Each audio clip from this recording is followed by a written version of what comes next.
very good morning. Welcome back to County Championship coverage from the BBC. It's a grey and overcast morning in Cardiff for Glamorgan against Leicestershire. Leicestershire have won the toss and asked Glamorgan to bat first. I'm Nick Webb, and alongside me is Richard Ray. Happy new season. Good morning, Nick. Good morning, everybody. Borada. For the first time, lovely to be in Cardiff, and the weather is clearing up. It wasn't quite as nice as we expected it to be, or as the weather forecast led us to expect it would be, but it is clearing up, and I can see the Leicestershire flag flying among the knot of supporters who always come to Cardiff and get the best possible position, which is not easy actually, is it? Because the pitch is cut to one side, to the grandstand side, city side, the grandstand side of the yes, I think square. They've got that a bit wrong actually, claiming their territory. They're slightly further away than they would be if they moved towards the grandstand side. That's occupied by a knowing knot of Glamorgan supporters. There could be trouble. Right, tell us about the Leicestershire team, Richard, before you shoot off to do a radio bulletin. Indeed. They have left out of the squad that they've brought down here Liam Travaskis, the left arm spinner, and Louis Kimber, the hard-hitting middle order batsman, and the new T20 captain as well. So they look a bit seam heavy, arguably, and interesting to see that Glamorgan have not gone quite as seam heavy. Indeed, they do have options, but Glamorgan do have two spinners available, and there are debuts for the England on loan spinner Shoaib Bashir, who is due to be with Glamorgan for a month, which is 3 games because of an injury to Mason Crane, and Asitha Fernando, who is due to be with Glamorgan for at least 7 matches, the first block of championship matches, and possibility of extension if both sides like the other. Well, Leicestershire's overseas bowler isn't available for this game, Logan van Beek, so it's pretty much the same seam lineup as last season. It includes Ben Green, the Somerset loanee, who did very well at Grace Road when he came last season. So Chris Wright, Ben Mike likely to open the bowling, Ben Green, Ian Holland will also turn his arm over, I would imagine, seam bowling wise, and of course the aforementioned Tom Scriven. So it's to be Zain Ul Hassan who faces the first ball of the season in Wales. Glamorgan have played 2 warm-up games, draws against Worcestershire over a couple of days and Cardiff students over 3 days. Fully tested by the students, it must be said, as the experienced Chris Wright from the River End, in rather gloomy conditions, but meant to be getting better as the day goes on, bowling with 3 slips to Ul Hassan, and he pushes forward and the ball goes through to the gloves of Ben Cox. So Leicestershire won the toss, chose to bowl first. There were actually a few spots of rain around just before the toss took place. We've had our first rain for a number of days in Cardiff during the night, but thankfully just about cleared up in time. So I'll go through the sides during the course of this over as Wright turns, comes in again. Round the wicket, bowls to Ul Hassan, who pushes into the offside and is off the mark, and we're underway. Glamorgan won without loss, as he found a little gap in the covers there. So the batting side, Glamorgan, Eddie Byram, Zain Ul Hassan, Sam Northeast, the captain, Kieran Carlson, Colin Ingram, Chris Cook, the wicketkeeper, Ben Kellaway, the young spinner, Tim van der Hoogten, Andy Gorvin, Asitha Fernando and Shoaib Bashir. The latter two, both international bowlers of course, but only here for limited amounts of time as things stand. Eddie Byram on strike as Wright comes in to bowl to him, and Byram pushes defensively on the leg side and there's no run. Byram last season beset by injury, only managed 325 runs at an average of 27, and he'll be grateful for a season of full fitness really For a batter, he's had a remarkable run of poor luck. The Leicestershire side, I'll give you after this delivery from Wright, who's in to bowl, and it's a no ball, and Byron plays no shot as it goes through to Ben Cox. So Leicestershire will line up approximately Rishi Patel, Sol Budinger, Ian Holland, Lewis Hill, Peter Hanscom, Ryan Ahmed, Ben Cox, Ben Mike, Ben Green, Tom Scriven and Chris Wright. As Wright is in and bowls, and Byram is forward carefully, defending up to mid-off, and there is no run. So if you want to get in touch with us via email, nickweb2017@gmail.com, richardray23@gmail.com. As Wright is in to bowl, and Byron plays no shot, going through low outside off stump. On Twitter, I'm nickweb2017. nickweb2017 on Gmail, and we're both on Blue Sky as well. Rich R23 and nickweb2017 again on Blue Sky. We'll try and monitor all those outlets, but obviously we won't be able to do so constantly. As Byron pushes forward on the leg side again, the ball runs out to mid-wicket. There is no run, so he is yet to get off the mark. Well, Hassan has a single, 2 for the new ball. And our other contributor during the course of today and Monday will be Kenneth Davis, who is at Kenneth Davis on X. He is unique. Are there any other Kenneth Davises on X? Not that we know of. Not that we know of. Not with 2 N's and 3 D's in a row in the middle of the Twitter handle, the X handle, the X Twitter handle. Richard Ray is back with us. Ian Holland is going to share, not Ben Mike, Ian Holland is going to share the new ball with Chris Wright. No great movement, obvious, in that first over, nor great sort of pace off the pitch. So often they're slightly deceptive, these sort of green-looking pitches early on. Holland then, number 22 on his back. In he comes and bowls to Hassan, edges and caught!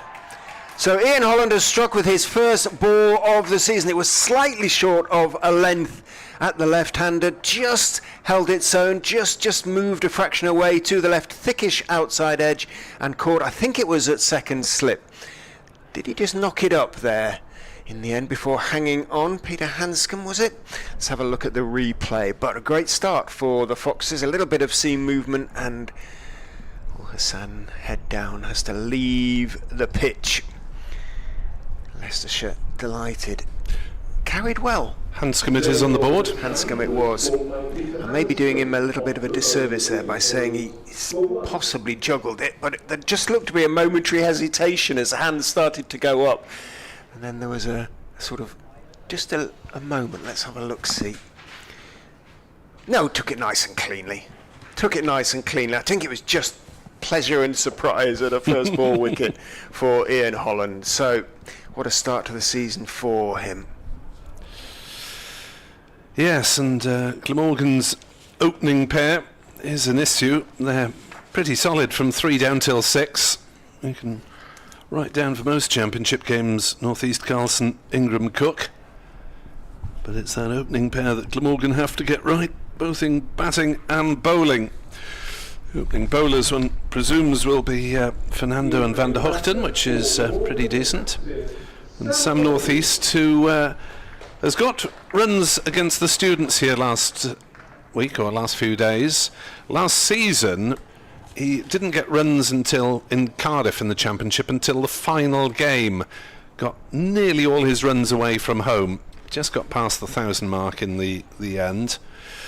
And yes, I don't like to remind him of it too much, but he did get a century and a 98 not out against Cardiff UCCE in a practice game earlier this week. And you can tell the desultory nature of the game by the fact that he declared when he was on 98 not out. They'd had enough at 10-5, in other words. Yeah, you have to say that the removal of the first-class status from some of those games was kind of not before time, really. So Holland, full of confidence. 3 slips go down, Northeast with bat raised, waits. Holland goes in, bowls to him. Just waits for it, Northeast, and guides it carefully. Defensively, pushes it slightly flat-footedly out towards sort of mid-wicket. Running across from mid-wicket is Ben Green. There's a lot of Bens in this Leicestershire side. It's like the Sussex side with their Toms at the top of the order. Yeah. We've got 3 Bens in a row, potentially, in the batting order. We do. This is Cox, Green and Mike.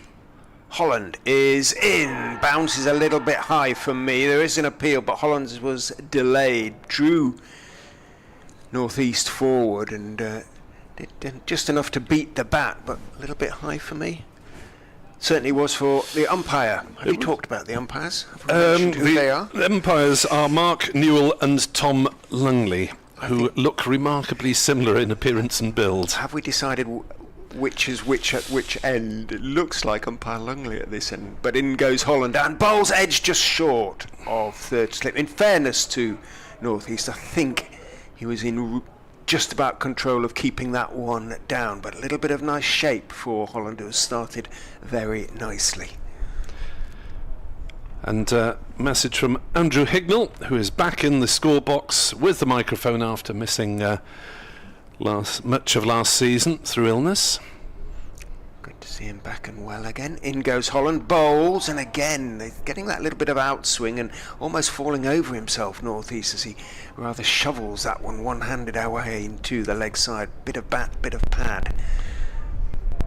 Yes, Dr. Hignell says to thank our listeners, as many have sent get well messages and texts. It's been a long journey since Grace Road last May when he was taken ill. Hopefully the doctors have done their bit.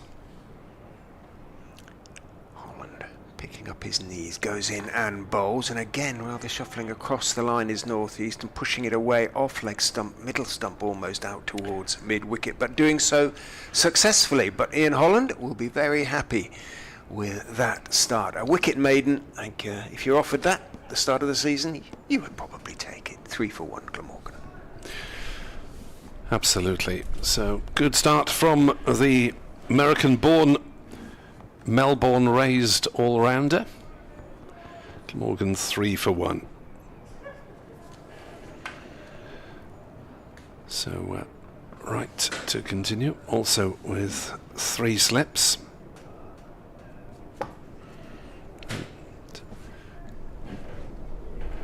The crowd, I hope, will swell a little during the course of the day once people see that it's not raining anymore, as the first ball of the new over is allowed to go through by Eddie Byram. Thank you for your various messages on X, on Blue Sky, etc.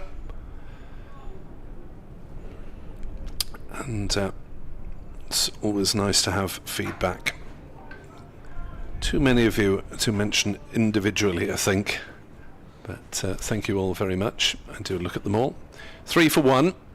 Right is in to bowl, and Byram will get runs here with an elegant turn of the bat through the leg side, the ball away to the mid-wicket boundary with no real pursuit. Glamorgan 7 for 1. First boundary of the season here. That sounded very nice, didn't it? Very mellow, straight out of the middle. No great power, just timing. Fairly raced away. Yes, Byram going a couple of 40s in the warm-up match, so he spent some time in the middle. It was a bit patchy, the Glamorgan batting performance. When they switched the order in the second innings against the students, things looked a little hairy for a while. Right in. Bowls, and has he beaten Byram? Has Byram played inside that? It's the perennial conundrum with Eddie Byram batting. His leaves are almost imperceptible on occasion. So a couple of contributions on X. Thank you to Ben Bonney. Back on TV. We're on comms. What's not to love? Well, I hope you're feeling equally pleased by the end of the county championship season at the end of September. Wright is in to bowl. And did that fall short? Off the edge? I think it fell short. Patel is waving a hand frantically, and I suspect he might have had a blow on the fingers there. No, is he all right, or is he calling for the magic spray? He's calling for help, I think. Whether he's dislocated something, I don't think it quite carried. See a replay of the elegant flick through the mid-wicket, the ball before. Leicestershire do not want to lose Rishi Patel. The first 15 he's marching minutes towards the 12thers of the season. Emir Evans, close and all, thank you. 7 balls into the new season, already the opening pair questions raise their head.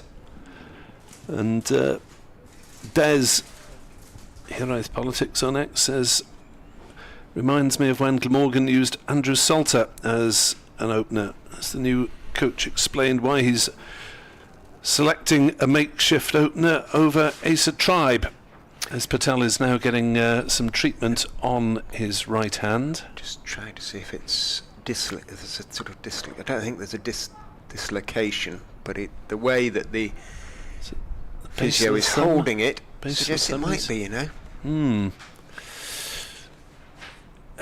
Possibly the base of the thumb. Well, he's hoping it won't be the thumb that's injured, otherwise that will be serious. But Patel is off for treatment. His right hand, his sort of bottom hand, obviously, if he's batting his strong hand. So, yeah, that opening conundrum. I suppose Ul Hassan is playing as the fourth seamer as well as an opening bat in this particular lineup.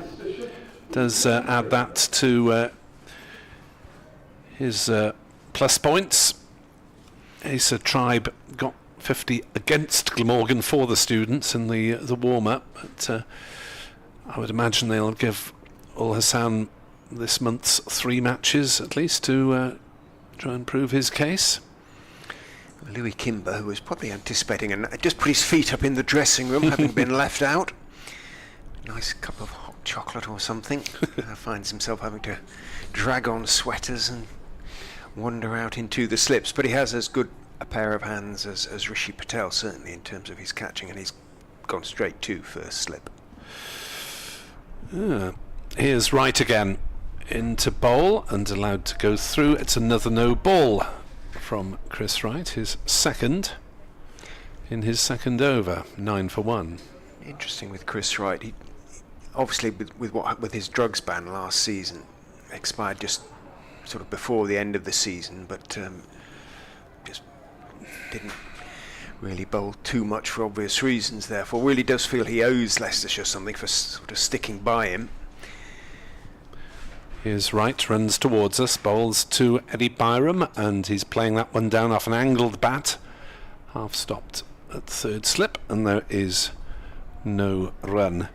Had a query from Andrew Hopkins on Blue Sky. Is there any way of listening to your commentary in real time while in the ground? Obviously on the phone it's a ball or two behind. Sorry, not at the moment, Andrew. You're welcome to listen, but it will be a ball or two. Sussex is the only one that I'm aware of, the way you get it in real time. Northampton, but they don't, yeah. Here's Wright in again. Bowls, and Byron plays defensively out towards point. End of the over that provided a boundary, a no ball, and unfortunately for Leicestershire, an injury to Rishi Patel, 9 for 1 after 3. Yeah, just finish what I was saying about Chris Wright. He's 40 in July, so fit though he is, this could be his last season. And as I say, feels he owes Leicestershire.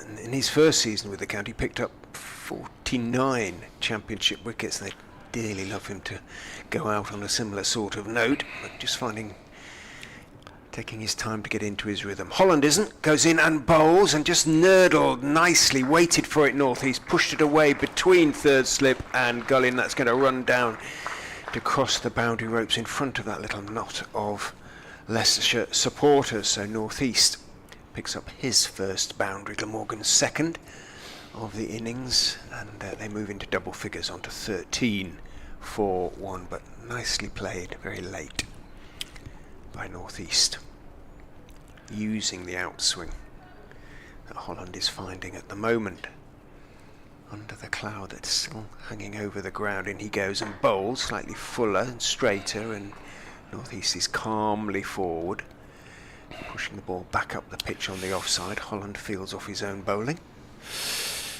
Peter says, my Google smart speaker doesn't seem to understand BBC sounds. Website it is, but thank you for your good wishes, Peter. You do have to say the day, don't you? I don't know whether that makes any difference. It's a very precise form of words, which I'll give you after this. Holland bustles in and bowls, outswing. A little bit of nip to it, but it's a little bit too wide, and North East can step forward and lift his bat high over the line of the ball. So if you have a smart speaker that's smart enough, you have to say, ask BBC Sounds to play Glamorgan v Leicestershire Day 1 in this case. Ask BBC Sounds to play Glamorgan v Leicestershire Day 1. Holland in, bowls, nice line and length, but North East equal to it. Very much on the front foot, North East. Big stride, almost walked into that forward defensive push. Short sleeved shirt and sweater for Sam North East. Long sleeves. Eddie Byram at the other end.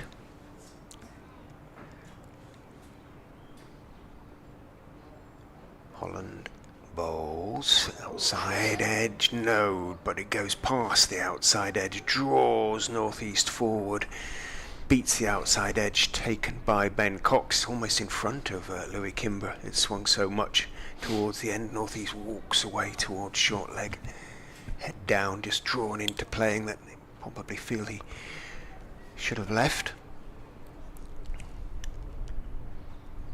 Waits with bat raised as Holland, shortish run, goes in and bowls. Fuller again, doesn't swing quite so much, and pretty much getting to the pitch of it on the front foot is North East, blocking it back down towards Ian Holland. But another good testing over from the former Hampshire all-rounder, gets a pat on the back from Ben Mike. Leicestershire, remember, captained this season by Peter Hanscom. They're not captained by Lewis Hill. He has stepped down and looks a new and rejuvenated man for having stepped down. I mean, he does seem to have been someone whose captaincy affected his personal form in the Championship. He very much took everything about the team to heart, and individual players and form and everything like that. It really mattered to him. Here's right into Byram, who's, I think, left that through outside off stump. So if you want to follow Richard Ray on Blue Sky, here's Rich R23, and if you click quickly you'll become his 100th follower, because I've just become the 99th. Taking its time to build again. It is. It's a slow build. It is. His right is in, and Byram drives to mid-off, and there is no run. And I'm Nick Webb 2017 across all outlets. That's my branding. Working on the t-shirts and mugs. Good morning to Aled Burkitt. Lovely to see cricket back. Poor Blook Glammy. Series of happy messages about the new season. As Wright is in to bowl and Byram leaves. Question from Hamish: who is the umpire with the dodgy moustache? From this distance, Hamish. Well, that would help us if one of the umpires has a dodgy moustache. Well, not that I'd mention it to either. I think it's Mr. Newell or Mr. Lungley. I think it's Mr. Newell presiding. I think. So Tom Lung, I think he is the taller of the two, isn't he? He's bearded, Newell. There's Wright bowls, and Byram plays no sort of shot really inside the line, as always. Adrian Snellgrove, great to have you back. Hopefully a successful season for Glamorgan. Thank you, Adrian. Gerontius says one could argue that Glamorgan have gone in with 3 spinners because Callaway counts as 2 on his own, right arm and left arm. Certainly have the extra options. Wright is in to bowl to Byram, who drives this one through point. He'll get runs here. He may get 4. It's a longish square boundary, but it does just beat the Flying Foxes fielder. And Byram has picked up another boundary, his second. It's 17 for 1. Made a couple of very nice shots this morning. Byram, both sides of the wicket. Freddie in the Mumbles says he's waiting for the sun to reappear. I see how the loss of our wicket was the first of the championship season. How many times when Glamorgan had been batting has that happened? I wonder. Optimistic as ever. You need a bit of black humour sometimes. As Byram pushes hard towards mid-off, but won't beat the fielder there. Was that Freddie in the Mumbles, or Freddie and the Mumbles, a member of a pop group? No, Freddie Jones in Mumbles. In the Mumbles. So, good morning to all of you. Thank you for your messages. It's always nice to know that people appreciate our work, and we will be bringing the BBC service for all county championship games. I've always clung to the idea that even if people don't enjoy my commentary, at least I'm a harbinger of better weather to come. So hopefully we're going to have a nice summer in terms of the weather at the very least. Out all the sunshine for the month in the last few days, I think. Yes, it's worrying, isn't it? We've used up our ration even. In goes Holland and bowls outside off stump, and big stride from northeast and bat raised over the top of the ball. It was certainly glorious blue skies on Sunday when fundraising walkers came into the grounds. Maybe 100 or so of us from a number of clubs, having undergone a fundraising trek through the valleys. Holland bowls a little bit short this time. Northeast can stay on the back foot and play it with more comfort as he blocks it defensively back down the pitch again towards Holland, and that was in the cause of? Each club was raising funds for its own junior section, basically. There were 10 or 12 clubs involved, and the walk was spread over 4 days. Nothing to get you excited as a long distance man, but enough for us. Holland bowls line and length again. Northeast solidly forward on off stump this time, pushing it out towards the covers where Ben Mike is the fielder. It was billed as 35 miles over 4 days, which is obviously not hugely demanding for most people, but some did it all, some just did a day here or there. And I was one of the Machen walkers on days 1 and 4. I was working on the other 2 days, thankfully, so I had a good excuse not to do the lot.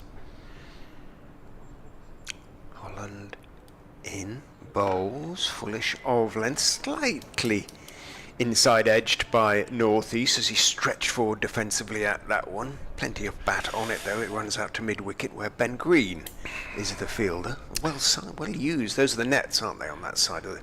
The pitch, the strip 2 to the right of the one they're using was the one used for the students' game, which finished on Tuesday. Only on Tuesday.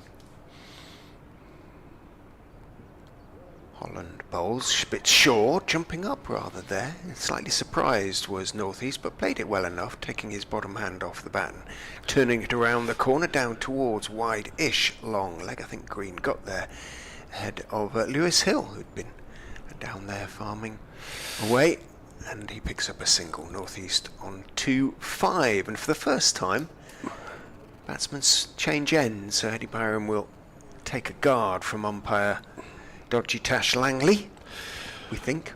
Longley, sorry, beg his pardon. Well, yes, Ben Green is extravagantly moustached, He isn't is, yes, he's Mario-like, isn't he? Not sure if it's super, thickish. though. Big smile on his face as in goes Holland and bowls down the leg side, helped nicely on its way by Byram, who picks up his third boundary of his innings. And, well, he's proceeding in boundaries at the moment. He's moved on to 12, all to different parts of the ground, all 3 boundaries, and all played with, from Leicestershire's point of view, a concerning degree of comfort and certainty. Yes, and final word on the Walking Through the Valleys for Young Cricketers march was thank you very much to everyone who helped along the way, and particularly to Mike Cann, the former Glamorgan all-rounder, who organised it all for 4th year, I think it is. So well done to him, and well done to everyone, and thank you to everyone who donated to their various clubs. He is right around the wicket, and over the wicket for the first time, and North East leaving.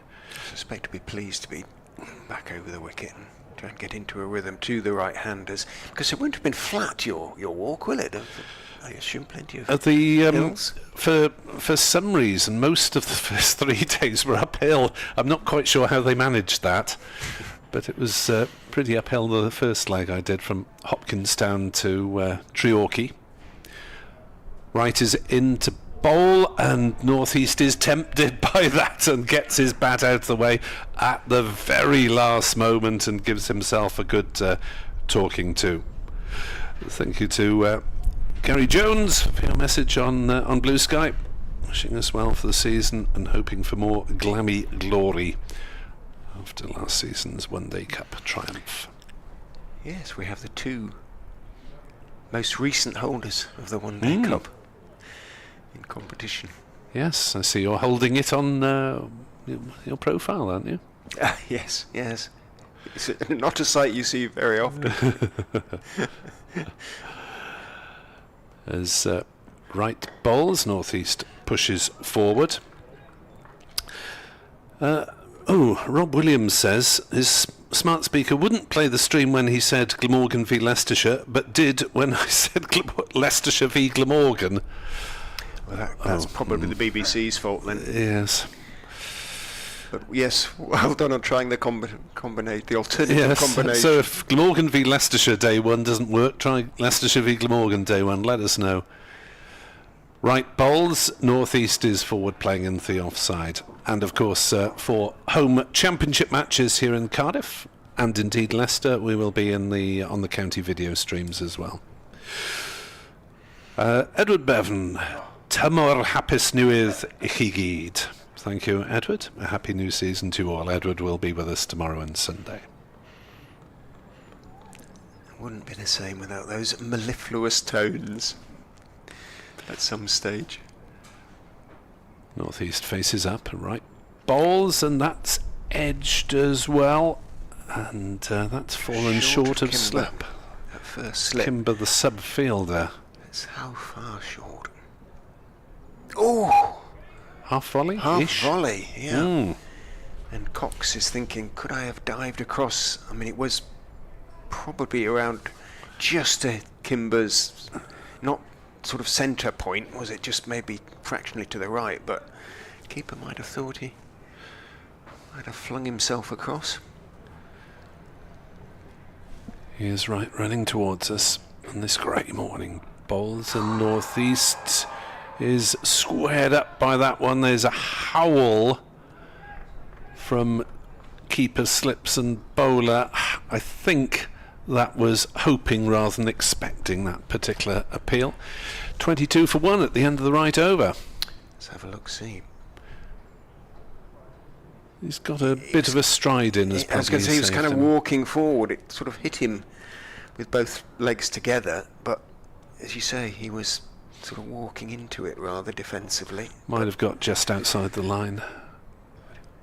We'd have to see it from t'other side, but good couple of deliveries from Wright, who, as I suggested, looks a little bit more dangerous, tends to, against the right-handers.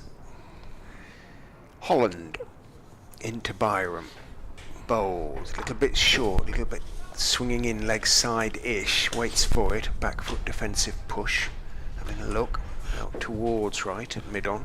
Time flies when you're having fun. 11:31. Time for me to cede to my colleague Kenneth Davis. Thank you, Nick. See you again. Eftersoons. All right, speedily. As in goes Holland and bowls, and again just swinging in a touch and wristily turned by Byram out towards mid-wicket. Slightly fell over himself, a purist might argue. Pushed it out towards Ben Green at mid-wicket. 3 slips, remember. Louis Kimbo is in at first slip in replacement mode. He was left out of the 11 but has had to come on to replace Rishi Patel, who took a painful one on the right hand. In goes Holland and bowls outside off stump but misdirected, so although it did seam away from the left-handed Byram, it started wide and went wider from short of a length. Good morning, Kenneth.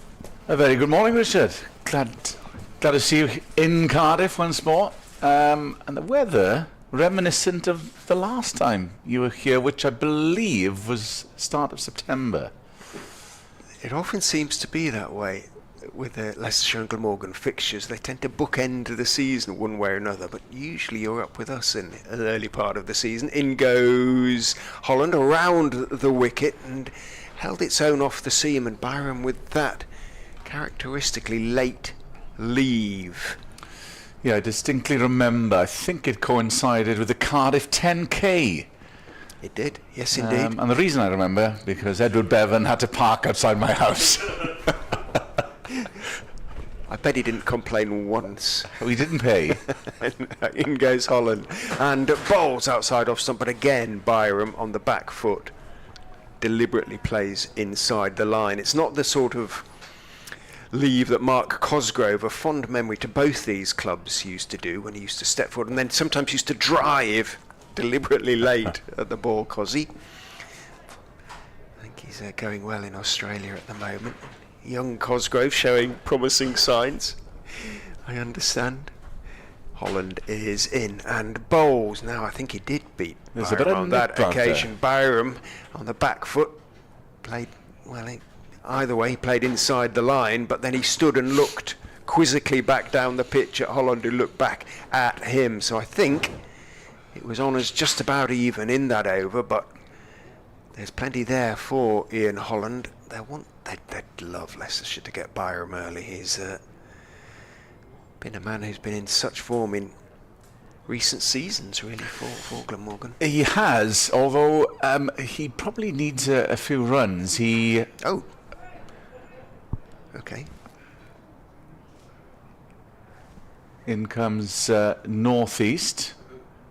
Northeast is facing and drives ferociously to wide mid-off. Northeast, of course, scored that mammoth 335 at this juncture last season away against Middlesex at Lords, which meant his average was 50, just got over the 1,000-run mark for the season. As Wright wheels round from the taff end, comes in over the wicket, bowls, and that's left confidently by Sam Northeast. It goes through to the wicketkeeper, and there's no run. 22 for 1. So great to be back on the opening morning on still an overcast Cardiff at present. There was a bit of drizzle in the air earlier. It's been a glorious week in South Wales, as it has been throughout large parts of the United Kingdom. But there's certainly a bit out there for the bowlers as Wright comes in and bowls. A few have dropped short of the slipped cordon. The only wicket to fall, that of Zain ul Hassan, who departed. First ball for Holland for 1.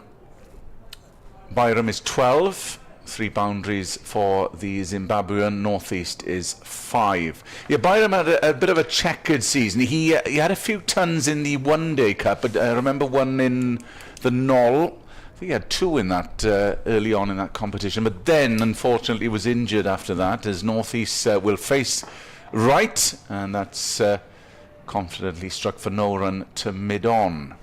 But as mentioned, as the sun peers through the sky, here at Sophia Gardens. The opening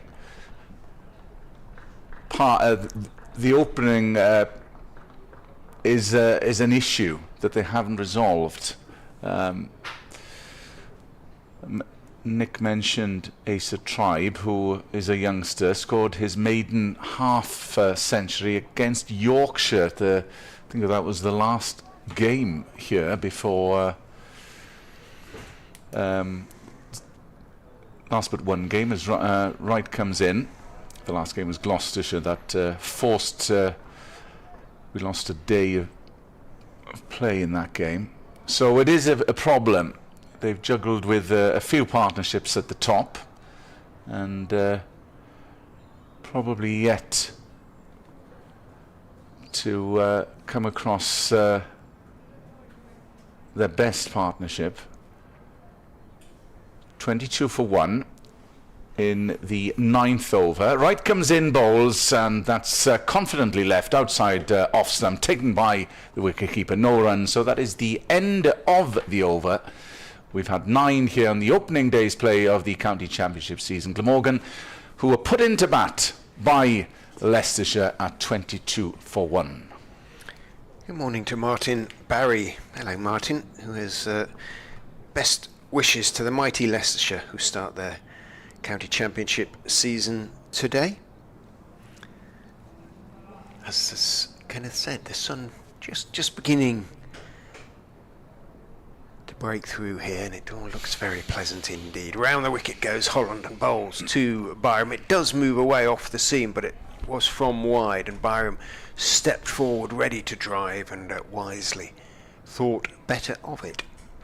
Let it go through. A few more coming into the ground down below us, and at the far end, the taff end, as we look out across this fine ground, the trees alongside the river cannot be described as fully in leaf yet, as in goes Holland and bowls and goes past the outside edge. For me, Byram did play at that one, and the sort of general groan from the Leicestershire field is a groan of appreciation as well as dismay, I think.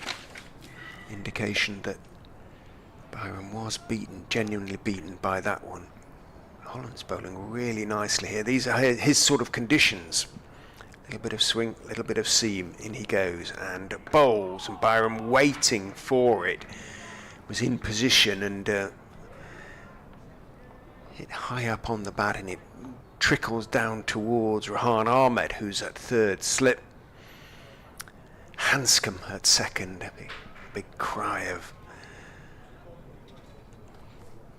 appreciation for the effort of Holland. Leans down on his hands. Hanscom, as Holland is in, and again goes past the outside edge. He's finding a really nice line to the left-handers, and it's just holding its own off the seam, just straightening a touch. But at the moment, Byram not getting the edge. 22 for 1. 3 scoring shots for Byram. All fours. Bit of wind from the sea as in goes Holland, and bowls again. I think he did play inside the line of that one. Quite extravagant, the movement on that occasion. Well, as I say, coming up to sort of 10 overs old, the ball is swinging certainly, but seaming still, of course, on slightly softish pitch. There's a bit of pace to it though, not too soft. Not easy batting conditions. It looks like it was a good toss to win.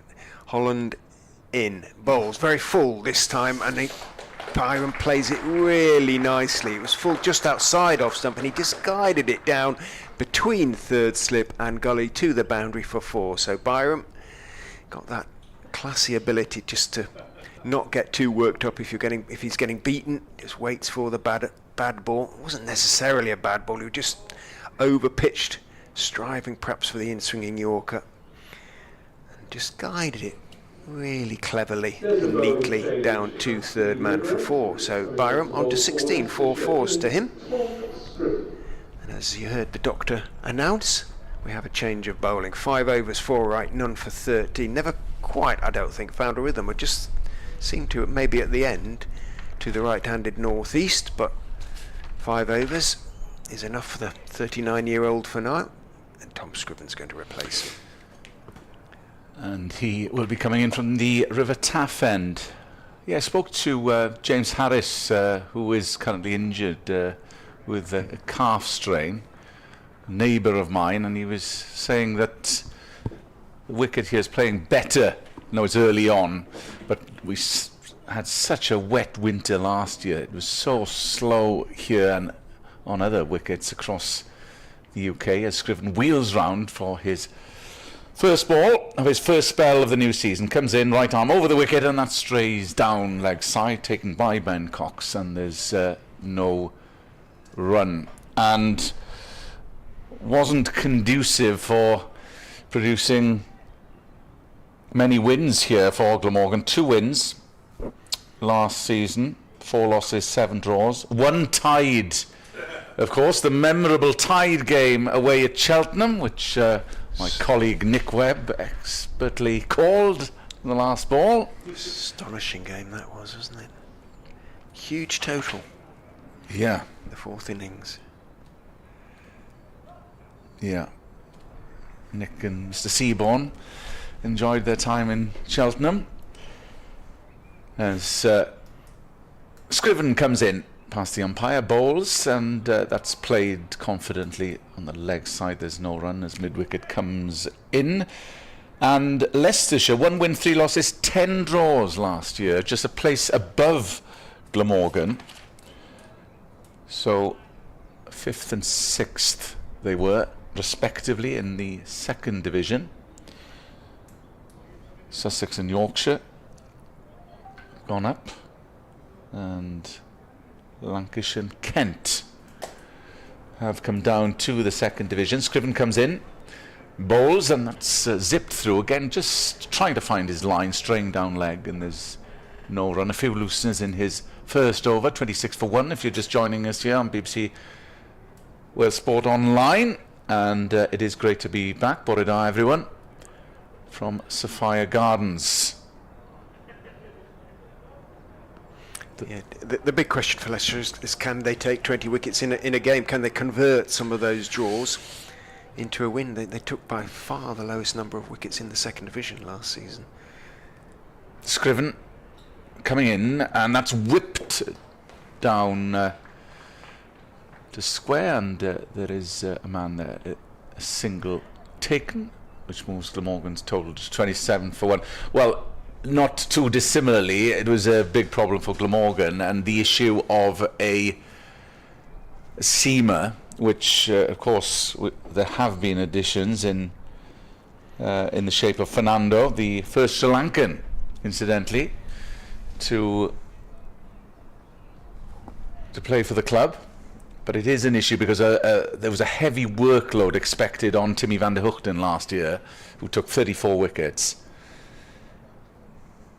Scriven comes around the wicket from the Taff end, and that just rose at Eddie Byram, who sort of did a Jack Russell leave, and it went through to keeper Ben Cox. So, of course, Fernando is only on a short-term contract, at least 2 months, we are told. Of course, Mir Hamza was here at the start of the season last year before departing. Coming in is Scriven around the wicket from the Taff end, and that's ferociously driven for no run. It was stopped at backward point, and that is the end of Scriven's first over.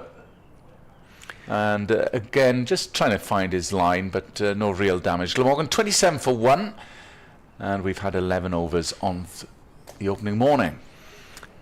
Yeah, he won't look back particularly fondly on that over. I don't think Tom Scriven really didn't trouble Byram too much, if at all. But hopefully now that's under his belt, he'll settle into some sort of a line and length and rhythm, which is exactly what Ian Holland has had throughout an excellent spell. 5 overs, 2 maidens, 1 for 13, and the bat beaten plenty of times. In he goes to the right-handed Northeast. It's a little bit too full, and Northeast leans into the dark drive. Doesn't try and over-hit it, but Chris Wright has to run back from wide-ish mid-off, almost to the wide, longer off boundary when he picks it up. Walking across Sophia Gardens this morning, the outfield, despite the good weather in the last 2 weeks, was understandably still a little bit soft. The grass a little bit long, wisely left, given its chance to grow a little bit by the ground staff here. So Wright able to chase it down, buffing a bit as he gets back to mid-on. Holland is into the left-handed Byram. Northeast having taken 3 from that drive to move on to 9. Byram plays inside the line, lets that one bounce through to Ben Cox behind the stumps. Alongside him, Louis Kimber on as 12th man in place of Rishi Patel, who was struck on the hand very early this morning and immediately called for Lloyd, the Leicestershire physio, to come out and give him some help. In goes Holland, bowls again outside off stump. It does swing in, and Byram looks back, making sure it didn't swing excessively. It was taken by Ben Cox reaching down to his right behind the stumps, but it was a safe, more than safe leave by Byram. Captain Peter Hanscom, second slip, hands in pockets. Just a few days ago was in warmer temperatures in Melbourne. And goes Holland, and a very airy and unlike Byram drive from Eddie Byram, and it holds its own and beats the outside edge. And that was say rather out of kilter with the way he's been playing this morning, just drawn into a really loose drive and got away with it. Holland asking questions with almost every delivery at the moment. Is in, bowls to Byram, once bitten, leaves it alone outside off stump, but not quite as tempting a delivery as the previous one. It was a little bit wider and one very much to leave, and he did. Holland refastens his right shoelace as he walks back past umpire Lungley. Conventional field, the 3 slips, otherwise single sabing ring and a long leg, basically.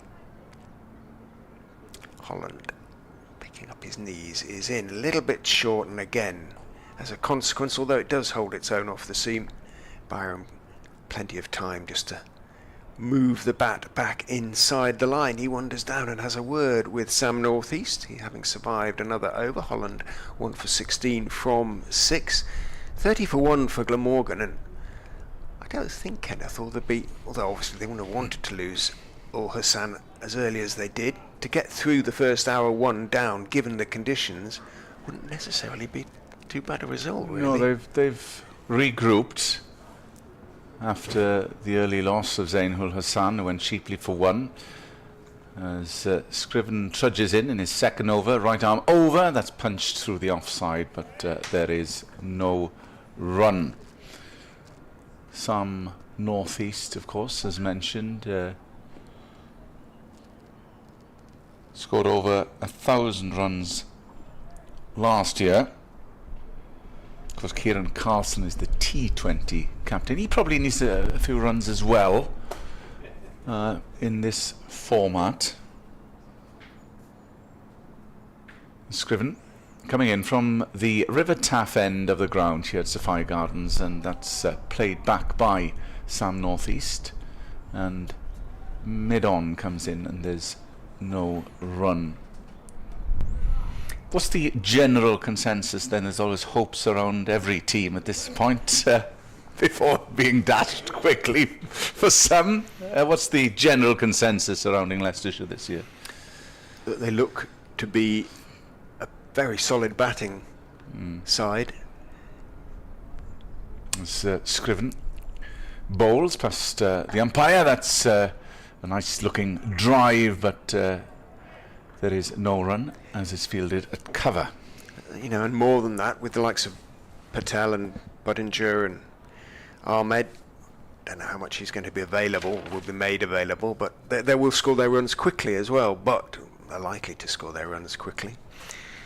A lot of sort of bowling all-rounders, though, and do they have the power to bowl sides out twice, which you have to do? Yeah. Scriven come in to 3 slips, and that's fended, and it just drops down to backward square. There's no run. Patel went off for treatment. He hasn't come on, has he? Hasn't missed anything. No, so that would be a slight concern. Very much so.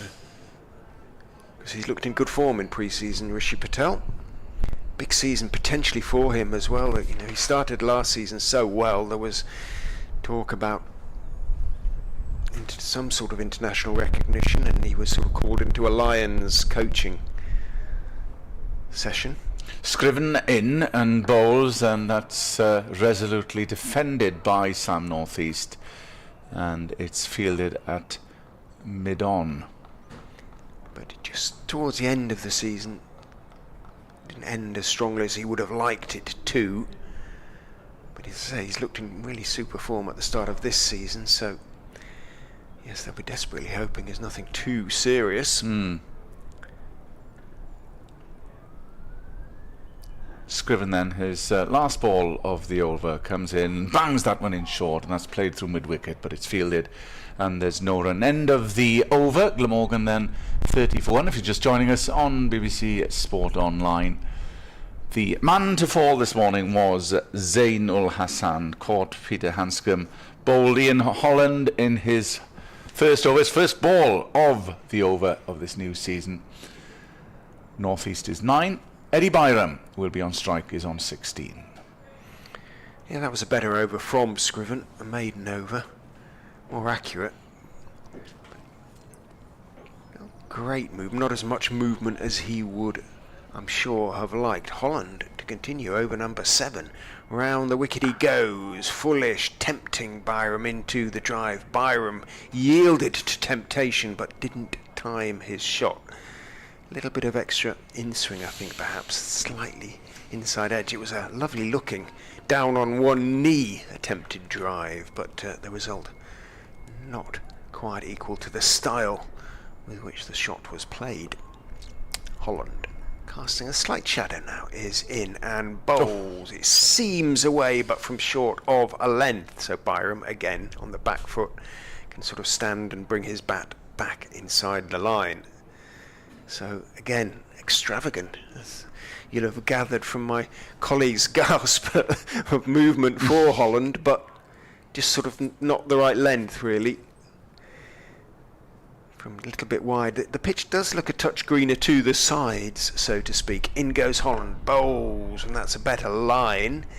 And on the walk, almost, but still more defensive, really, than aggressive. Yeah. Attacking shot is pushed by Byram out towards mid-on. They're playing on the strip to the left of where the pre-season friendly occurred earlier in the week between Glamorgan and the university team.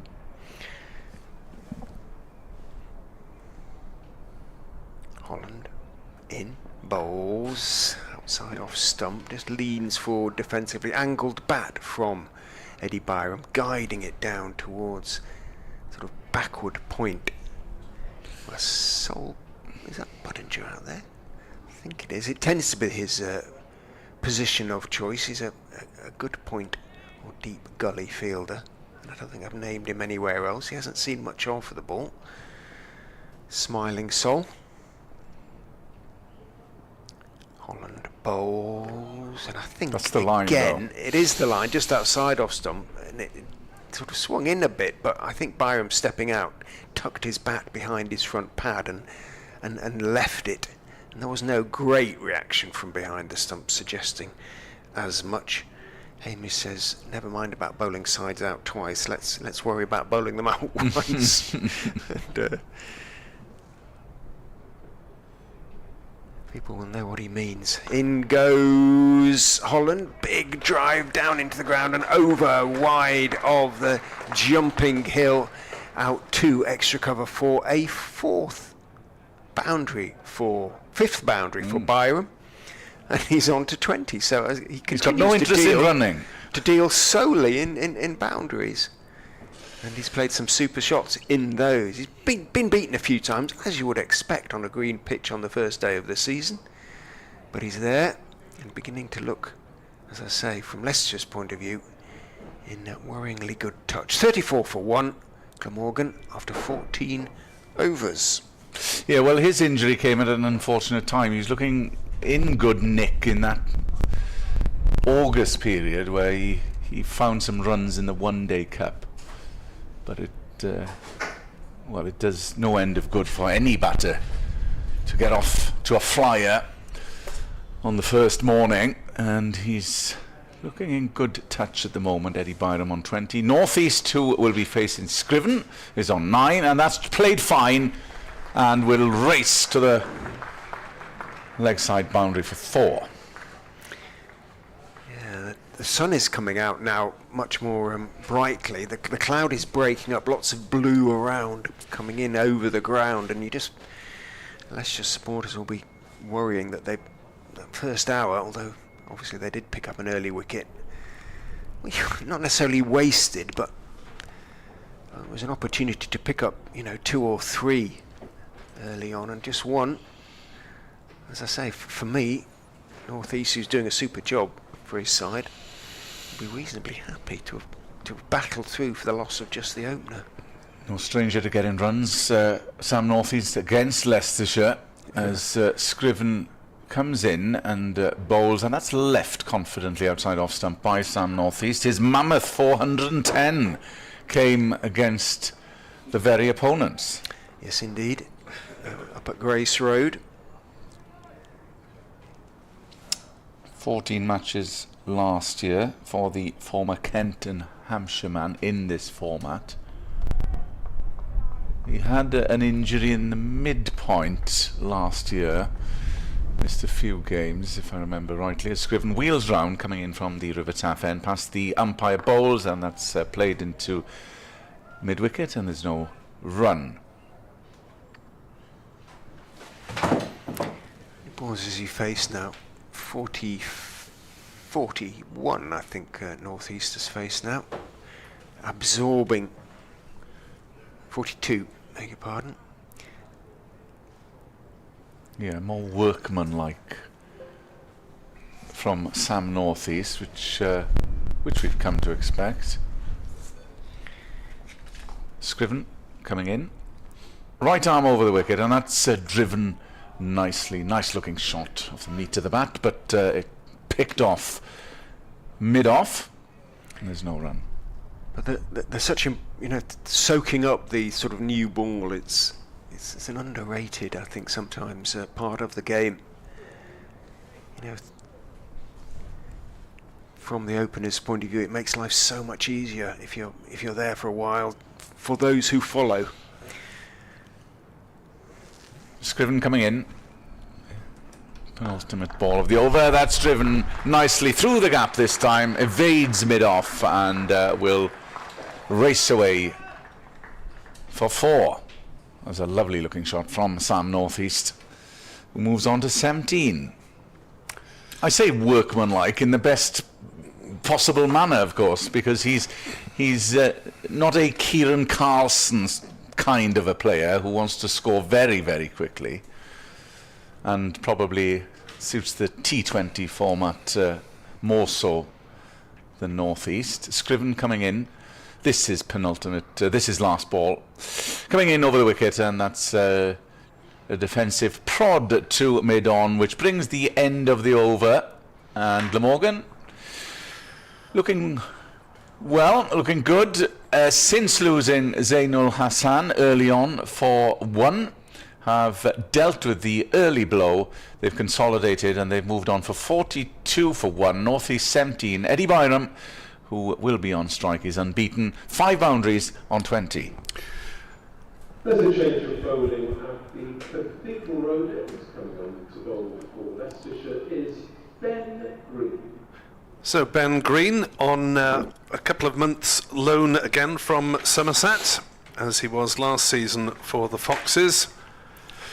Well, he managed 11 wickets at 39 last season, has been in the home dressing room here because he briefly represented Welsh Fire in 2023, and he,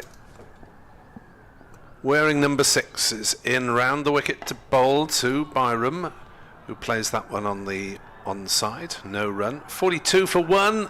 The sun is doing its best to break through, and the forecast leads us to believe that it'll be improving as the day goes on. Well, I was told by an esteemed colleague of mine that the next week is looking good as well. So before Easter holidays come, so I'll have to book something. Green bowls, and Byram gets in behind it nicely and defends, as we can see the players' shadows for the first time out in the middle. Usually the case. School breaks up, the weather turns for the west. Thus speaks the parent of a school-aged children Yes. who's married to a teacher. Yes. 42 for 1, Kenneth Davis and myself, Nick Webb, here on BBC Sport Online and BBC Sounds. As Green bowls, allows to go through this time by Byram. No shot. Few have dropped short, but there is a bit of movement. Yeah, it's doing a bit. Morning to Gary Jones, who messaged us on Blue Sky, wishing us all the best for the season ahead. Thank you very much indeed to Gary. As Green turns, not the longest of runs, in past the umpire. Balls nicely driven, nicely timed and nicely placed by Byram, straight back past him. Races away for 4 runs as Byram continues his boundary fest. Moves on to 24. Good morning to Ben Davis, who's hoping for his fantasy team for North Eastern Ingram centuries today. Colin Ingram probably due to bat at 5, and North East is 1/6 of the way, approximately, to 3 figures. 46 for 1. Next ball played nicely by Byram through the offside, this time backward of square. It's racing away, and it'll just beat the despairing dive of the fielder down to the ropes there. And Glamorgan moved to 50 for 1 off the 5th ball of the 15th over, so just over 3 and over. Yeah, he's cashing in, is Eddie Byram, on the bad balls. Good morning to Kevin Mank, who messaged me on X. Thank you for your good wishes. A couple of emails in. As that's down leg side and worked away, this will be more runs for Glamorgan. No, just make that the singular as Eddie Byram. No, that's not one to his credit. It was off the pad. So 51 for 1 at the end of the over. Good morning to Ian Evans, who says hopefully something similar from Sam Northeast. He watched at Lord's last season as Sam Northeast began that record-breaking knock of 335 not out that finished midway through the second day. And Kevin Higgins emails from Istanbul. Wow. Greetings, Kevin. A couple of my friends from Leicester are at the ground today supporting Leicestershire. I tried to convert them to Glamorgan, but no avail. So it will be Tom Scriven, to continue, and I think he's going to come round the wicket to the left-handed Eddie Byram, who's on strike, coming in past the umpire, bowls, and that's a good length delivery, but that has been squirted away behind third man, and it'll race away. The outfield is fast this morning, and that's another 4 runs off the bat of Eddie Byram, who has sped away now to 32. I wonder if this is one for Dr. Hignell, if he has a particularly long amount of time.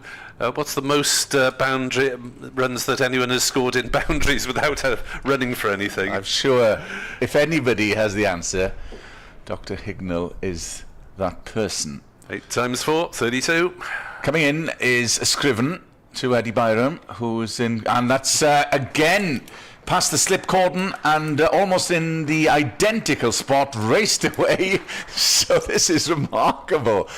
Eddie Byram, only dealing in boundaries at the moment, is unbeaten on 36.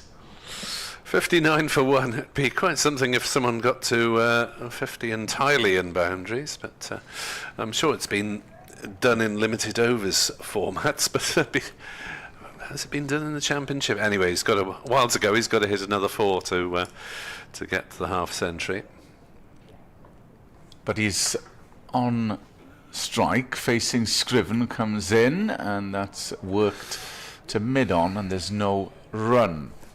Probably be the kiss of death for him, speculating about a half century. Well, he probably doesn't want to. He wants to keep that hammy from pulling, early on, first game and all that. Well, it's one way of not risking injury, isn't it? Certainly does need some runs, Eddie Byram, as mentioned previously. Had to run a few 4 northeast, I suppose. Scriven charging in from the River Taff end, chopped down, third man will cut this off just for a single, and that is the kiss of death. Bother. Breaking the sequence, 9 boundaries before he got a single. Yes.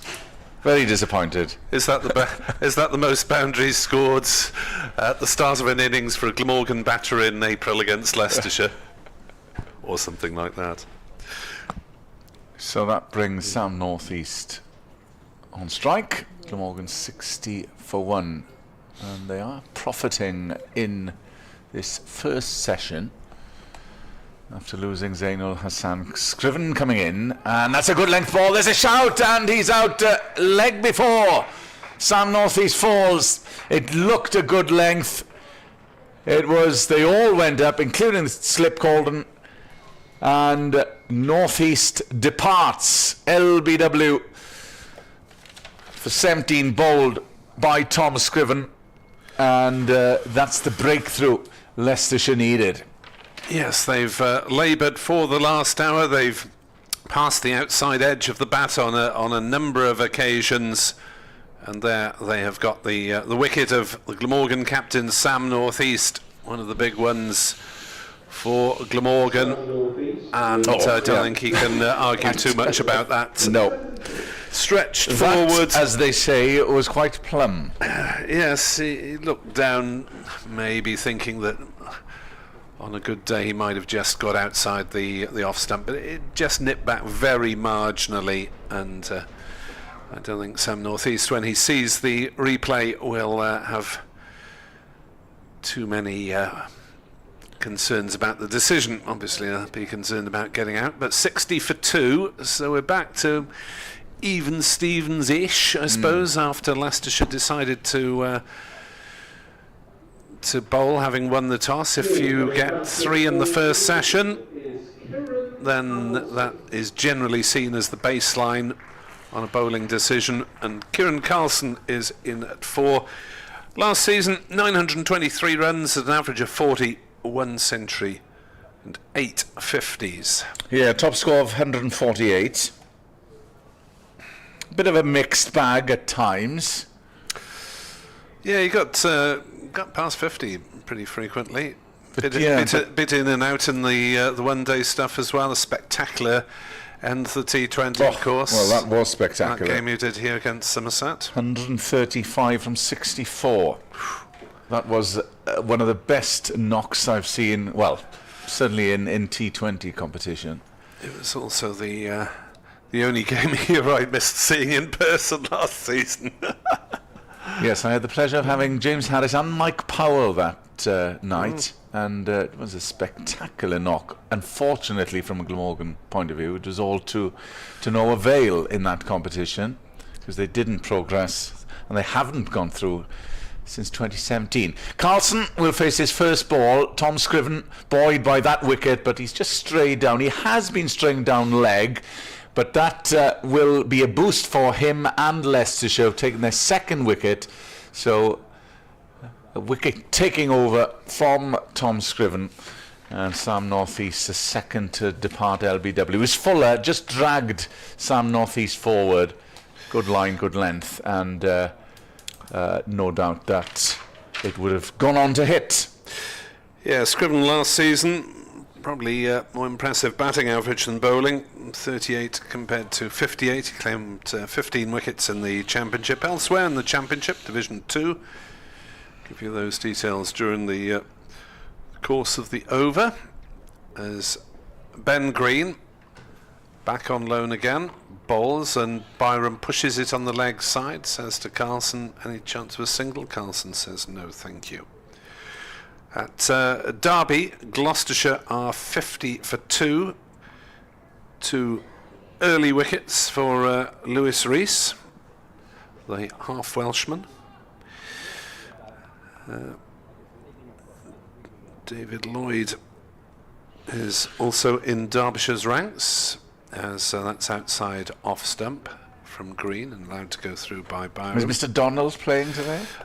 It doesn't look that way. Hang on, I'll check. Just double check the Derbyshire side.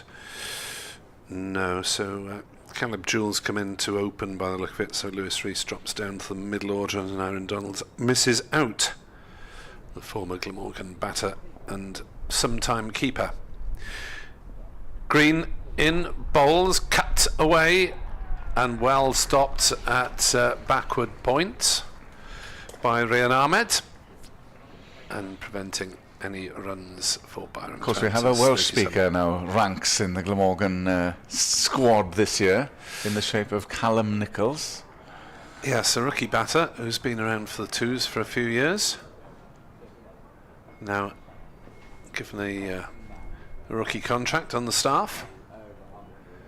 Green is in to bowl and played on the leg side by Byram. So no he'll run. be taking the Robert Croft role of doing post-match interviews, but he'll be playing a lot of second cricket. Yes, he'll do well to get a chance before the One Day Cup, to be honest, when they plan to experiment a little bit.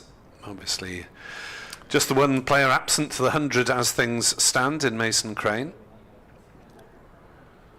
Green round the wicket, bowls to Byram, who drives into the offside, calls for a quick single, and Scriven slipped there on the edge of the square, and it is a comfortable single. Thankfully, he's able to get up a little bit of soft ground on the edge of the square there. Yeah, they'll be hoping to get Mason Crane back as soon as possible.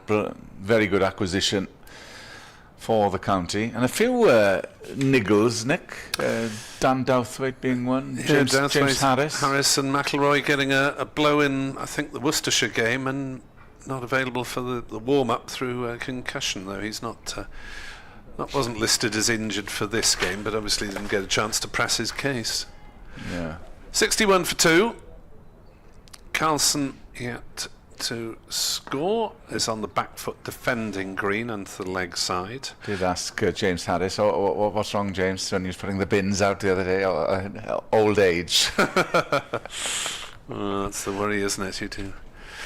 Especially bowlers, I suppose, tend to pick up more little niggles. 61 for 2 at the end of the over.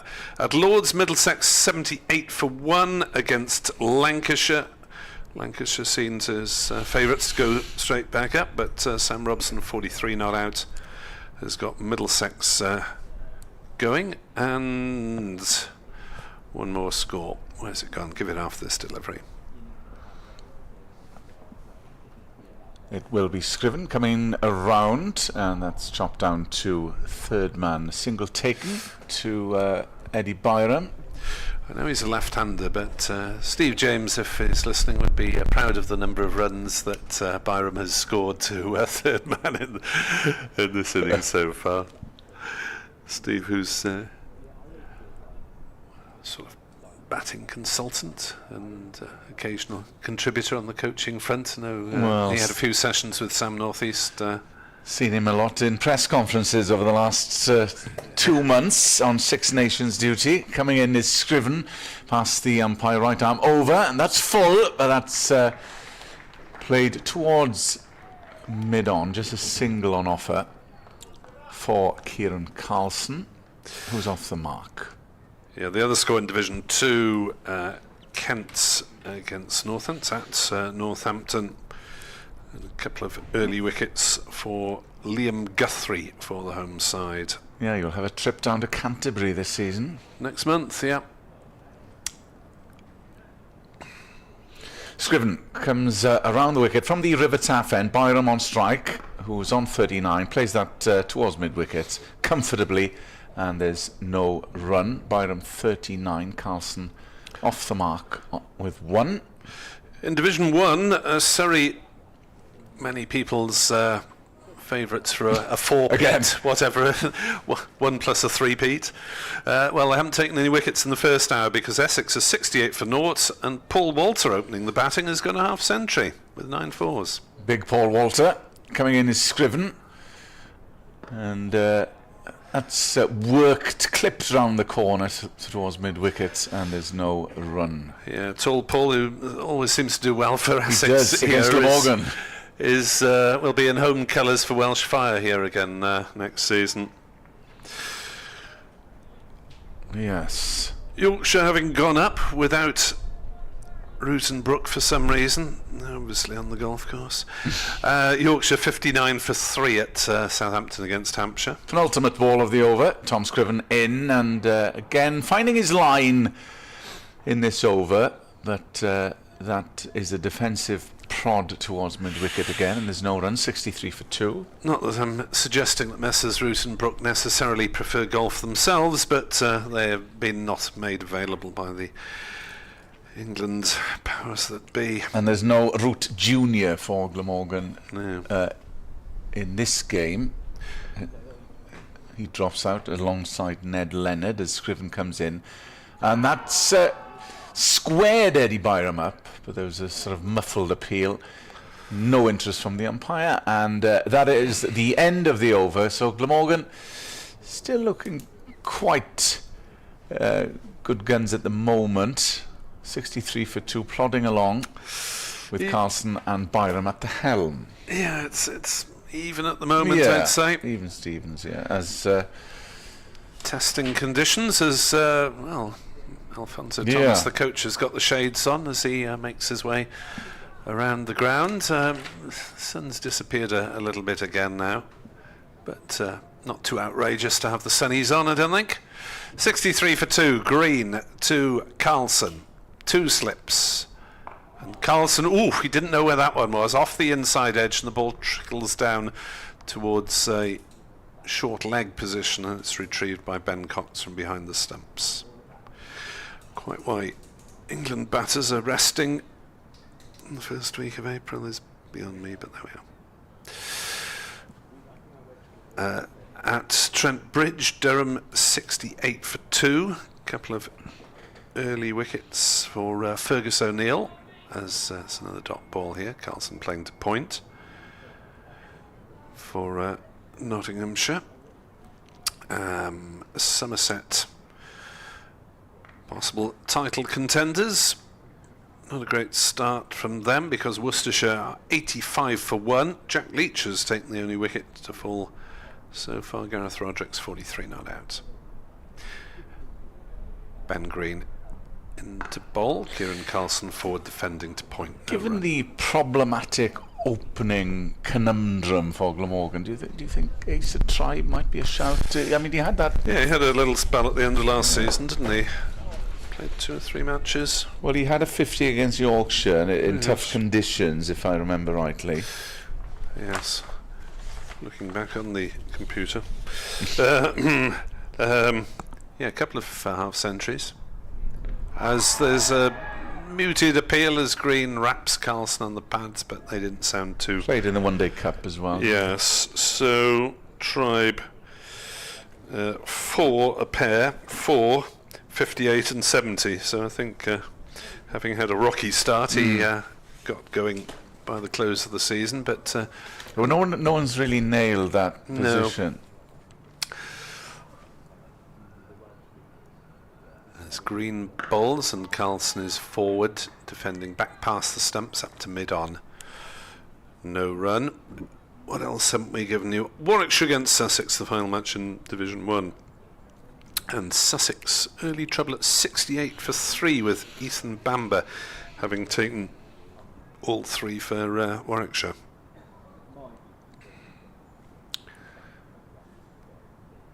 So Green on his way in, balls. All Carlson leaves that, and it comes back past. It was maybe over off extravagant leave. It was an extravagant leave, an extravagant bit of movement off the pitch as well for Ben Green with the Somerset low knees, along with Shoaib Bashir for Glamorgan, of course. Eddie Byram signed by Glamorgan from Somerset. And the fifth seamer for Leicestershire, Ben Mike. Yeah, one of the Bens. Yes. One of three Bens. Ben Mike will have his first taste of the new season, and will be coming in from the River Taff end. There is a cluster of Leicestershire supporters just opposite our vantage position. You can see two St George's crosses fluttering in the wind. Few still coming into Sophia Gardens on this first morning of the new season. It's a shame really about the weather, wasn't it? Because it raining overnight in Cardiff possibly deterred a few after several days of very sunny weather. Yes, it's been glorious, and hopefully a sign of things to come next week as well. So the first ball for Ben Mike coming in around the wickets, and Byram cuts that towards point. There's no run. Fielded by Ahmed.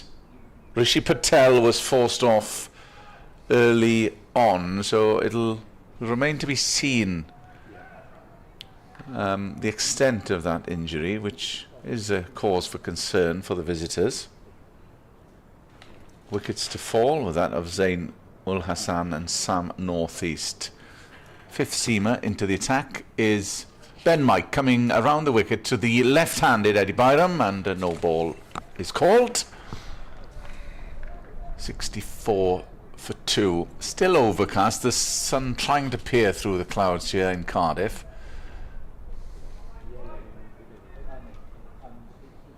But the pitch looking in good condition. A bit of zip out there for the bowlers. Alfonso Thomas and the other Leicestershire staff just below us here as we look from the commentary position from the Cathedral Road end. Coming in is Ben Mike, and that's chopped down towards point, and there's no run for Eddie Byram. 65 for 2. Byram looking strong on 39.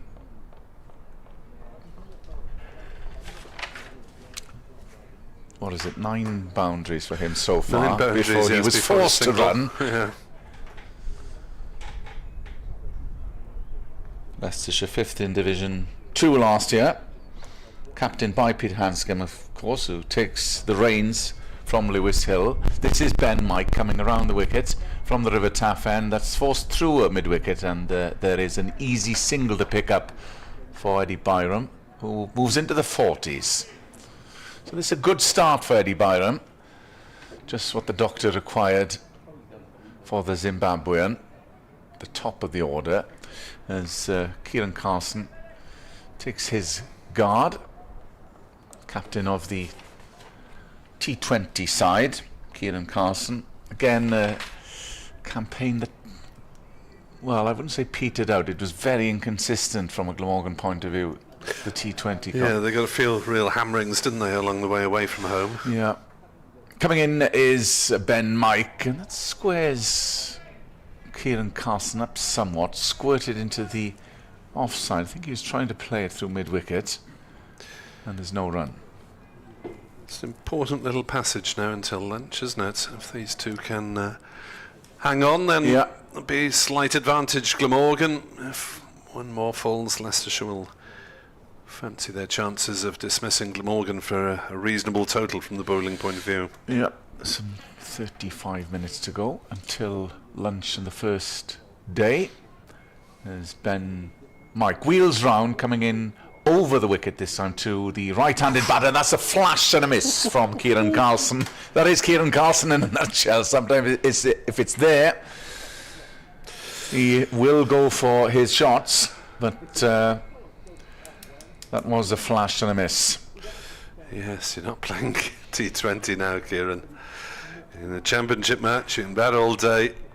But there we are. Taking the attack to the opponents is his preferred modus operandi. 35 minutes until lunch. We're all eager to see what is going to be available here at Sapphire Gardens on the first day.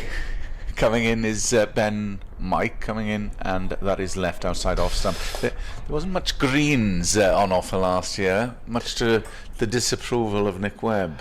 Oh, well, I'm a healthy eating fiend, you mean? No. I'm not. No, we had veg every day during the warm-up game against the students. All right. I was doing attendance for background and research purposes, etc. Of course, and to ensure that our tech was in order. That sort of nonsense, yeah. Ben Mike coming in, trudging in from the River Taff end, bowls, and that sprung up on Carlson, and that struck well, and that's bisected both fielders on the offside. That was all about timing from Carlson. And another boundary for Glamorgan, who move into the 70, 72 for 2. Apologies for the feedback. Mea culpa. Yeah, that was nicely timed, using the pace of the ball, wasn't it? Yeah. Got a bit of bounce, did Mike. That was the end of the over, incidentally. 72 for 2, Carlson on 5, Byram unbeaten on 40. Good to see Roger Skirm, the dressing room attendant, in full health, chatting with Richard Dawson. Roger's probably been here longer than everyone. Yes, how many seasons has he racked up? Don't like to think. It's looking good, isn't it? Here's Ben Green into bowl, and Byram chops down on that one. The ball just trickles a few metres away from You've had a word with Richard Dawson, Nick? Yes, I had a quick chat with him during the Worcestershire game. Of course, he would have come in late, so it was far from ideal, and obviously we'll refrain from making comment because of issues that are ongoing. However, steered away by Byram down to third man. Yeah, the announcement of Grant Bradburn's exit was around about Christmas time, late December. Yeah. And Richard Dawson was appointed relatively quickly after that, but had commitments in the women's IPL, I believe, or at least with England Lions, and then with the women's IPL as well. So he's effectively had about 6 weeks to work with the Glamorgan squad from mid-Feb. 73 for 2, Carlson on 5.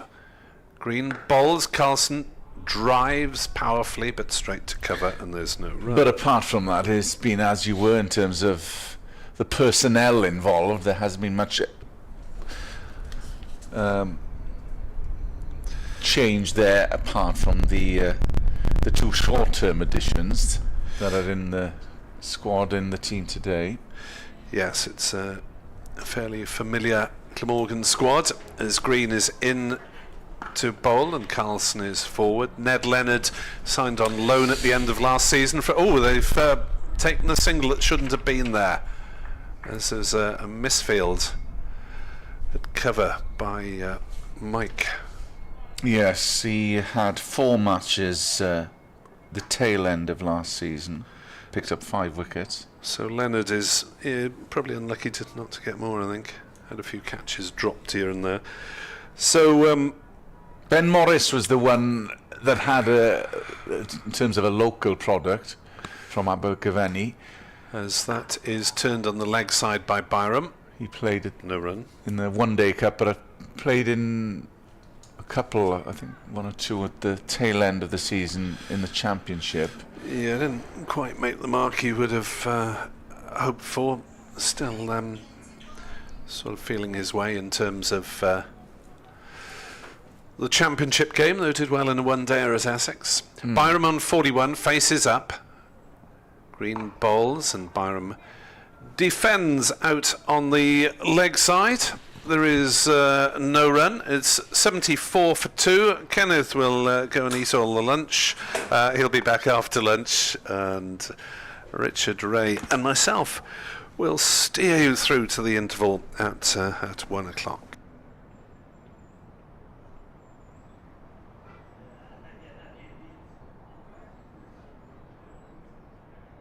Yeah, popped out during my break, thinking it would be balmy, looking at the sun. How are you spelling that, balmy? It isn't, yes, it's definitely A-R-M-Y type. Still, hence Leicestershire's fielders mostly in long-sleeved sweaters over their short-sleeved sweaters. It is not quite cracking the flags here yet. Were you on from the Taff End, or are you on from the cathedral? This is you. This is me. It's Ben Mike over the wicket from the River End. Comes in and bowls outside off stump short. It was there to be put away, but Carlson, a sort of rather indeterminate attempt to, was just late on it, trying to sort of guide stroke cut it away down behind point and missed it. It's been a Carlson frisky innings thus far. Connected with 1 or 2 nicely, but also a bit fortunate to get away with 1 or 2 slightly wilder efforts. More blue coming over, and consequently a brighter sun as Mike is in. To Carlson outside off stump. Ignores it, really, just barely took a step towards it. Only once it was in the gloves of Cox did Kieran Carlson sort of step forward and rehearse a drive at the ball. Mike summons more sawdust, courtesy of Chris Wright. Picks up a big handsworth, or 2 handsworth, from the pile behind umpire Newell, well behind umpire Newell, and it just doesn't sort of work it in, just dumps it roughly where Ben Mike's front foot is landing on the return crease. Mike is in and bowls over pitched on the leg side and clipped away very nicely by Carlson.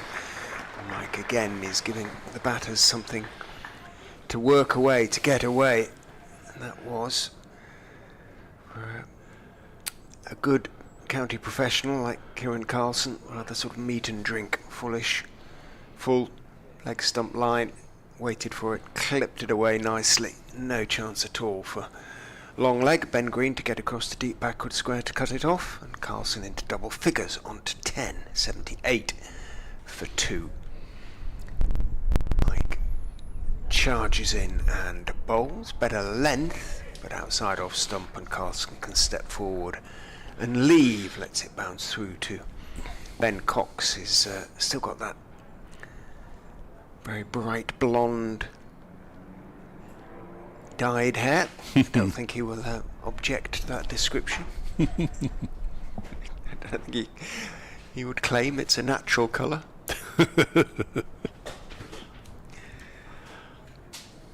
I hear, incidentally, Leicestershire supporters, as Mike is in and bowls, foolish on off stump, waited for it Carlson and just blocked it out to mid-off, that Rishi Patel has gone for an X-ray. So they will be hoping desperately that bruising is the only conclusion of that medical procedure, because that would be a real blow to lose Patel before he'd faced a ball this season. A break would mean minimum 6 weeks, wouldn't it, really? In goes Wright, in goes Mike even, bowls outside off stump, and Carlson again leaves, end of the over, 78 for 2, 23 overs have been bowled, so Mike conceded 13 from his first 2. They've picked up the run rate a little bit, because you do get some loose deliveries from Ben Mike, and as you were saying, Nick, to Kenneth, if they can get through to lunch, these two, Glamorgan will be, 100 for 2, something around that sort of level, and they would be, I think, really pleased with that, because they've been bowling friendly conditions. Yeah, 100 for 3 would be about level, I guess. Anyway, here's Green into his 5th over, as the sun comes back out and bowls to Eddie Byram, who leaves through to Cox. Ben Davis on X is admitting full responsibility for the dismissal of Sam North East, having hoped for a century and had him in his fantasy team, etc. Trust me to jinx Sam North East, but I think Tom Scriven will claim the credit. North East leg before to Scriven for 17. That was 60 for 2. It was 3 for 1 when Zain Ul Hassan edged Ian Holland's first ball to slip. Green bowls, and there's a big appeal. Has Byram gone? Yes, he has. That is the one that Leicestershire wanted. Ben Green has struck, finding the outside edge of Eddie Byram's batter. Relatively simple catch behind the wicket, and Glamorgan 78 for 3. Leicestershire have their first point of the season. Top of the table, I believe. Might not be able to say that too often, but well bowled. Ben Green, who's just done what Ben Green does, nags away on a length, gets a little bit of movement, just looking at it, just straightened a touch, just enough. And Byram playing inside the line, not deliberately inside the line, playing out the ball, obviously just brushed the outside edge. So his first 9 scoring shots were boundaries, weren't they, Eddie Byram? Yep. But since then, it just dried up a little bit for the Zimbabwean. He played some super shots, but 41, 78 for 3. Yeah, Leicestershire will be pretty satisfied with that, I think, after Peter Hanscom made the crucial call of heads, which was correct, and his team slight advantage at 78 for 3. I think he'll want one more, but, well, he'd obviously want one more at least before lunch. But I think, given the conditions, it feels like it's a 4-wicket morning, really, from the bowling side's point of view. So I think they'll still feel that they won't want it to be on as even. It shouldn't be in these conditions. And does that sound a bit harsh? But a bit greedy. possibly, as the sun blazes out now. What kind of trees, though, is opposite? They're obviously an evergreen of some kind, because it's bright green compared to just buds on everything else. I'm not an arboreal expert of any variety. If anyone knows, let us know. Andy Ward, the former head groundsman at Leicestershire. I remember my first season asking him what the trees were, and absolute shrug. He didn't have a clue on his own ground what the individual trees were, but tell me all about the grass and things like that. Yeah, they're green things.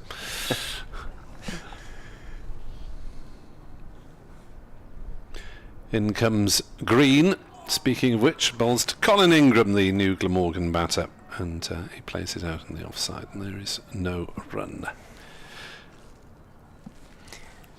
Colin Ingram had plenty of time at the wickets, and Sunday and Tuesday, 62 and 76 not out in the warm-up game. And a fine season last year, but the slate is clean as Ingram drives to mid-off and won't get off the mark there. Colin Ingram with 1,351 runs last season, which was the top contribution in the championship, remarkably consistent, and that was even sitting out a couple of matches in mid-season as well. To give him a rest as Green bowls, and that's played into the offside by Ingram. No run. Ingram has got this year and another year on his contract, even though he turns 40 during the course of this season, like Chris Wright.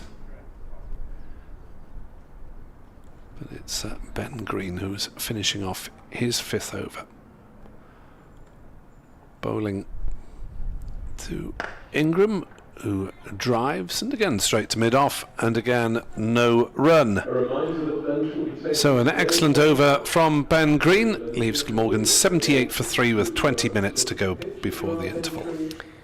Ben Green last season picked up 11 wickets during his loan spell at Leicestershire. 11 county championship wickets. Well, that's all he played, because he plays white, but he is in the Somerset 11 for white ball cricket, and I guess will be again this season. But he wants to play red ball, obviously, and is a very useful performer when he does.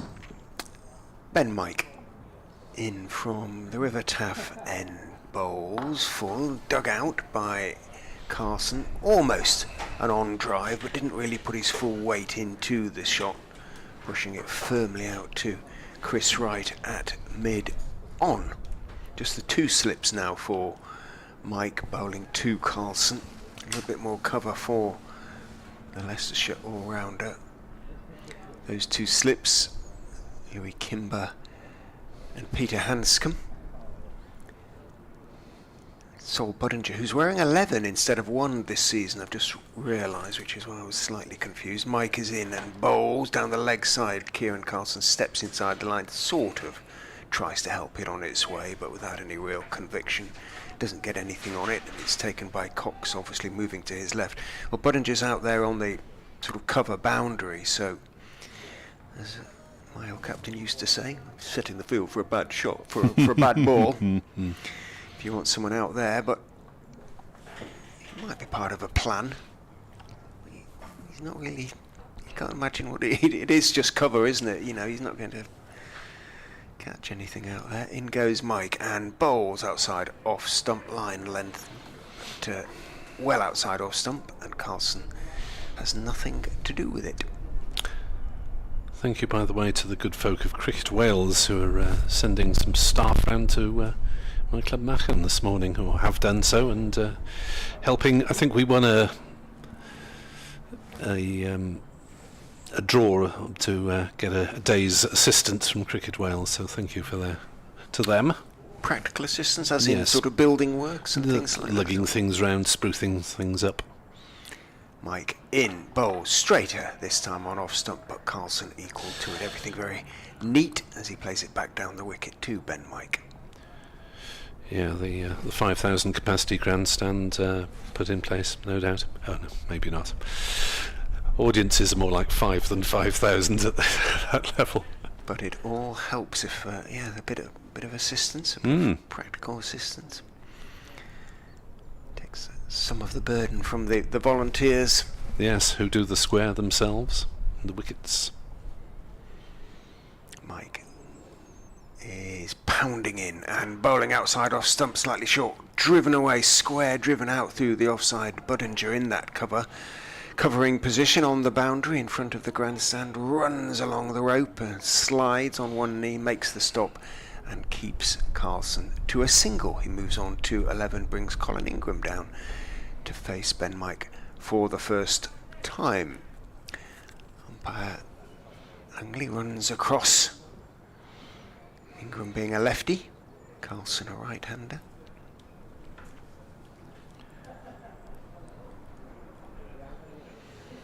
Mike changes his angle of attack, goes around the wicket and bowls, and he's driven. It's over pitched and he's driven out wide of extra cover. All Scriven can do is turn and jog after the ball as it crosses the ropes at deep extra cover, and not for the first time in this short spell, Ben Mike concedes a boundary from the last ball of the over. 3 overs, none for 18 for him. Glamorgan on to 83 for 3, and Ingram off the mark in the best possible style. A lovely flowing extra cover drive. Yes, a typical Ingram boundary really, to get off the mark. Really enjoys that area through the covers in red ball cricket in particular. White ball you see quite a lot disappearing towards mid-wicket and square leg as well. 83 for 3. Wickets to Holland, Scriven and Green in that order. As Green bowls and forward comes Carlson, playing slightly askew into the covers but safely all along the ground, and there's no run, and a really vital first passage of the game given the weather conditions, that it was likely only to be overcast during the morning, as Green bowls. Carlson drives again, straight to cover, and there is no run. The weather forecast for Cardiff today suggests that temperatures might scrape up to a 21 Celsius around about tea interval. My word. And after a little bit of rain this morning, no delay in play, but not expected to see any more precipitation for hopefully the rest of the game. There's Carlson's clipped that one off his legs, and he'll pick up a boundary because it's fine leg as the ball runs up off the advertising hoardings and into the terrace. 87 for 3, Carlson to 15. Chris Wright warming up For a second spell. Likely to see an over of spin before lunch or not from Rayan Ahmed? I'd be very surprised. So no is the answer. It is unlikely. A 5-man seam attack for the Foxes. Green to Carlson on the defensive, pushing back to the bowler. No run. Maximum temperatures according to the BBC forecast for Cardiff: 19 tomorrow, 17 Sunday and 16 on Monday. So but at least the big yellow sun symbol dominates affairs. Hopefully, if you can get here during the course of the next 3 days, 3.5 days. Green, right arm over, bowls. Carlson shoulders arms. Ball does come back a little bit, but without quite threatening the timbers. The bails this season are black, by the way. Yes, they're not that easy. It looks like you can't see them really, No. can you? Not clearly. I don't know why. Barely make them up on the. I presume because the logo of the sponsors is just Yes. black and white. Rothesay, a pension insurer, have taken over as title sponsors. As that's again outside off stump and allowed to go through by Carlson. So it may fit in with the branding, but it doesn't exactly make commentary life much easier if the ball just clips the top of a stump and Bale drops off. We're not likely to see it from this distance, as the Leicestershire supporters enjoy what sunshine there is, and maybe a beverage or two. Yes, they found a little bit of sun. Stention Benno stand flag.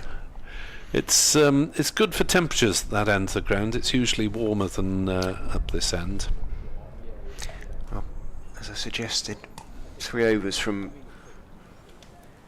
Ben Mike has been enough as far as Peter Hanscom is concerned, and he's turned back to Chris Wright, who is immediately hitting a length on off stump, drawing Colin Ingram forward. Sort of bat and pad both involved, mostly bat, a little bit of pad I suspect as well. The ball trickles out towards point. Ahmed and Hanscom both get in towards it.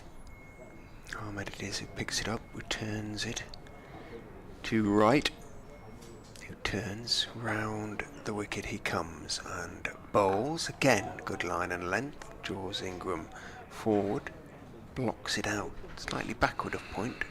Ahmed doesn't have as far to run, indeed hardly has to run at all. The ball reaches him at that backward point position.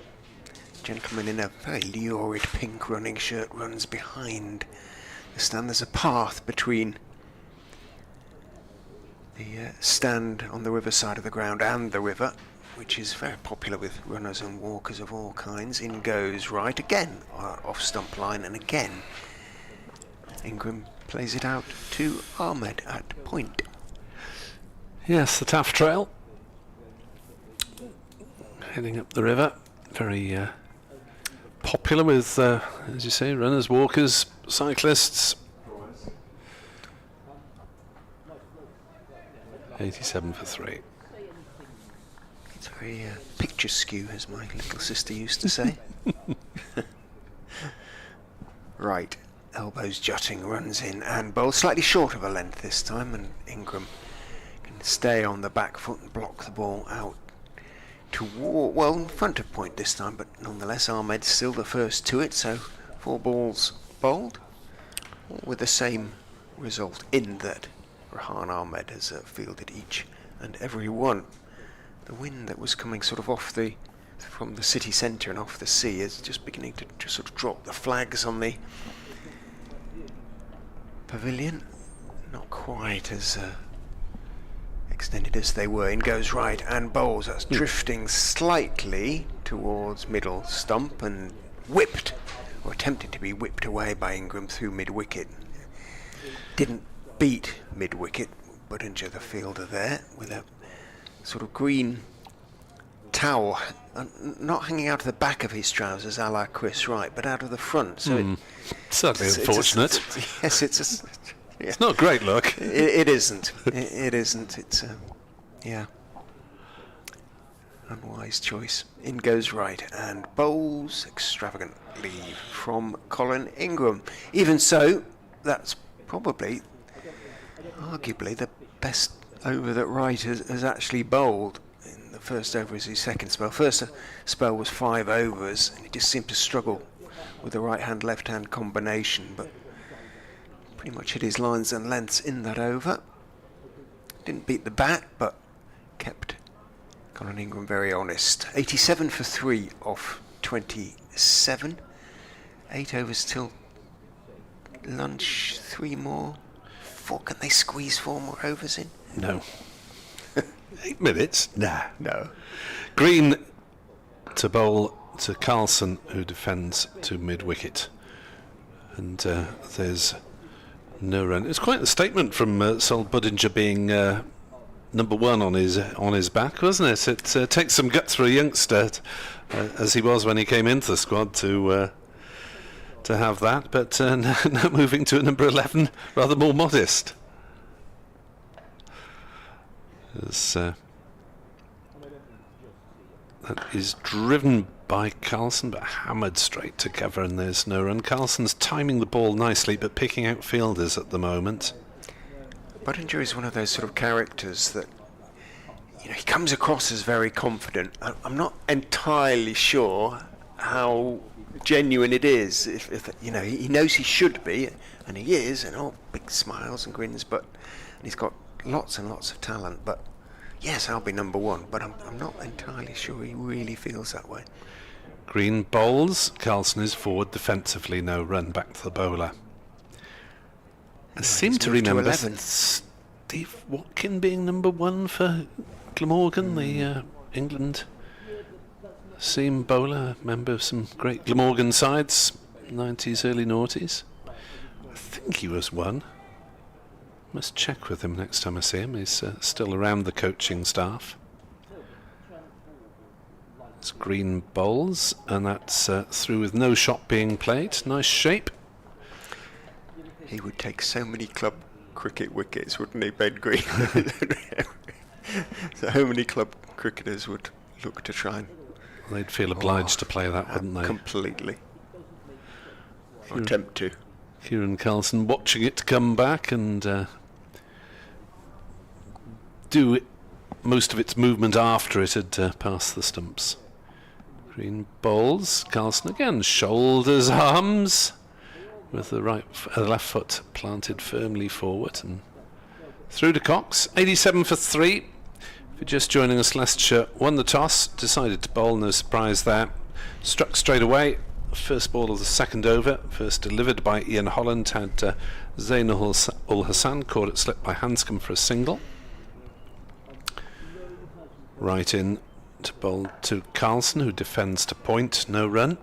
Sam Northeast and Byram put on 57 for the second wicket before Sam Northeast was leg before to Tom Scriven for 17, and then Eddie Byram, who'd had his first 36 runs in boundaries, edged behind to Ben Cox, off Ben Green for 41. That was 78 for 3. It's now 87 for 3 with, 5 minutes according to digital, but only 2 minutes according to... 2 according to the clock on the pavilion. Yes. By which do you think the umpires will go? I would imagine the digital. I think they're on the digital one when we started. Surely. Chris Wright round the wicket to Colin Ingram, who is looking to drive. It swings back in.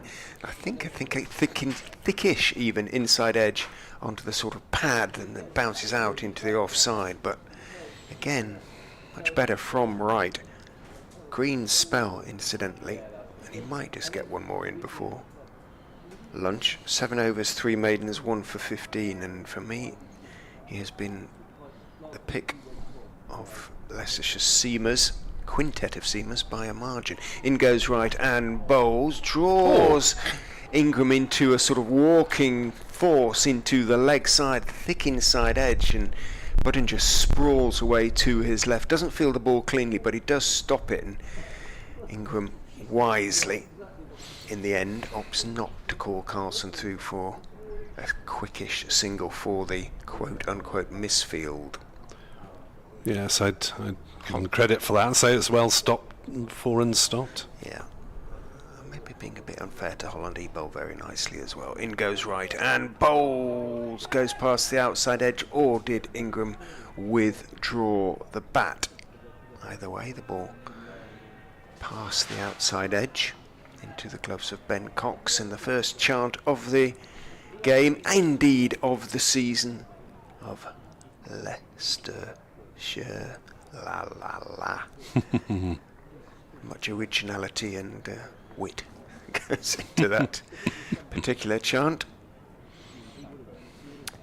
Not much music.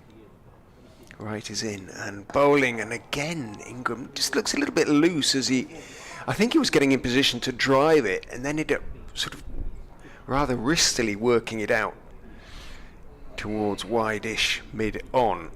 It was in the air for a few feet, and there's movement back in, obviously, from the right-armed Wright, bowling around the wicket to the left armour. He's swinging it in to him. But he looks a little bit anxious to get on with things, given only a couple of minutes till lunch. Wright bowls to Ingram, and that's more comfortable to work away for the single, because it's a little bit leg side and it's a little bit short. Although it does swing, Ingram can stay on the back foot, just work it behind square and jog a comfortable single. 88 for 3. Well, yes, Ingram with a fine season last season, but you're only as good as your current knock, aren't you, really? And Ingram's got to start from scratch, do it all again. He's watching as Kieran Carlson faces what's probably the last over before lunch. Wright is in, final ball of the over, bowls, and Carlson leaves the outswinger outside off stump. Should be one more. Final over from that end before lunch, Yeah. unless they're on the pavilion clock away to our left, which suggests it's just past 1, but that's slightly ahead of itself. 88 for 3 then, as Richard Ray.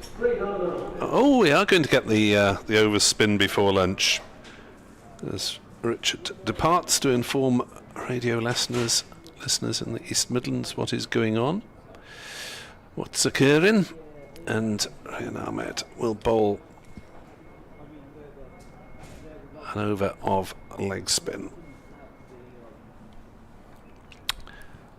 Still a young man, in and out of the international setup. Not the best time of year to press your case as a spinner, but let's see what he's got to offer as he bowls to Colin Ingram, who's forward watchfully defending, and there is no run. So Glamorgan losing Ul Hassan for 1, North East for 17, Byram for 41. Ahmed bowls, turned off his legs by Ingram, down towards square leg, and they'll go through for a comfortable single. 89 for 3, Ingram to 6. 30th over being bowled by Leicestershire, so decent rate from them. They're level as things stand. Well, it's not always updated on the board, but it has got level, which I guess will be at least the case with 3 wickets having been lost. Ahmed bowls, Carlson drives through the covers, and it's picked up by Ben Mike, sweeping on the cover boundary and keeping Carlson down to a single. He moves to 16. It's 90 for 3 here on BBC Sport Online. Remember, available via BBC Sounds and via smart speakers. Ahmed floats it up. Ingram drives gently to short cover, and there is no run. 2 balls to come off the morning session. Ahmed wearing a number 16. Bowls to Ingram. Pushes it back to the bowler. Most teams wear black numbers. These are 2 of the few that don't. Leicestershire in green, Glamorgan in red. As Ahmed round the wicket, bowls a little bit quicker. Ingram meets it with a solid defensive bat. That is the end of the session then here on BBC Sport Online. And honours reasonably even. Leicestershire having won the toss and chosen to bowl in reasonably helpful conditions. They have got 3 wickets to their credit. And maybe Leicestershire will be very marginally the happier of the 2 sides at the lunch interval. Commentary resumes at 1:40.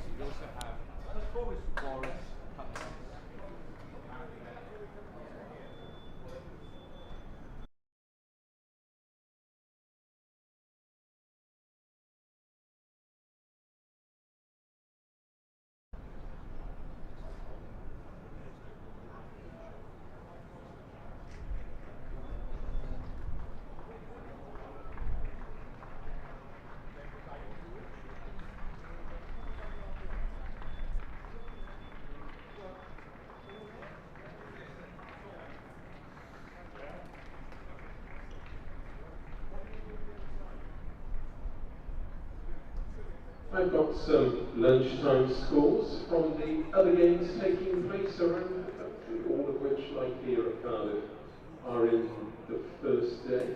It started the Utilita Bowl, where Yorkshire won the toss, elected to bat against Hampshire. At the interval, Yorkshire 106 for 5. At Taunton, Somerset won the toss. They elected to bowl against Worcester. Glamorgan 90 for 3 at lunch. Honours reasonably even after Leicestershire won the toss in bowling.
22 on his back.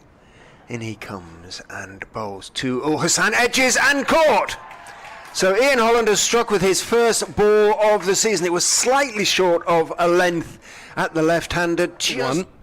Right is in to bowl, and Byram will get runs here with an elegant turn of the bat through the leg side. The ball away to goes in and bowls and just nurdled nicely, waited for it northeast, pushed it away between third slip and gully, and that's going to run down to cross the boundary. Right is in to bowl to Byram, who drives this one through point. He'll get runs here. He may get four. It's a longish square boundary, but it does just on his face as in goes Holland and bowls down the leg side, helped nicely on its way by Byram, who picks up his third boundary of his in bowls very full this time, and Byram plays it really nicely. It was full just outside off stump, and he just guided it down between. People will know what he means. In goes Holland, big drive down into the ground and over wide of the jumping. These two will be facing Scriven, is on 9, and that's played fine, and will race to the leg side boundary for 4. Scriven coming in. Penultimate ball of the over. That's driven nicely through the gap this time, evades mid-off, and will in past the umpire. Balls nicely driven, nicely timed and nicely placed by Byram, straight back past him. Racing is 46 for 1. Next ball played nicely by Byram through the offside, this time backward of square. It's racing away, and it'll just handed Eddie Byram, who's on strike, coming in past the umpire, bowls, and that's a good length delivery, but that has been squirted away behind third man, and it'll Scriven to Eddie Byram, who's in, and that's again past the slip cordon and almost in the identical spot, raced away. Zainul Hassan Scriven coming in, and that's a good length ball. There's a shout, and he's out leg before Sam Northeast falls. It looked a good length. It was, they all went up, including the slip cordon. Coming in, trudging in from the River Taff end, bowls, and that sprung up on Carlson, and that struck well, and that's bisected both fielders. Is in and bowls over pitched on the leg side and clipped away very nicely by Carlson. Mike again is giving the bat. Green bowls, and there's a big appeal. Has Byram gone? Yes, he has. That is the one that Leicestershire wanted. Ben Green has struck, finding the outside edge of Eddie Byram's bat. A relatively simple catch. Changes his angle of attack, goes round the wicket and bowls, and he's driven. It's over pitch and he's driven out wide of extra cover. Hopefully the rest of the game is Carlson's clipped that one off his legs, and he'll pick up a boundary because it's fine off fine leg as the ball runs up off the advertising hoardings, and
simply for one.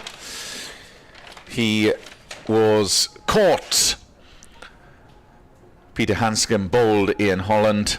Sam Northeast was trapped LBW. Tom Scriven for 17, and Eddie Byram, who looked in good nick, was caught by the wicketkeeper Ben Cox off the bowling of Ben Green for 41. So pretty much even Stevens as the two Glamorgan batters come out to the middle. Leicestershire buoyed by that third wicket and the crucial breakthrough of getting Eddie Byram.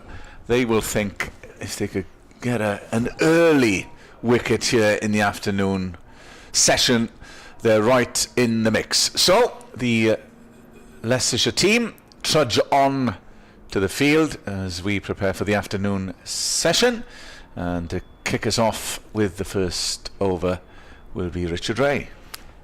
Thank you, Kenneth. Good afternoon again, everybody. Pretty much blue skies over Sophia Gardens now, but it's still a distinct nip in the air. Nick Webb was promising us sort of 21 degrees. Well, I concur with your weather assessment, because I went out earlier and let's just say I'm glad I took the jumper. I'm with you. It's well, if those temperatures do transpire, it's going to have to jump up markedly. We will see. Chris Wright is going to open the bowling for the Foxes in the afternoon.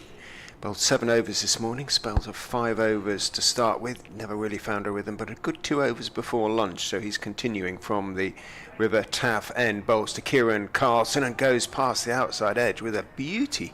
First up, it is spilled by Cox, and well, as well perhaps that Carlson, who was on the back foot, didn't get a nick on that. But right, straight back into his lines and lengths. Leicestershire, remember, left out Louis Kimber and Liam Travaskis, batsman and bowler, from their 13. Kimber has been out there though most of the day. In goes Wright and bowls in again. Carlson is rather squared up, but he does get something behind that, blocks it out into the offside as the sun properly comes out, arguably for about the first time today. But Kimber, as I say, is out there at first slip because he went out there after just 15 minutes to replace Leicestershire opening batsman Rishi Patel, who hurt his hand fielding an edge. It wasn't a drop catch, it was on the bounce at first slip, and went off for an x-ray, the result of which I have yet to hear. In goes Wright and bowls, and Carlson did he just have a little feel for that? He knew he kind of shouldn't. Leant forward and rehearses a leave, but I think he just had a little nibble at that one. So 3 super deliveries to start with from Wright. No edge found yet. 90 for 3 at lunch. A couple of quick breakthroughs, 120 for 5, and Leicestershire will feel they've justified their decision to bowl first. In goes Wright, and Carlson does get plenty on that one. Thick inside part of their bat, pushes it towards mid-wicket. Scriven scampers across towards square leg from mid-wicket, makes the stop just in time to prevent a single. Carlson sending the eager Ingram, who's on 6, yet to face a ball back into his ground. Yeah, a lot will depend on him. Ever present last year, highest score against Leicestershire of 257. Indeed. As Wright is in, bowls a little bit short, and Carlson can get up on his toes, loves it there and cut it away through the offside off the back foot between point and extra cover for 4. Well, started so well this over for Chris Wright, but dropped short on that occasion, and like many short men, comfortable on the back foot.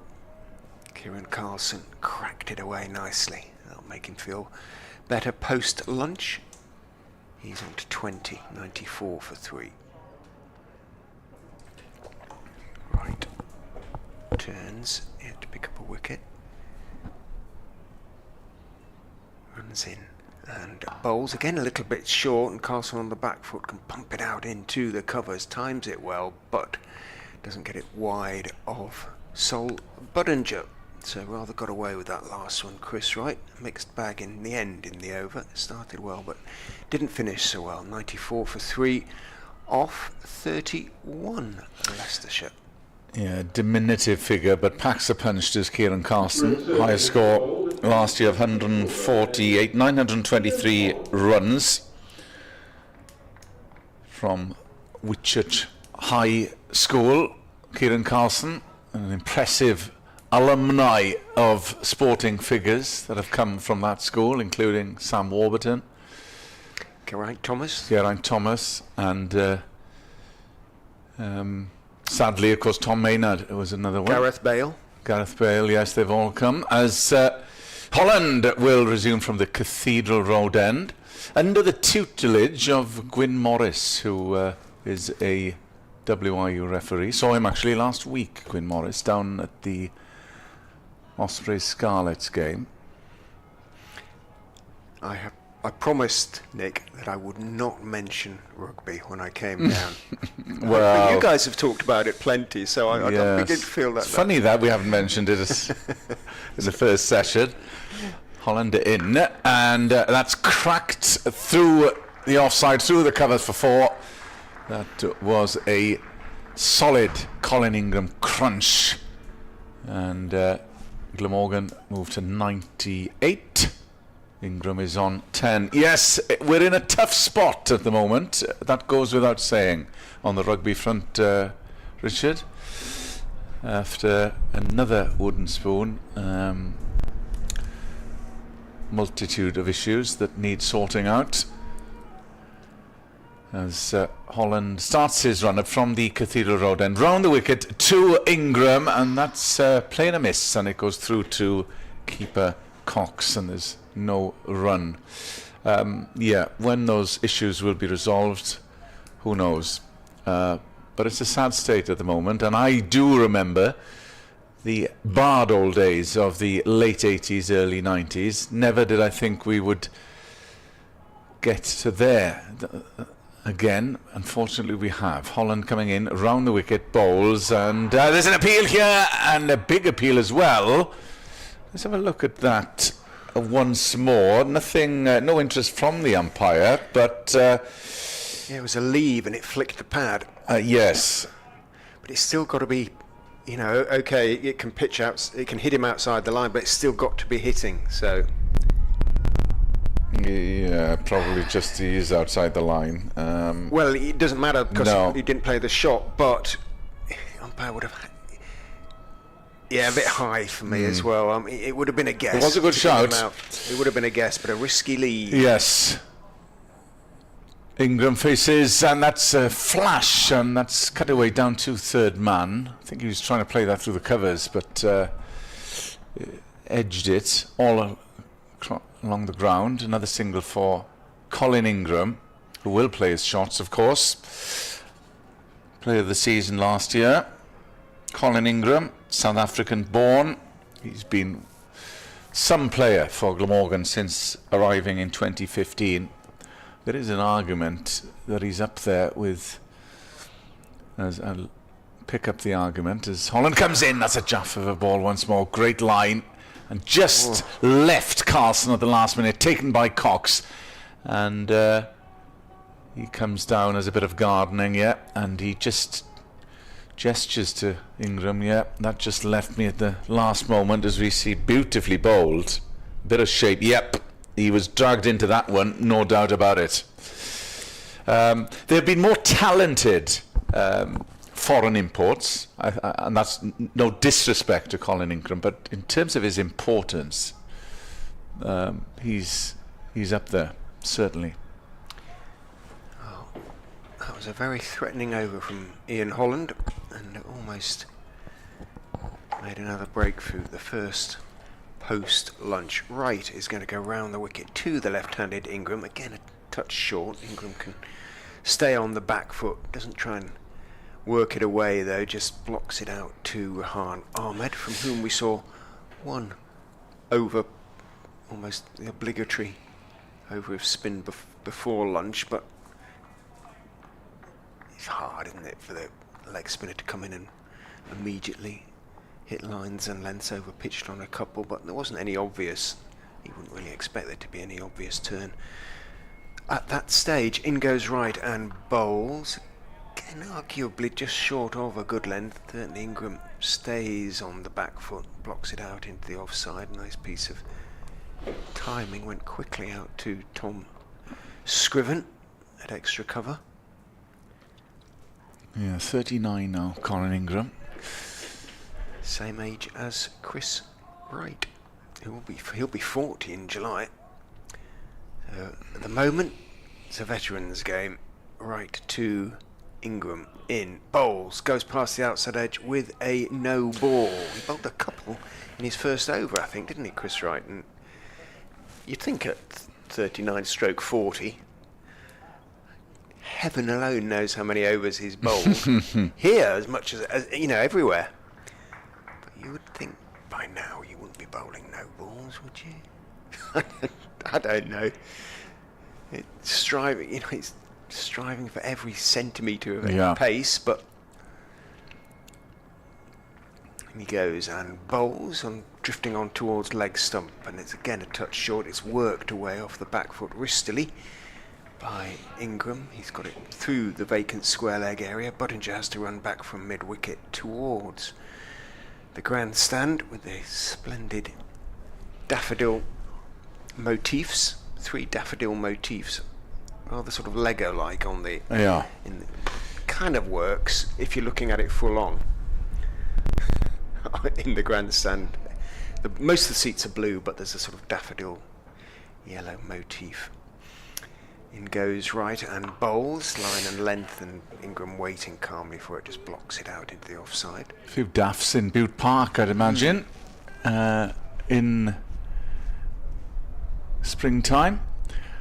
Colin Ingram actually had a notable mention. I did a piece with Edward Bevan on his top 5 foreign imports last year, but he wasn't in the top 5. No surprises for guessing that number 1 was Sir Vivian. I was going to say I.V.A. Richards would be my guest. Yeah, I'll have to remember the list. Right, in bowls, Fullis looking to drive expansively, thick bottom edge from Ingram. Straight down into the ground, bounces up into the air and dribbles rather apologetically down the pitch on the on side. Believe Edward's top 5 were as follows: Vivian Richards, Waqar Younis, Kasparovich, Elliott, and surely one other Australian bowler who just bowled his heart out. Well, Michael Hogan. In goes right and bowls, cut by Ingram down towards wide third man, almost backward point. Didn't time it as well as he would have liked, I suspect. Ben Green runs up from wide third man out to backward point and fields, and Ingram picks up a couple. He moves on to 15, and the score past 100 now, 105 for 3 off 33. No is the answer to that, which is a surprise because Hogan and Edward were thick as thieves. They were bosom pals. However, no, it was a fine player from India, which was his number 5 on that list. Opening batter and spinner called Ravi Shastri, who played here from 87 to 90 as Holland comes in, and that's just jabbed down into the ground and runs. I think he played and missed it. Yeah, That one. I thought he jabbed it, but no, it was a play and a miss by Kieran Carlson. Yeah, so reverse order: Shastri, Elliott, Kasparovich, Waqar Younis, and Vivian. Javid Meander was the other one, and Majid Khan was before Edward's time here as Holland comes in, and that's whipped through square, and the pace should take it all the way. Yes, that was all about timing off the hips of Kieran Carlson, and fine stroke for the Glamorgan batter, 109 for 3. Frustrating for Holland. Who would have been on the Leicestershire list, Richard? Well, we invite Leicestershire supporters to make a top 5. Make their suggestions. Many fine players. up for discussion, I'm sure, as Holland starts his run. And from the Cathedral Road end, Sophia Gardens bathed in sunshine. And again, it's whipped through mid-wicket this time on the leg side by Carlson. There's no run.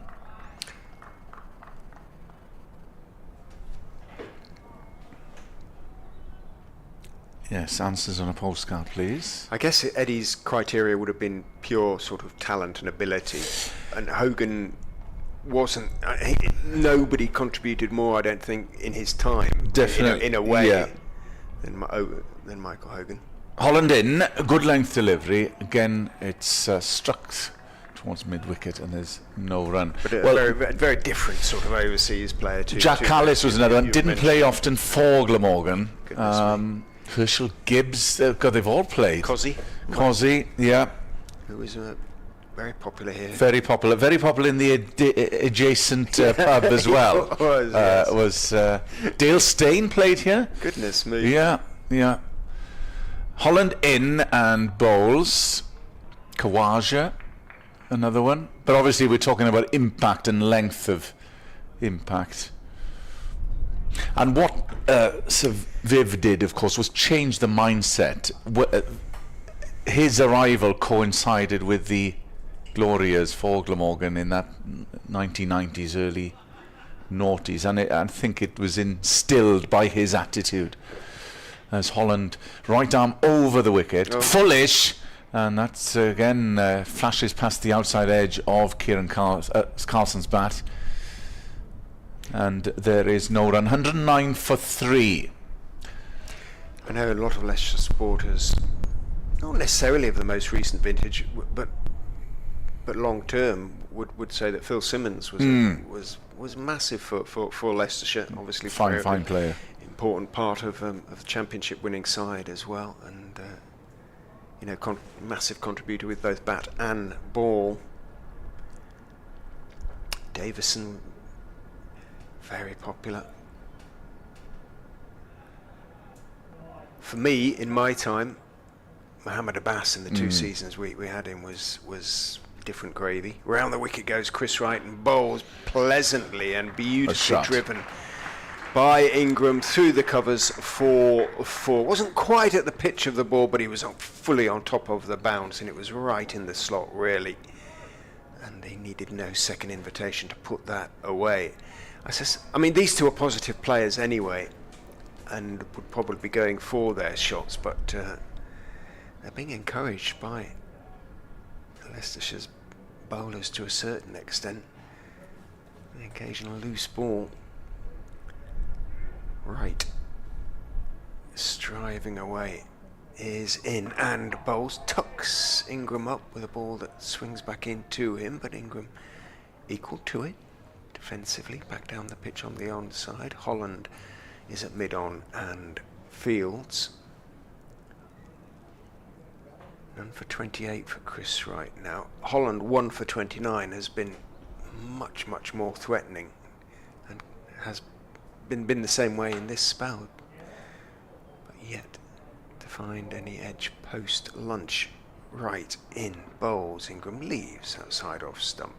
Kimber applauds, hands above head, legs akimbo. First slip. Problem for Leicestershire, Ingram is so strong, so it hasn't got many weaknesses all around. He's so strong off his legs.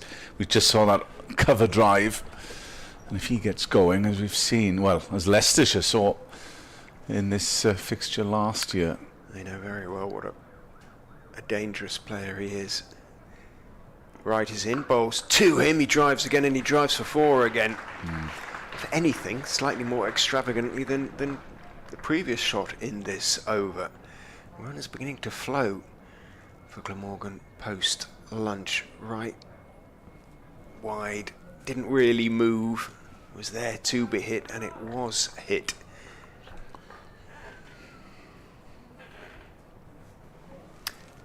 Now a little bit of report on Rishi Patel. As Wright turns, bright sunshine, runs in and bowls straight, good length. Ingram back foot defensive out into the offside, no run. this is from one of Leicestershire's supporters, but has heard that Rishi Patel's, well, it's not broken, but it was dislocated.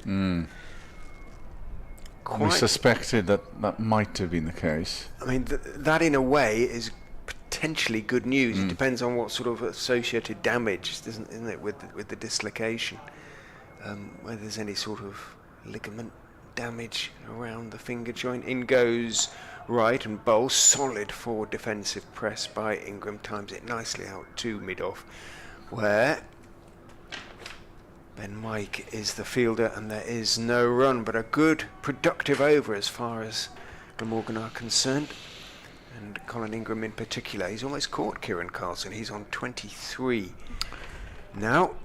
He's faced 39 deliveries. Carlson's 24 has come off 53, and sun hats and shorts are the order of the day now. Yeah, I can see that the smaller stands on the back onto the taff are filling up.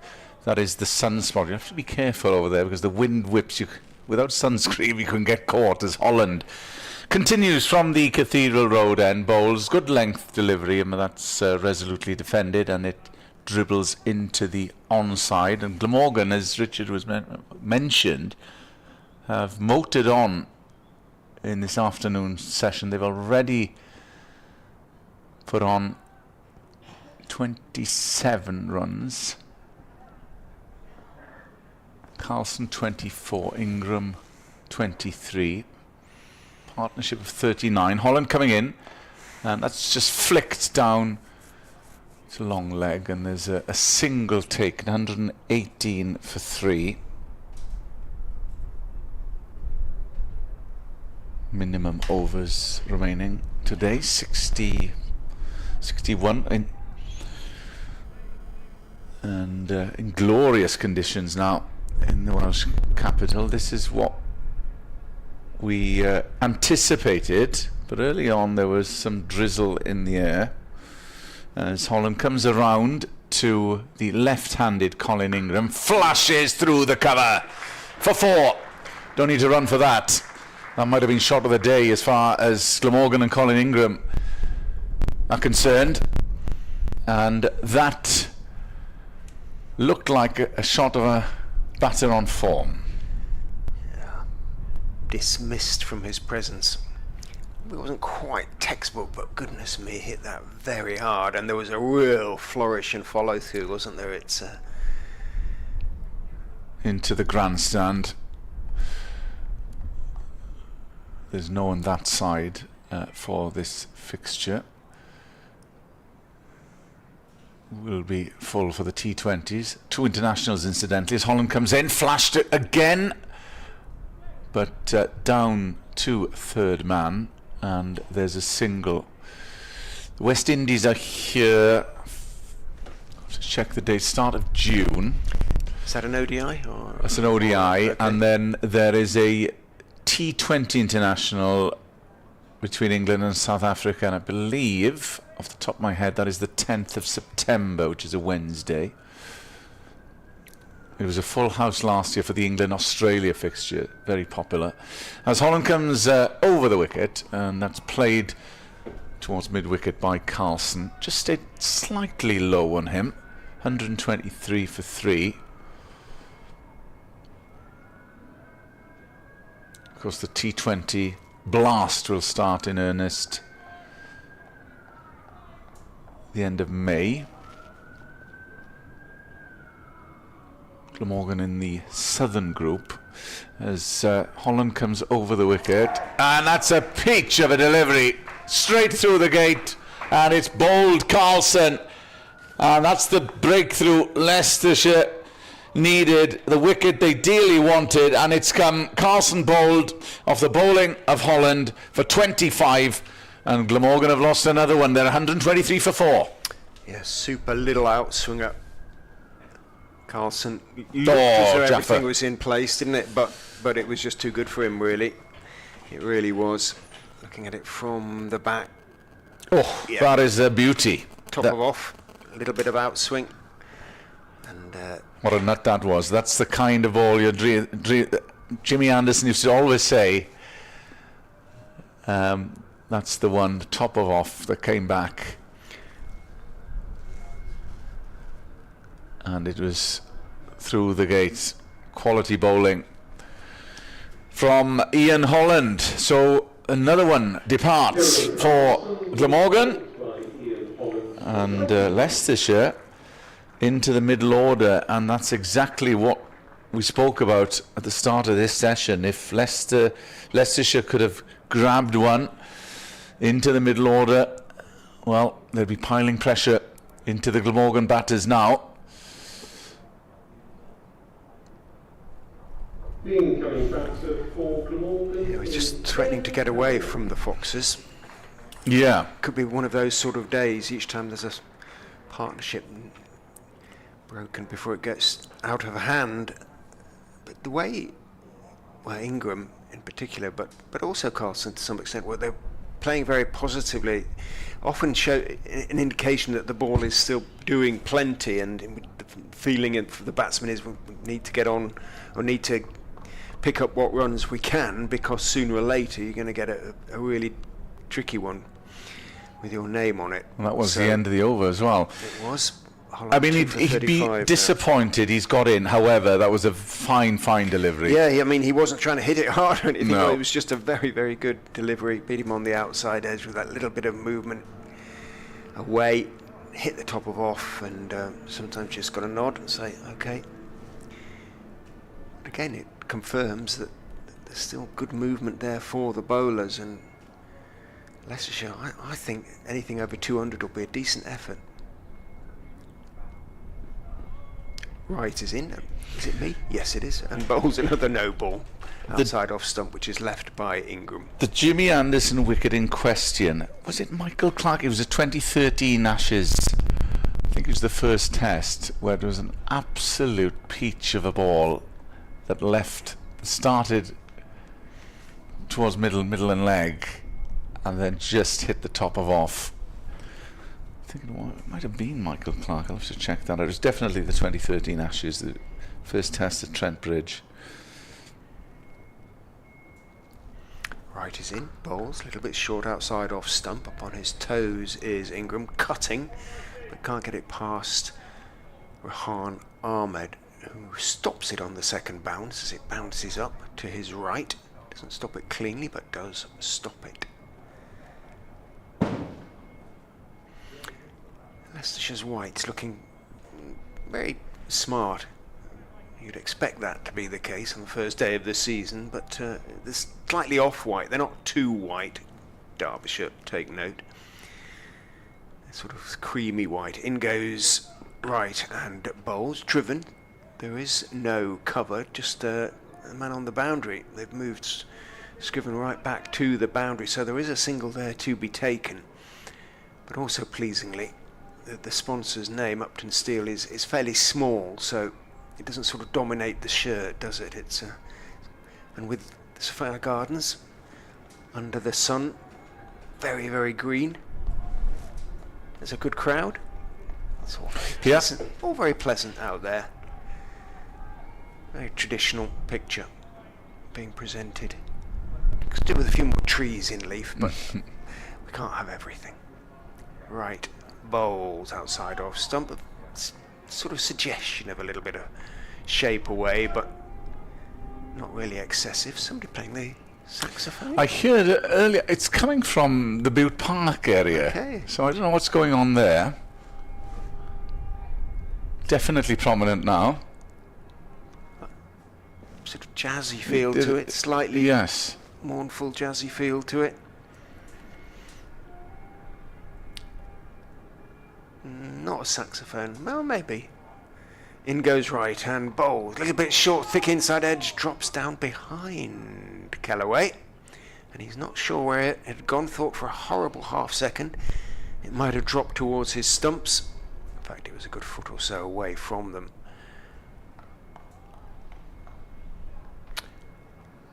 Kellaway, the ambidextrous Kellaway. Yes.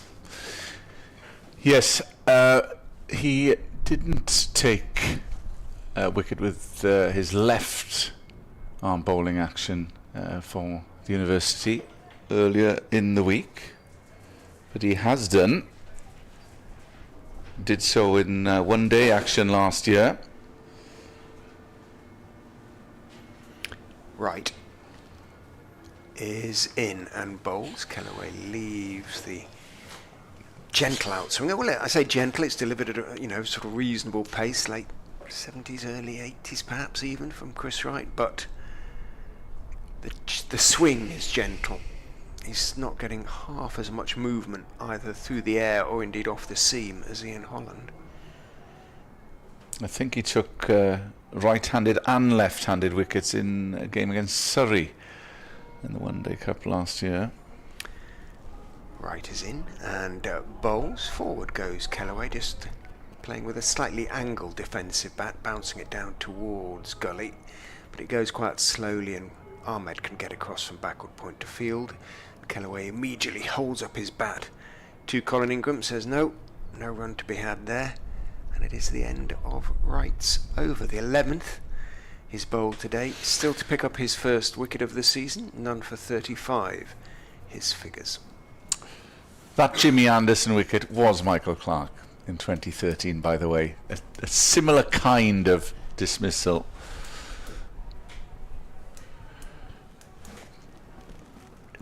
So Glamorgan having to regroup once more after losing Kieran Carlson to that peach of a delivery from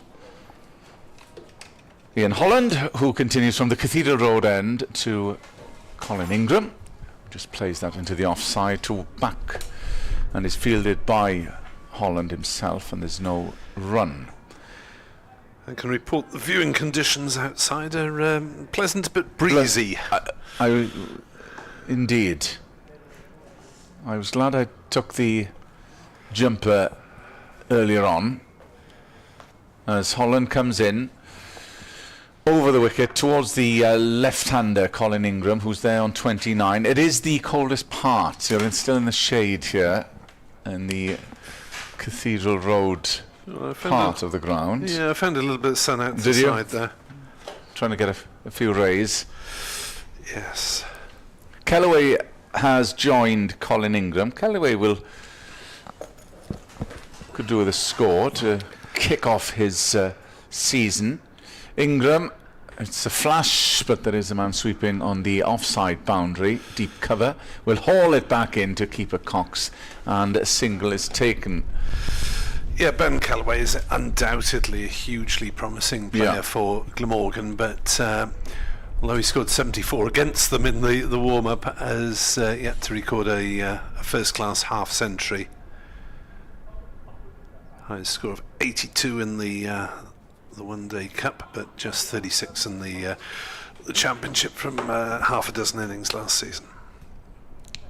Coming in is Holland from the Cathedral Road end. Good length delivery. And that's the outside edge. There is a third man in place.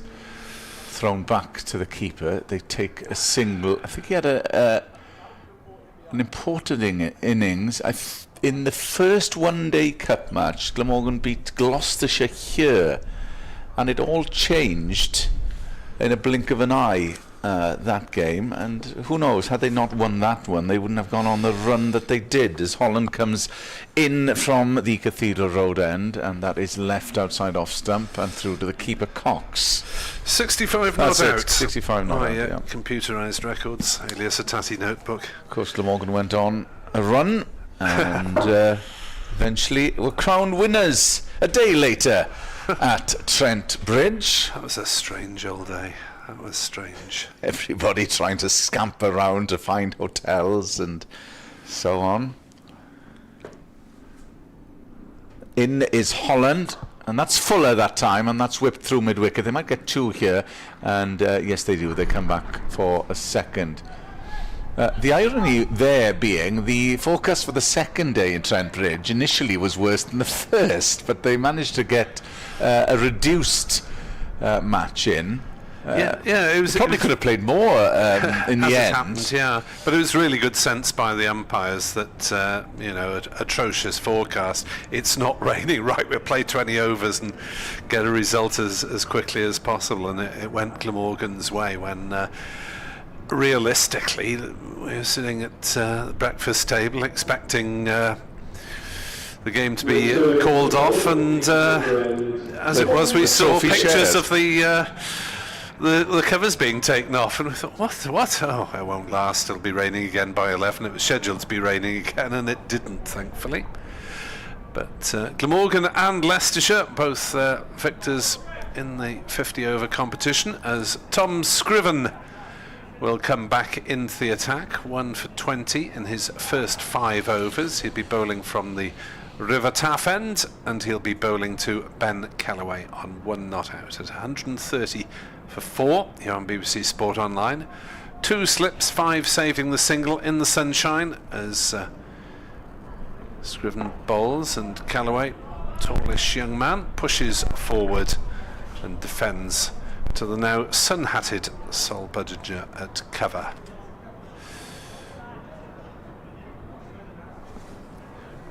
Callaway must be just over the 6-foot mark, I would have thought. Let's look him up in the Who's Who, which mine hasn't arrived yet, but Richard Ray's has, thankfully. As Scriven bowls and Callaway drives slightly uncertainly. 6'2". There we are. Cardiff University is still at Chepstow Comprehensive School, Clifton College.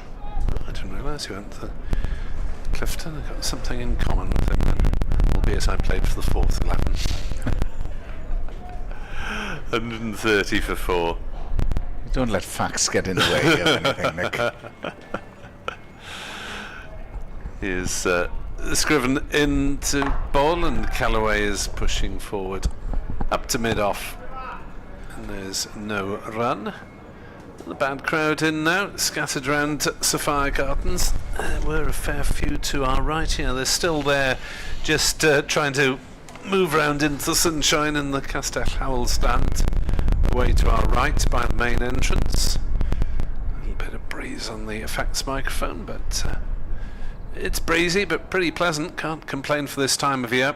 Scriven is in bowls. Callaway drives nicely, but Budinger blocks it at cover, and there's no run. Had a message from the Clammy podcast boys asking about the jazz that was audible in the background over the lunchtime, but no idea if anyone knows who's playing it and where. But it was drifting in, presumably from somewhere outside, just outside the ground, other side of the river possibly.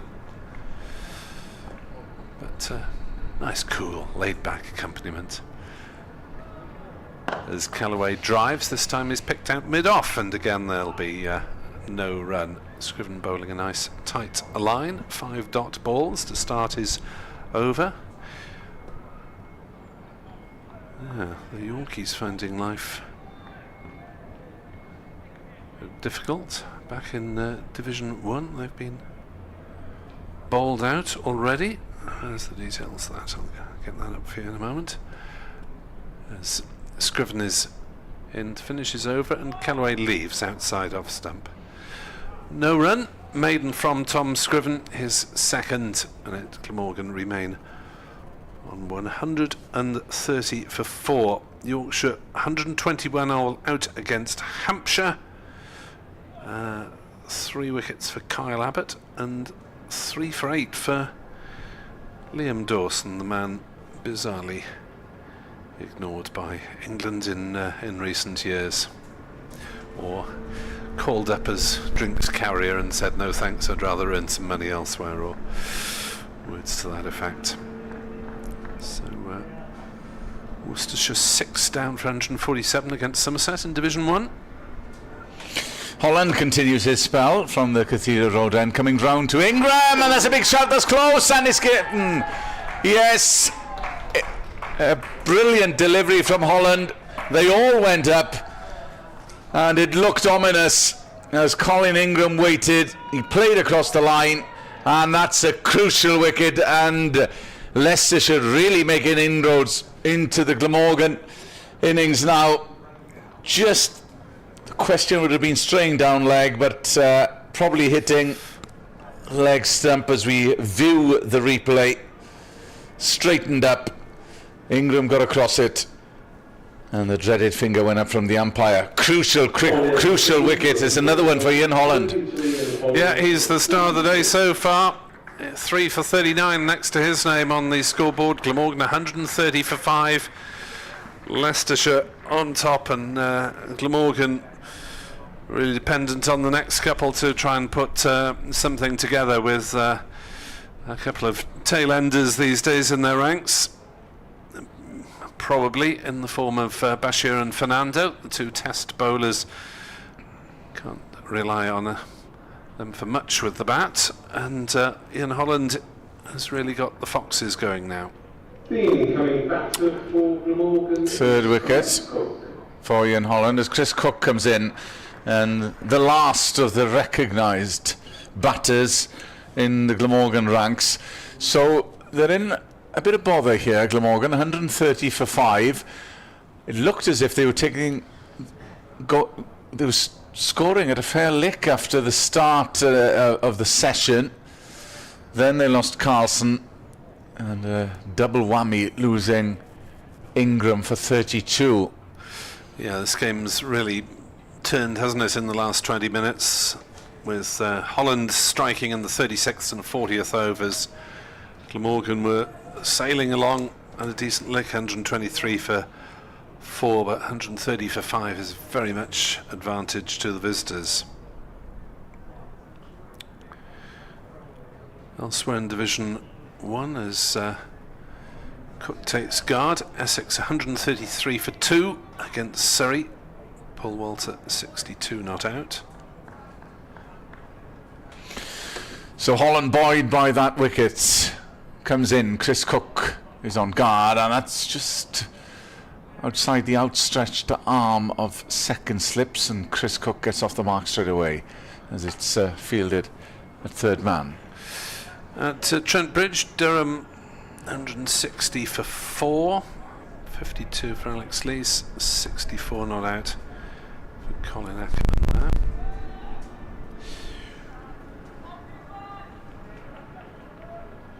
Middlesex going strongly in Division 2, 173 for 4 at Lords against Lancashire, Sam Robson 70. Ian Holland in, and that's left outside off stump by Chris Cook.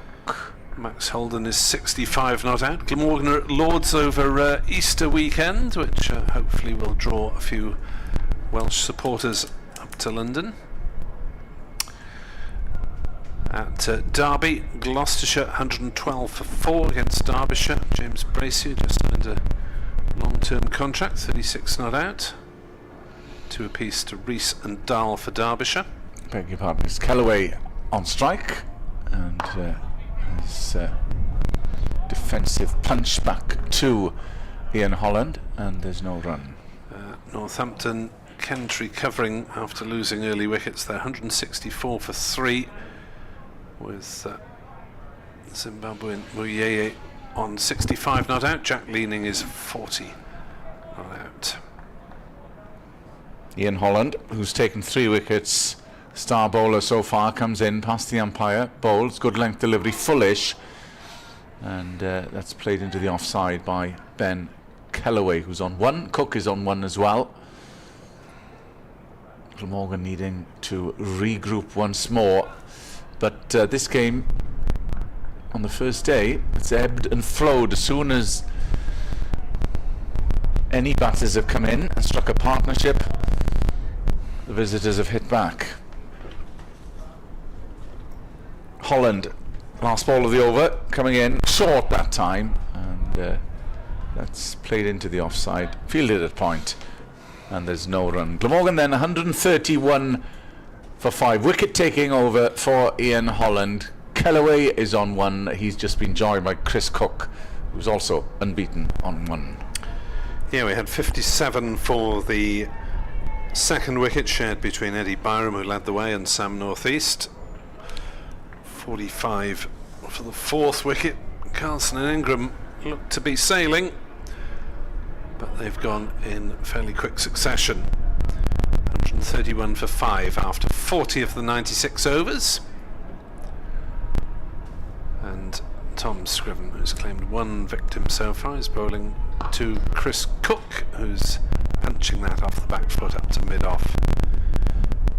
No run. Chris Cook last season averaged 30 thanks to a century in the last match. It wasn't really a vintage batting season for him in the championship, even though his keeping is as strong as ever. Host of young pretenders looking to take over the gloves in maybe a couple of years' time, as Cook drives to mid-off and there is no run. Will Smale did the job in the one-day cup. Alex Horton and Henry Hurl, the other contenders. Hurl was keeping for the university's side against Glamorgan earlier in the week. But Chris Cook not ready to give the gloves up yet. 131 for 5. Scriven in the sunshine bustles in, bowls, and Cook drives slightly squarer maybe than he was looking to, and it's well picked up by Lewis Hill on the backward point boundary. Keeps them down to a single. 132 for 5. I thought Smale did keep well in the short format and in Chris Cook's absence. He was out for a spell last year.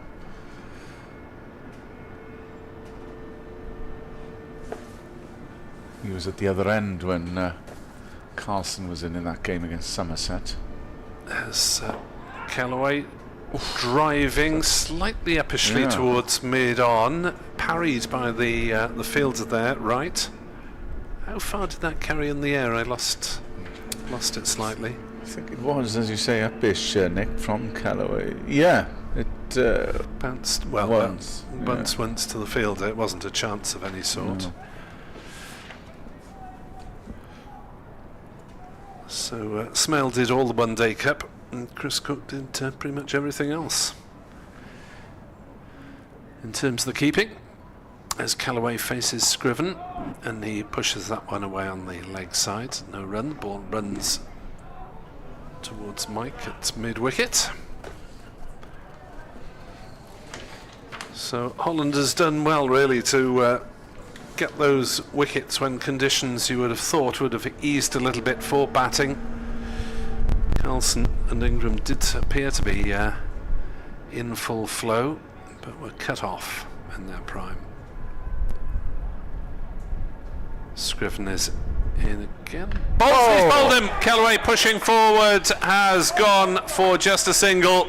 132 for 6, and Leicestershire in complete control as Tom Scriven picks up his second. Well, Glamorgan at 6s and 7s here, desperate trouble. Another one falls, and this could be wrapped up very, very quickly through the gate of Ben Callaway, hitting the top of middle and off. It's a good ball, wasn't it? Basically went straight on and bowled him through the gate. Ben Callaway won't be terribly happy with that one. I don't think there was much movement there at all. No, just it went straight on. So 3 wickets in quick succession earned by Leicestershire, and well, we thought 3 wickets in a morning session, Leicestershire having won the toss and enjoyed the better of the conditions, but now the sun has come out. You would have thought the batters would prosper, but they have not, as Ben Callaway mounts the pavilion steps, rueing his fate. I'm sure better days will come for him, and he'll have the chance to do something with the ball as well, because Glamorgan have picked the 2 spinners in Callaway and Bashir before you get to Carlson. There's Tim van der Hoogten at 8, averaged 28.8 last season, the highest score of 46. He has had half centuries in the championship. As The incoming batter for Richard Ray Glamorgan is welcome back in. Tim. Little shuffle in the commentary box.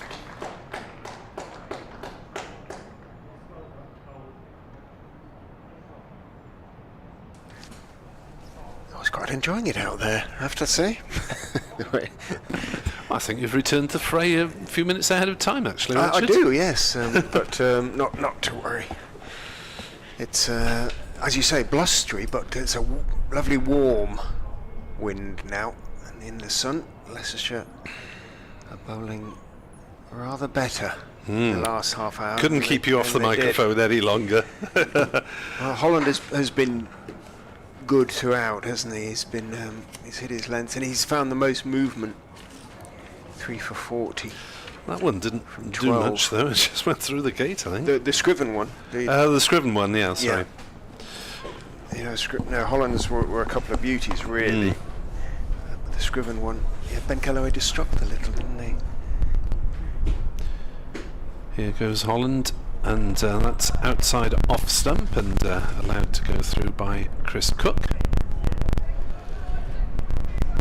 So Leicestershire really with high hopes of dismissing Glamorgan for 200 or fewer as things stand at the moment, and that really would be advantage at the start of this first game of the season. With wickets have tended to get easier as the game's gone on quite often at Sapphire Gardens. As forward goes Cook and defends, no run. And Glamorgan have to get a partnership from somewhere in this this lower order, with not a huge amount of batting to come. I seem to remember Van Hulten making runs against Leicestershire on more than one occasion. He's capable. Recent years. He's capable. 132 for 6. Certainly Chris Cook has made plenty. As he might not make any more. I thought for a moment that had got through. Pushing forward, and the ball just ended up trickling a metre or two behind Chris Cook. He didn't know much about it as he goes down the wicket and prods the pitch suspiciously. Our jazz friends are still at it in the background. Indeed. What instrument would you say it might be? As Cook is pushing at that one, and He's getting movement both ways, no isn't he? And contact. batsmen are sort of feeling they're having to play it, and when it's a conventional outswinger like that, then it's beating the outside edge, but the odd one is jagging back in. Sounds sexy to me. That's what, yep, that's what we reckoned in the end. Talking about it earlier. But given that the wind is blowing away, across the ground, it shows how loud it is. Cook pushing forward, out into the offside, no run. All very bohemian for April in Bute Park. Yes, it's a suitable accompaniment, you feel, for county championship cricket, don't you? Midsummer. Let's say, were it not for the trees, it would all be very confusing. Yes. A couple of evergreens directly opposite us, the rest in various stages of growth. As Cook is forward, defending carefully, watchfully, and Holland is through 13 overs with the excellent figures of 3 for 40. And that was another maiden as well. For the Australian American. About whom, in tribute, I'm getting faxed or getting messaged Dutch flags. Yes, I trust his nickname is Dutch It or is. somewhat, Yeah, it is. something like that. I'd be surprised if it wasn't, in given the complete lack of originality of cricket nicknames. Ben Green's just doing some warm-ups. So it may be that Holland has done his work again for now. A very good second spell along with a very good first. Was it 7 overs he bowled up top, 6 post lunch. Tom Scriven then to continue from the River Taff end is in and bowls on off stump, and Hulten is cautiously but solidly forward, just a little twist of the wrists as he deflects it out towards Ahmed at cover. A message, point, I should say. message from Dexter the Frenchie, the official dog of the Puppies Republic of Newport. Dogs, welcome to listen along. Happy new season from your number one canine fan. Bless. Scriven is bowling straight, full, leans forward. Van der Hoogten pushes the ball back up the pitch to the fair-haired Leicestershire all-rounder. It's alleged that Dexter was a little late joining us today because he'd been searching for his favourite cricket-watching bone, which he buried in the garden last September. Dexter's watching as well as listening. Is he watching on the stream, Yes. I guess? Yes, available for championship matches from the BBC. Scriven bowls on off stump again. Van der Hoogten, tall man, doesn't have to take a big stride, leans forward, blocks it out into the offside. Well, yeah, except dogs aren't welcome here, are they? I know a couple of Leicester supporters would love to come with their dogs, but they are not allowed into the ground. No, that's the well, it's sort of fairly split between county grounds, I believe. Quite a few do, a few don't. Yeah, there's no uniform policy one way or t'other. Scriven in, bowls again off stump line. Again, Van der Hoogten leaning forward and just working it out into the offside. The sun-hatted Sol Budinger feels he's lost his, thankfully, towel or whatever it was that was hanging out of the front of his trousers. Rather sporran-like. And in fact he's lost his sweater as well, such as those temperatures that you mentioned are beginning to happen, thankfully. In goes Scriven, bowl straighter, so slightly pushing across the line as he leans forward. It's Van der Hoogten, but solid enough connection, pushes it out towards mid-wicket. I'm not sure if Sol Budinger is not necessarily the sort of name that goes with a family tartan. Muck Budinger. I don't know, they'd find one, wouldn't they? You're American, aren't you? Yes, we definitely got one for you. Yeah.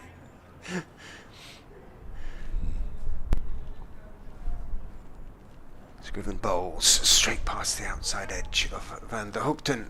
So good from Scriven and from Leicestershire. Post lunch continues. 123 for 3, now 132 for 6, and they've dried up the runs to a certain extent as well. For the first sort of half an hour after lunch, Carlson and Ingram were going very nicely, picking off the loose deliveries. Since then, Holland and now Scriven have just turned the screw a little. Holland in particular looking very dangerous, and he's going to continue this spell. Which has been a productive one. 13 overs he's bowled already. 3 wickets, bowling to Chris Cook, who leaves outside off stump. And although Carlson and Ingram were scoring fairly freely after lunch, you always felt that Leicestershire were beating the edge reasonably consistently. So maybe the green tinge in the pitch will just give them enough to work with, even though the clouds have lifted in this afternoon session as Holland is in, bowls to Cook, who drives to Scriven at mid-off. Then overrun. The 14 wickets I mentioned for Holland last season came at 36. He played in 7 championship matches, all the second half of the season, basically, obviously. Also scored 324 runs. Did score a century. Holland is in, bowls, and Cook rather fiddles at that one, is beaten. 132 for 6 it remains. The Leicestershire official X account says it's been a stunning start to the afternoon. Well, 3 wickets in rapid succession. They're not going to complain about that, certainly. 2 bowling bonus points. Oof. Must be top of the table. Second division. Holland to Cook, who works it on the leg side, but there's no run because it's fielded at mid wicket. You'll have to settle for joint top because Northants have got 6 Kent wickets, 177 for 6 at Kent at Northampton.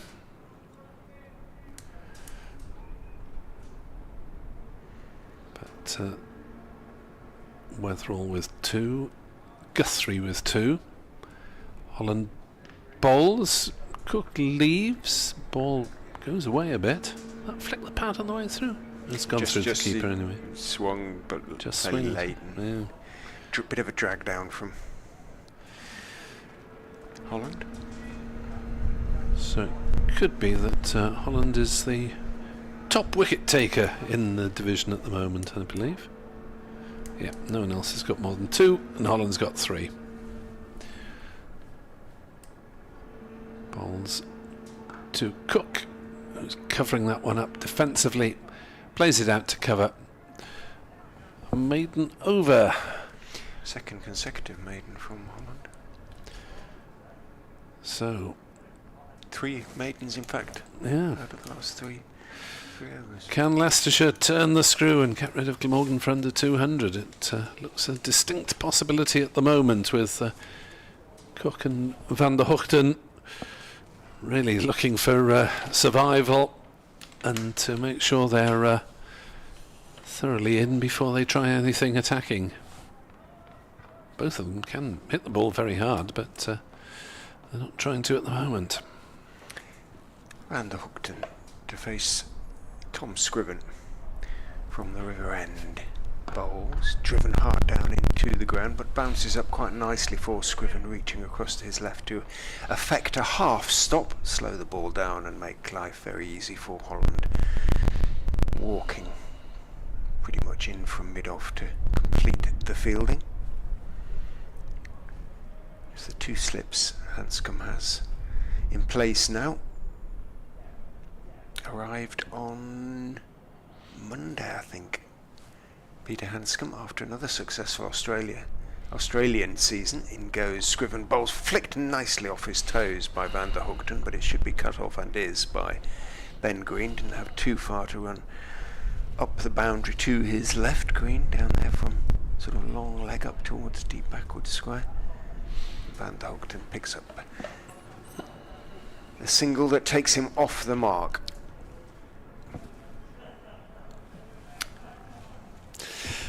Yes, no one has failed to trouble the scorers, but there have been a couple of 1s already on the Glamorgan card. Cook then making what he can of Scriven, who bowls and is squared up, looking to work it on the leg side, comes off a thick leading edge and somehow runs out towards mid-off, along the ground all the way. But certainly not where he was looking to play the ball there, Chris Cook. Yes, you wonder if Glamorgan's bowlers will be able to find similar movement. Scriven turns. Long-ish run comes in and bowls, drops a touch short on the back foot. Cook looking to punch it away in the offside, in the onside, or through the onside. Hits it more or less straight to Ben Mike, who's at mid-wicket. Yeah, it was interesting to hear from Richard Dawson that he did approach Somerset and England about Shoaib Bashir once news of the Mason Crane injury was confirmed.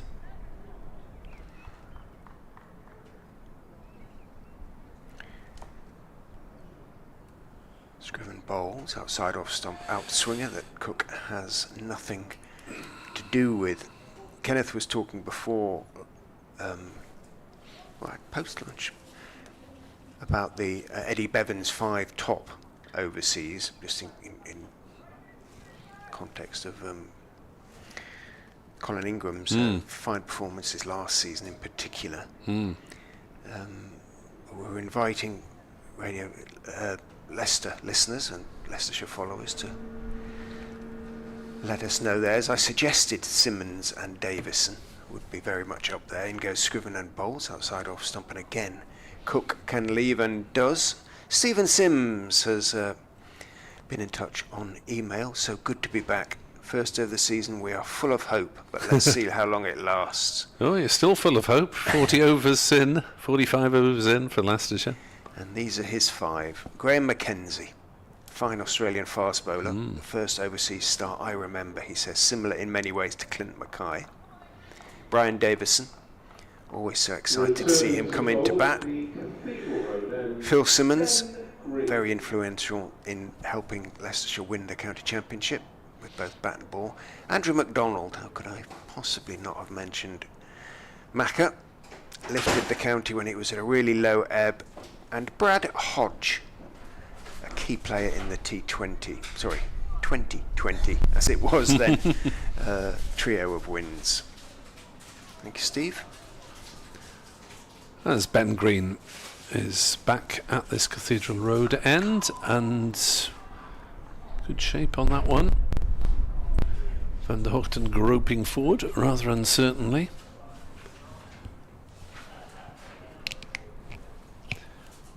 .133 for 6.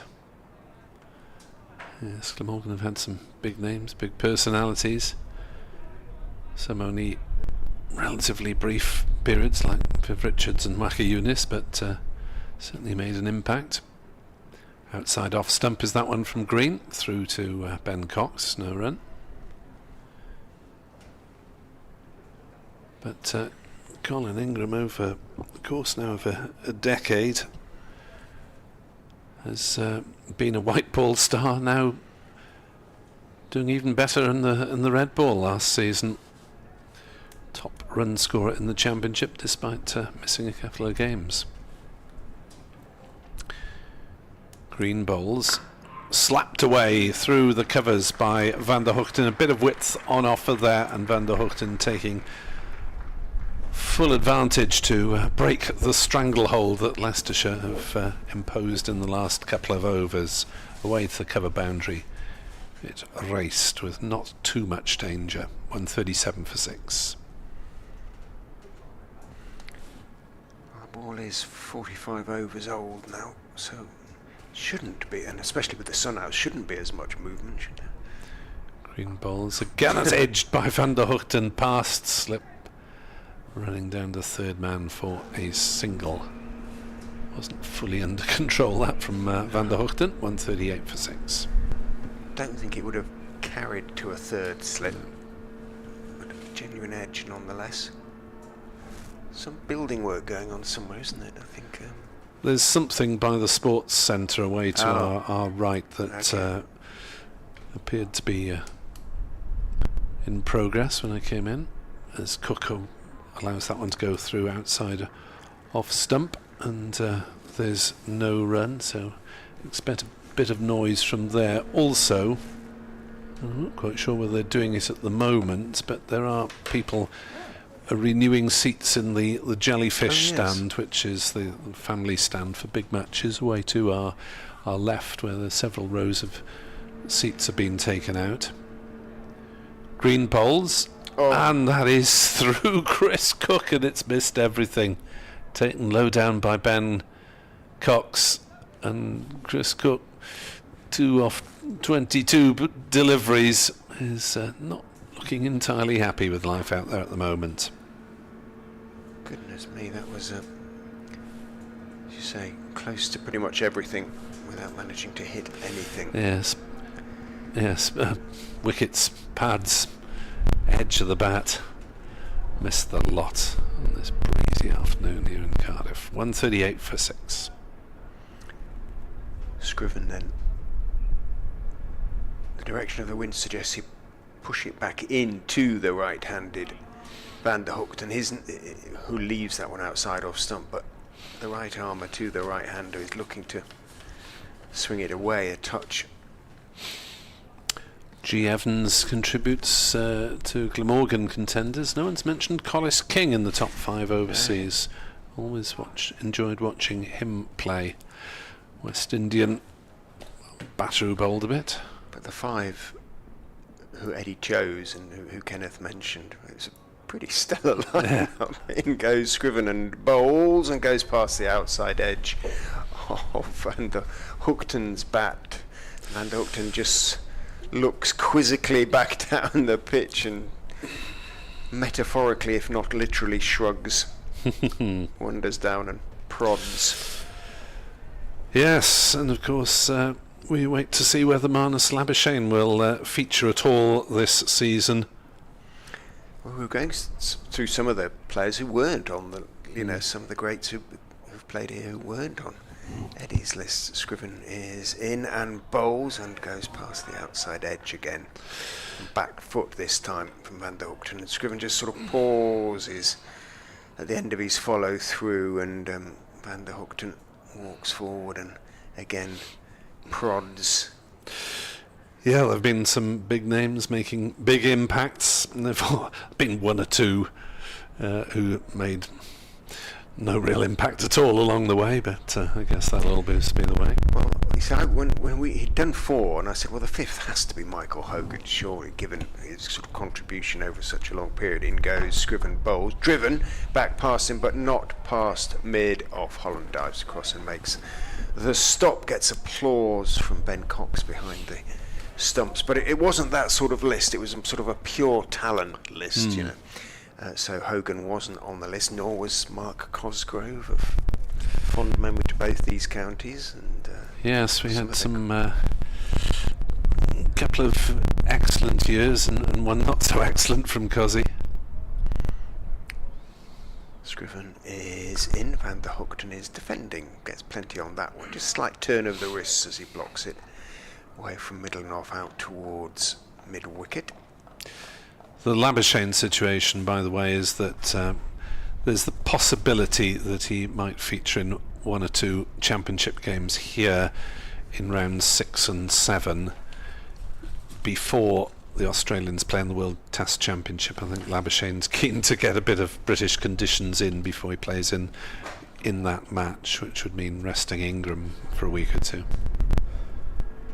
Scriven bowls, looking to turn it on the leg side, looking to turn it down to fine leg is Van der Hoogten, doesn't get anything on it, thumps into the top part of the pad and just bounces back down the wicket. End of Scriven's over, his 10th, 2 for 22, his excellent figures, 4 maidens among those 10 overs. Glamorgan rather limping along now, 138 for 6.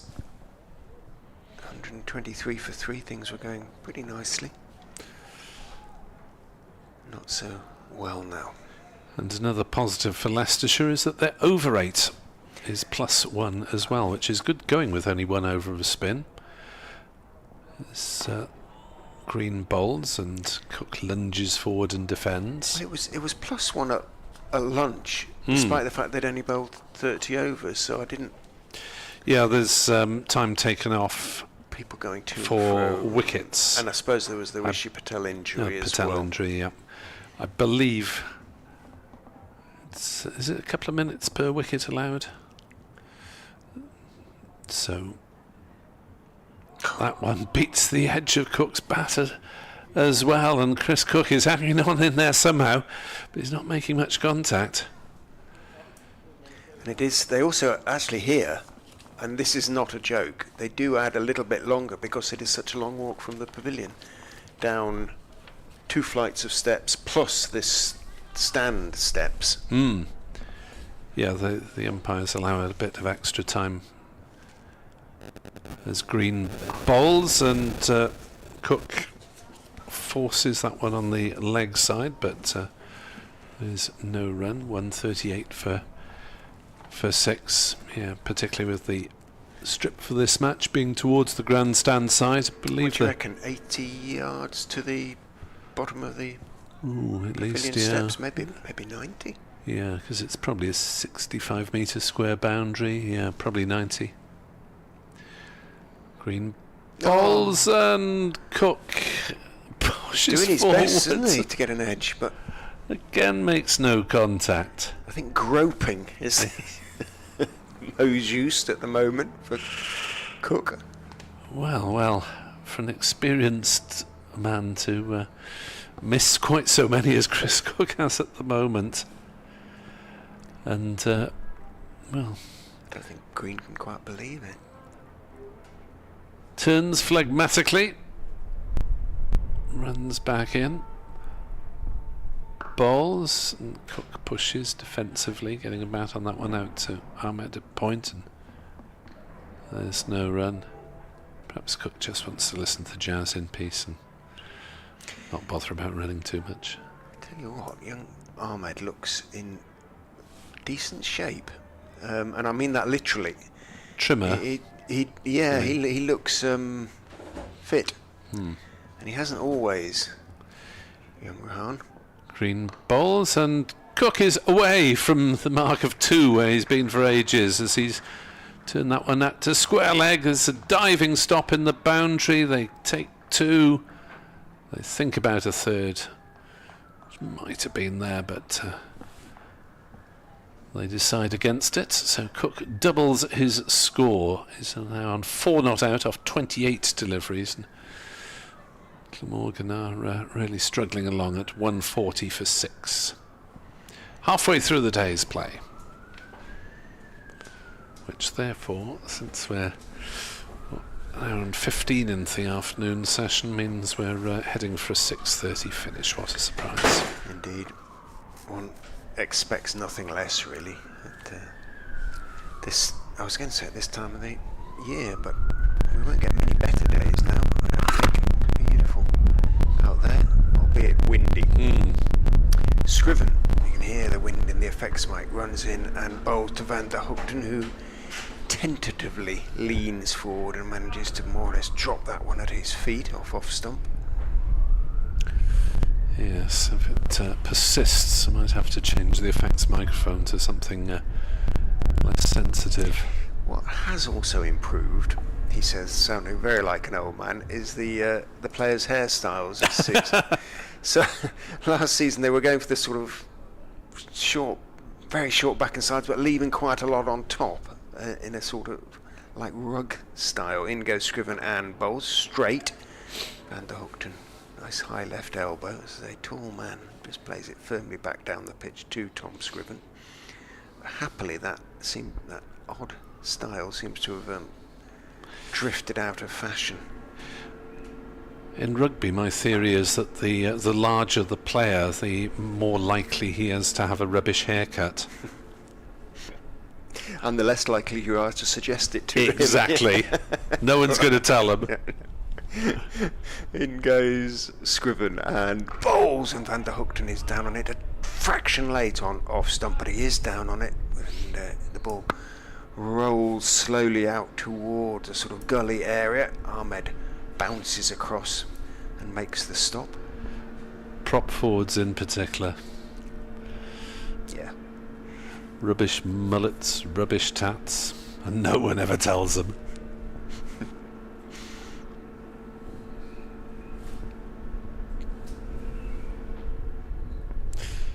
Can we have some more jazz to drown out the building work, please? It just took our minds off it, didn't it? In goes Scriven and bowls outside off stump, thick inside edge, just misses the stumps, beats Cox leaning across, hit it hard down into the ground. Cox stuck out his left hand and tried to stop it on the bounce, but it bounces past him, Rodens fairly slowly.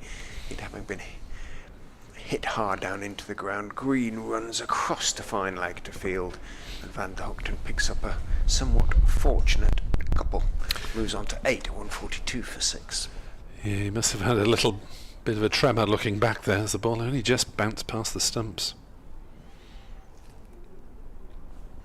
Scriven working hard is in and bowls. Van der Hoogten drives, and he's got that one out down towards wide third man. Not completely convincingly. Scriven's hand started to go into the air, but he did get it past Ahmed down to Ian Hollander. That's a wide third man position, and he picks up a single, moves on to 9. Yeah, G. Evans on X suggesting that he can't wait to see the Fernando bowler on this pitch.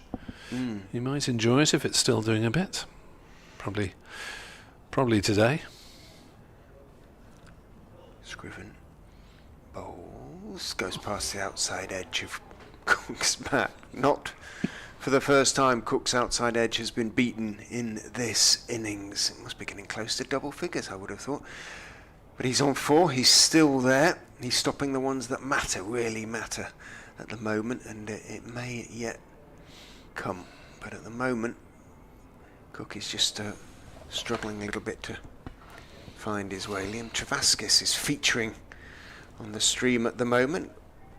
I don't think he's waving at the camera. I think he's getting instructions out there on the, where is he now? Point boundary, surrounded by equipment and drinks and all sorts of bits and pieces. You want a drink? Oh, can't you wait till tea time?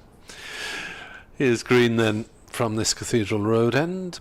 Bowls turned away on the leg side by Van der Hoogten, and there is no run. 143 for 6 after that treble strike by Leicestershire in the 36th, 40th and 41st overs. 3 wickets falling in the space of 5 overs and 9 runs. As Green bowls and Van der Hoogten plays forward out on the offside. Ahmed bounces round from point to do the fielding. No run. So 3 wickets for Holland, 2 for Scriven, 1 for Green. Nothing yet for Wright, Mike or Ahmed, who's only bowled the 1 over. Green bowls, a swing and a miss from Van der Hoogten. Going for it outside off stump. Colin Ingram, by the way, moved past 9,000 first-class runs in this innings. It's his 136th match. He came into the match with an average of 41.5 in first-class cricket. Of course, he had several seasons where he didn't play any red ball cricket. As Van der Hoogten leaves that one from Green outside off stump. Through to Cox. Holland, of course, is now a Leicestershire player, fully fledged Leicestershire player. He was on loan last season from Hampshire, but has now signed a 2-year deal, I think it was, with the Foxes, or did sign a 2-year deal with the Foxes in the close season. As Green is into bowl, worked off his legs by Van der Hoogten, down to fine leg for a single, 144 for 6. Is Ian Holland United States international, but Australian accent rather than American, or mixture, or what? Or British? Or You would not, listening to him, think there was too much American about him. Okay. That's for sure. It is. The twang is of the Antipodean variety, in as much as there is one. As Green bowls to Cook, who works it to point. Ahmed fields. No run. Well, yes, obviously doesn't want a tariff put on his wickets today. 144 for 6 at the end of the over. Van der Hoogten has 10, and Chris Cook is hanging on in there on 4 not out. Yeah, Hanscom won't want to change the bowling, because although in the last half an hour no wickets have fallen, they still have control of the scoreboard, don't they, Leicestershire, because famous last words. He will bowl better, hopefully, than he did this morning, I'm sure, Ben. But it's important from Leicestershire's point of view that he doesn't let these two get going, so to speak, that keeps them tied down. Van der Hoogten's faced 28 balls for his 10, Cook 30 for his 4. But that is a reflection of the bowling that they've been having to face.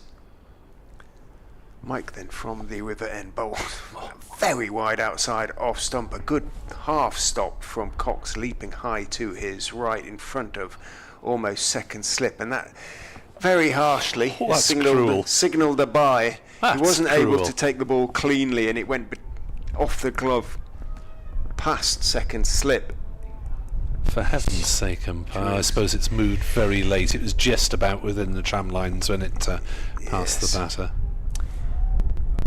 Kimber was sort of turning his back on it, wasn't he? Understandably. Mike charges in and bowls. That's a better line. Slightly short of a length still, but Cook may just have brought on the back foot. He brought his bat inside the line rather than had a little feel for it. Give him the benefit and say that's what he did. It's interesting on the stream, the pitch looks a lot lighter than it does looking out of the window here in the commentary box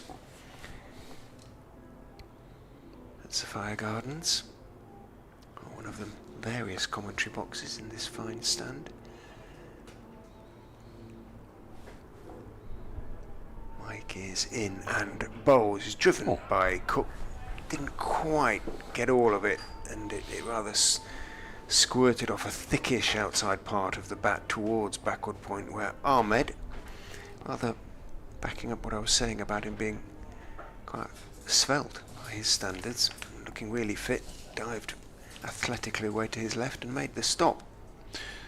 If you're fielding that Point Gully area, you're generally seen as one of the better fielders in the side. I don't think there's ever been any question about good hands and anything like that, ability-wise. In goes Mike and bowls, and there are those hands in action again, as again Cook looking to drive, steers it straight to Ahmed this time. But just was in danger of starting to look a little bit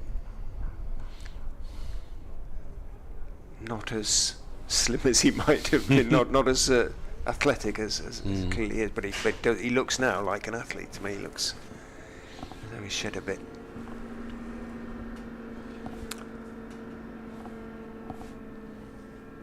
Mike is in and bowls on to middle and leg this time, leg stump almost. Cook on the back foot defends it out to Scriven at mid wicket. It sounds rude, doesn't it, that to sort of make comments about players' shapes and sizes, but it is relevant in terms of, he just looks, you can tell sometimes when players look fitter or more athletic, and he's had a good close season. Rohan obviously spent a good chunk of that with England.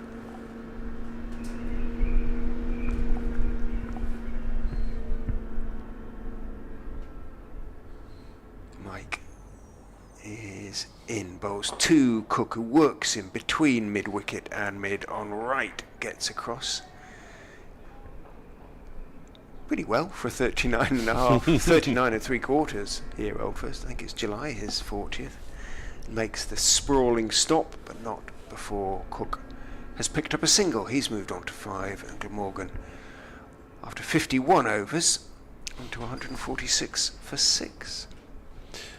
Yeah, you can tell the breeze from the little bit of movement on the unstaffed camera, which is up at the river end,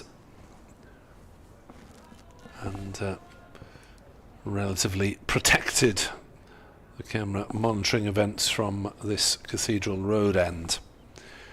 146 for 6 then, Glamorgan crawling along. We need to get Kenneth back on, get some more wickets. Yeah, I'll give way after this over. Green bowls, and Cook shoulders arms through to Cox. Defending champions Surrey still struggling for wickets at Chelmsford, where Essex are 180 for 2. Paul Walter on 85 not out. You mentioned he has Glamorgan connections, Walter, in some way? He has Cardiff connections, right? He's okay. Here with the Welsh Fire, back I think for this summer. Green bowls, Cook defends, no run. Somerset, widely seen as the main challengers to Surrey's title. Well, Somerset shot Worcestershire out for 154 after the pairs made a reasonable start. That is some collapse. They were 70 for 1, 102 before the second wicket fell. There's green bowls, and Cook drives and will get a single to wide mid off. So apart from the openers, no one else, apart from Waite. Waite got 32 not out. Roderick 58 Libby 30, the two openers. And everyone else was dismissed for 6 or fewer. Casey Aldridge got 5 wickets and Craig Overton 3. As Green bowls and Van der Hoogten pushes forward. At the moment this game has gone into stasis, hasn't it? We had a flurry of runs after lunch, a flurry of wickets, and then nothing much for the last stalemate. 40 minutes or yeah, so. absolute stalemate. So a tense battle for control of the situation as Green bowls, Van der Hoogten drives, bowler gets a hand to it, flicks it towards the stumps. Cook turn to make his ground, no run. Green's run up, does it sort of remind you of anyone? See what you think after the next delivery. Just for me, it's the way he runs in. It's not the longest of runs, is it? It's No. one of the shorter approaches off the seamer. Bustles in, bowls, and Van der Hoogten plays defensively on the leg side. There's no run. And the over, who are you thinking of? Well, just for me, not particularly on that delivery, but because he slightly shortened his run up for that one. But when he does run in normally, 'cause he's a big, very square chap, and with a mighty leg, just looks a bit Botham like that sort of slight lean forward and Yeah, the see what you mean. kicking up of the feet. Different sort of delivery in terms of the follow through, etc. But the run up, IT Botham-esque, and I think he'd be reasonably okay with that as a comparison. Who wouldn't be? He's wandering down to wide long leg now, getting a drink kindly left for him. And Ben Mike, whose first over of his second spell was better, just the one run conceded from it. He will continue from the River Taff end. In he comes and bowls short and thumped away by Cook. Cook's most authoritative shot, and indeed Sol Budinger sweeping on the offside, despite the sprint up the boundary and the dive, cannot cut the ball off. So Cook picks up 4, and for the first time a boundary in the innings, and he'll feel a lot better for that. He has been struggling, Chris Cook, against, not particularly against Holland and Green, but also against Scriven. But that one from Mike, tucked in. 10 off 39 balls for Chris Cook.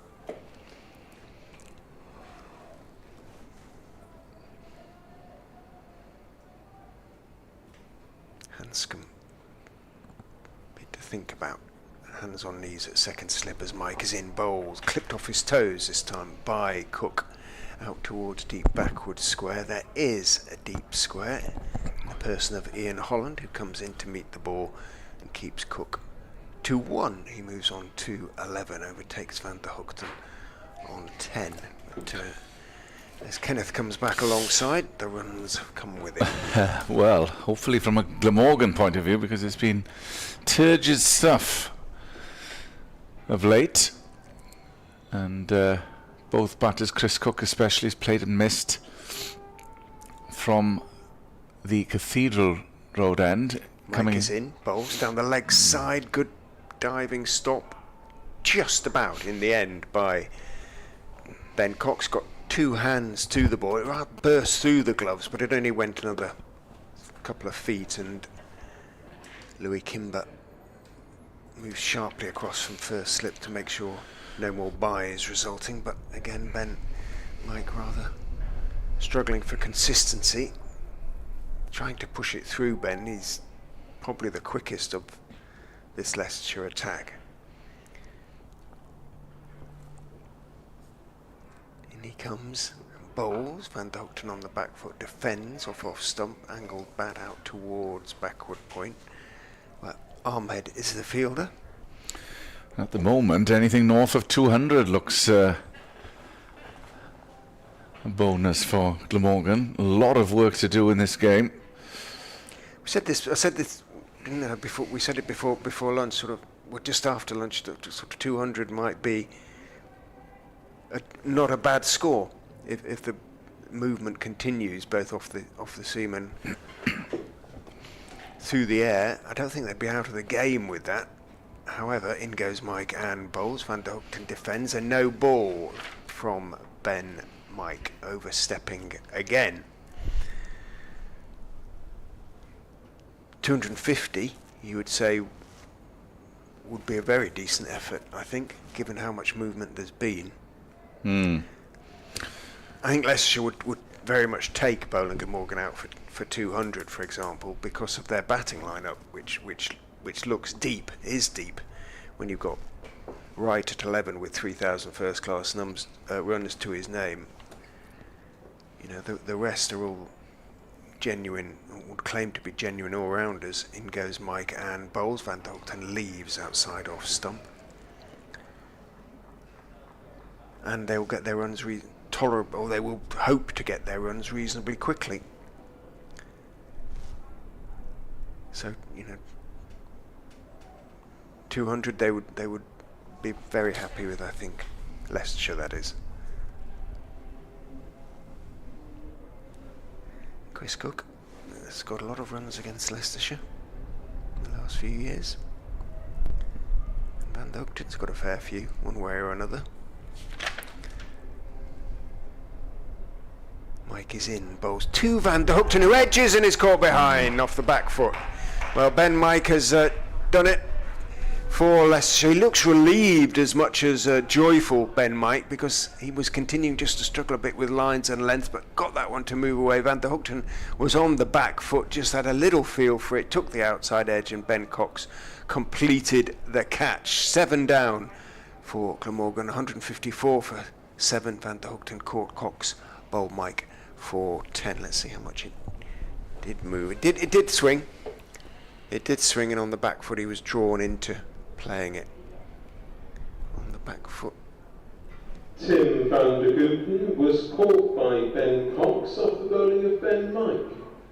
And that should in turn give him encouragement, because he'll be coming in from the same end, the taff end. But at present, Glamorgan are going to find it difficult to make that 200 mark. Desperate trouble. And they've capitulated since lunch when they were 90 for 3. But the bowling of Ian Holland, ably supported by others. They've taken 4 wickets after lunch. 31 for 4 from 123 for 3 to 154 for 7. So 31 for 4. Andy Gorvin, the new batter coming in.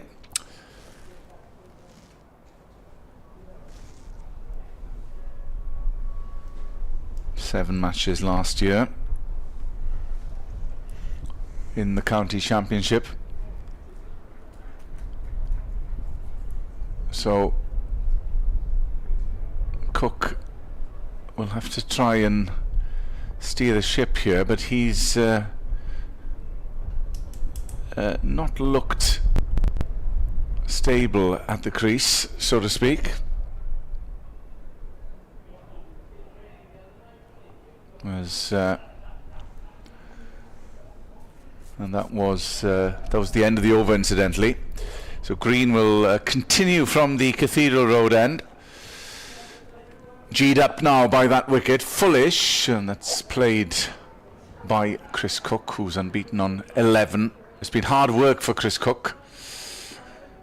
Probably needs some runs, wasn't, in terms of his ability, not at his best runs-wise last year. Kept brilliantly again. Johannesburg born, has been here since 2011. Has the top score of 205. Averaged just 30 last year as Green comes in, fullish, and is left by Cook outside off stump.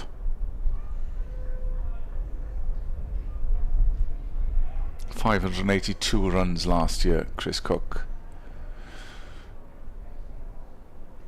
42 overs remain after this one. So have a look at some of the other scores. Green comes in past the umpire, short run up, fullish again, and to the pitch of the ball is Chris Cook, and there's no run as it dribbles down to mid-off. As Nick was mentioning, Somerset making hay against Worcestershire, bowling them all out for 154, and they're now 21 for 1 in response.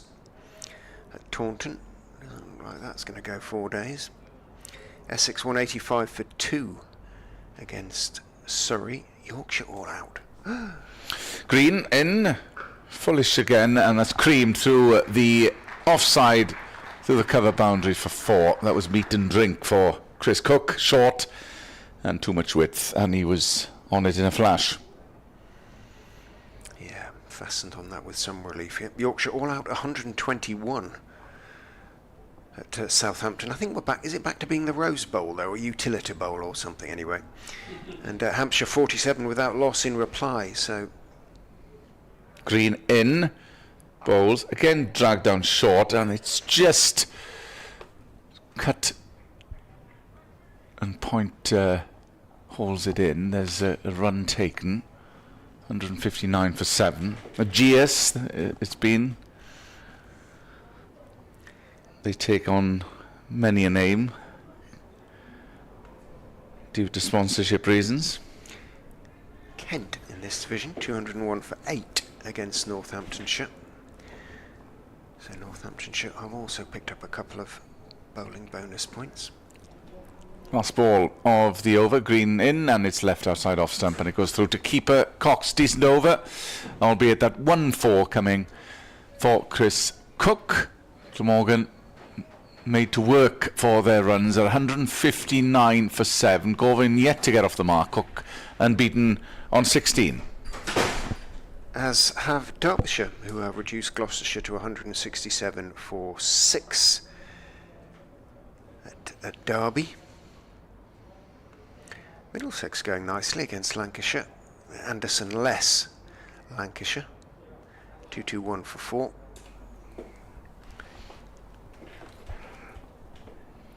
Sussex 189 for 4 against Warwickshire, and Durham 205 for 5 against our friends from the East Midlands, Nottinghamshire. Ben Mike then is into Chris Cook from the river end, outside off stump. Cook slashes and misses and swipes at the air, I suspect in annoyance rather than trying to rehearse the shot. Was out there to be slapped away, but he missed it. Slightly flat-footed from Cook, who's on 16 now. 46 deliveries faced.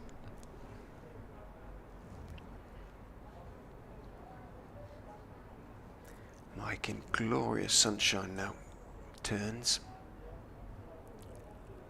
Is in and bowls. Similar delivery. This time Cook connects and slaps it away to deep extra cover. Hit it hard down into the ground though, so it didn't have quite enough momentum to cross the ropes before Budinger running up the boundary cut it off. So Cook has to settle for a couple, moves on to 18, 161 for 7. Yeah, as long as Cook is there, if they can get up to that 200 mark, we'll then see what a competitive total is on this wicket.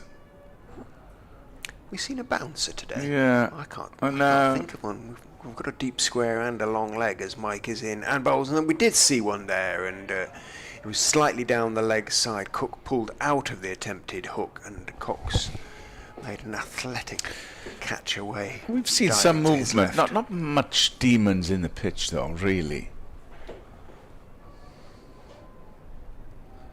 As I say, Phil would be disappointed to have got in and then not capitalised. Mike charges in and bowls again, slightly short and just outside off stump, steered, punched away by Cook off the back foot out towards Budinger in front of the grandstand. And he takes the single, moves on to 19, 162 for 7. Come on, Cookie, shouts an encouraging Glamorgan supporter. There's a decent turnout today, you know. Looking around, and then below us as well. Yeah. Basking in the season. There's a few shirts off now. Be careful over there. Hats and sun cream on April the 4th.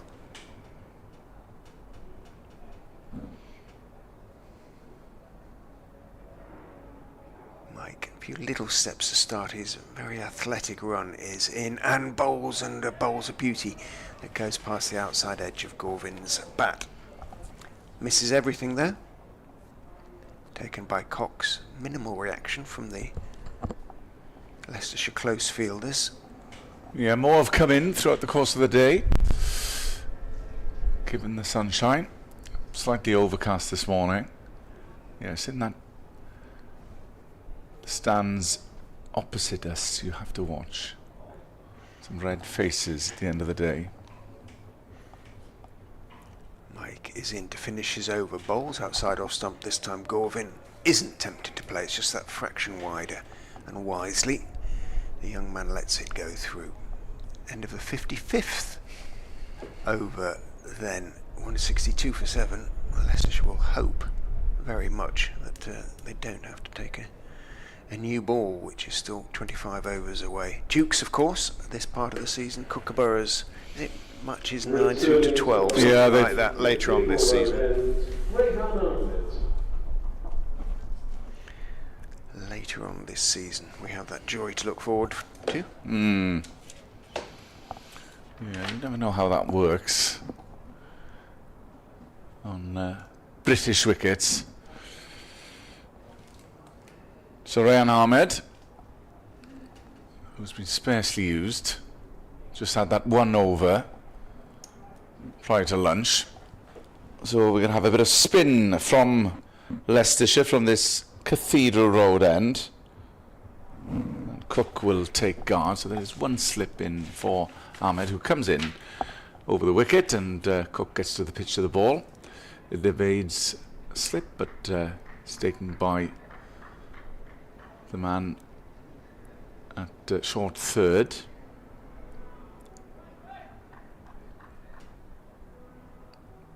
Man at fine leg as Ahmed comes in. Fullish, and that's whipped through on the offside for a single. Protection square of the wicket as well. Now the man at long on coming up to the 45. Mid-off is up. Short cover. Ahmed in. Slightly shorter that time. And Gorvin tried to cut, but only as far as that man at short third. So 163 for 3. Gorvin yet to get off the mark. 4 wickets falling after lunch as Ahmed comes in. Again, a Fullish delivery, and Gorvin is to the pitch of the ball. And it's played and fielded by Ahmed.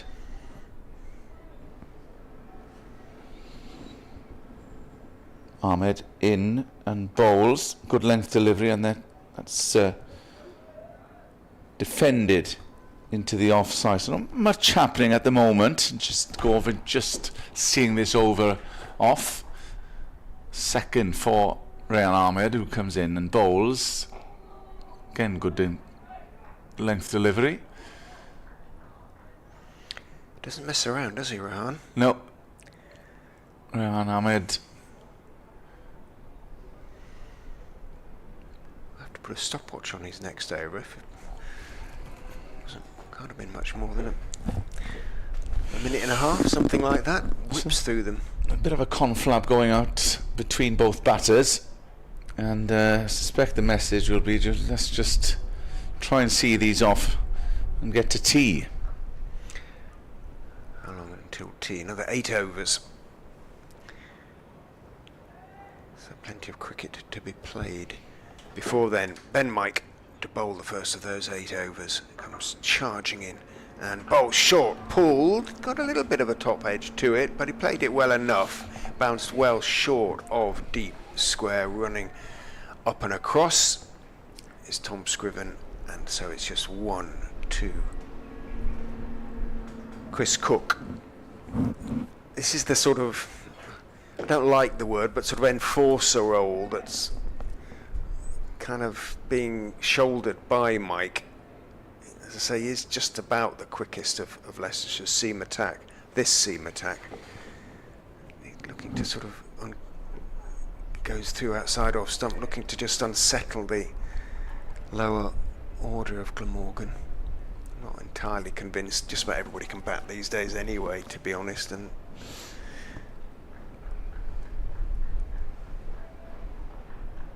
you don't often see tails blasted away, for want of a better word, these days. Don't change what has been working for you, it seems to me, would be best policy. Mike is in and bowls, goes past the outside edge of young Andy Gorvin's bat. The back foot just squared up a little bit.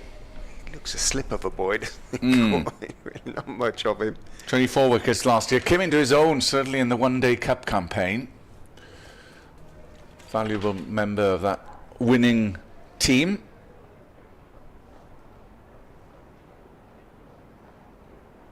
Formerly of the Hampshire Academy, Andy Gorvin. Mike slightly leans back as he runs in to bowl. Gorvin gets a fullish straight delivery. He tries to work into the leg side, ends up pushing it straight back down the pitch towards Ben Mike. Mike spent a fair amount of time in Australia this winter. So a few of the videos he's posted are, like so many of these younger cricketers, adept at the use of social media now. Has plenty of followers. In he goes and bowls, nicely turned down the leg side. 2 fine leg 4-4 by Gorvin. Mike's hands started to go into the air. Indeed, 1 or 2 of the Leicestershire players, including Cox and Mid-off, also thought for a minute had just got through, but he got a little bit on it. Andy Gorvin, and he picks up his first runs, 4 of them. Just tickled on their way down leg Yeah, side. all valuable runs at this stage. Absolutely. Absolutely. I'm sure they'll still be eyeing 250. And that would be a pretty decent score. The Jazz is back. Great.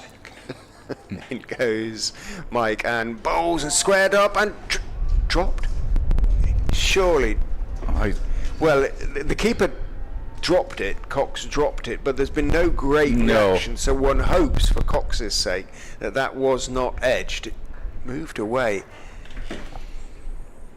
No, I think off thigh the pad, I think. Right thigh pad. Mike started to go up to appeal, and I think he started to go up before seeing that Cox had actually dropped it. His back was to Cox, but there's no great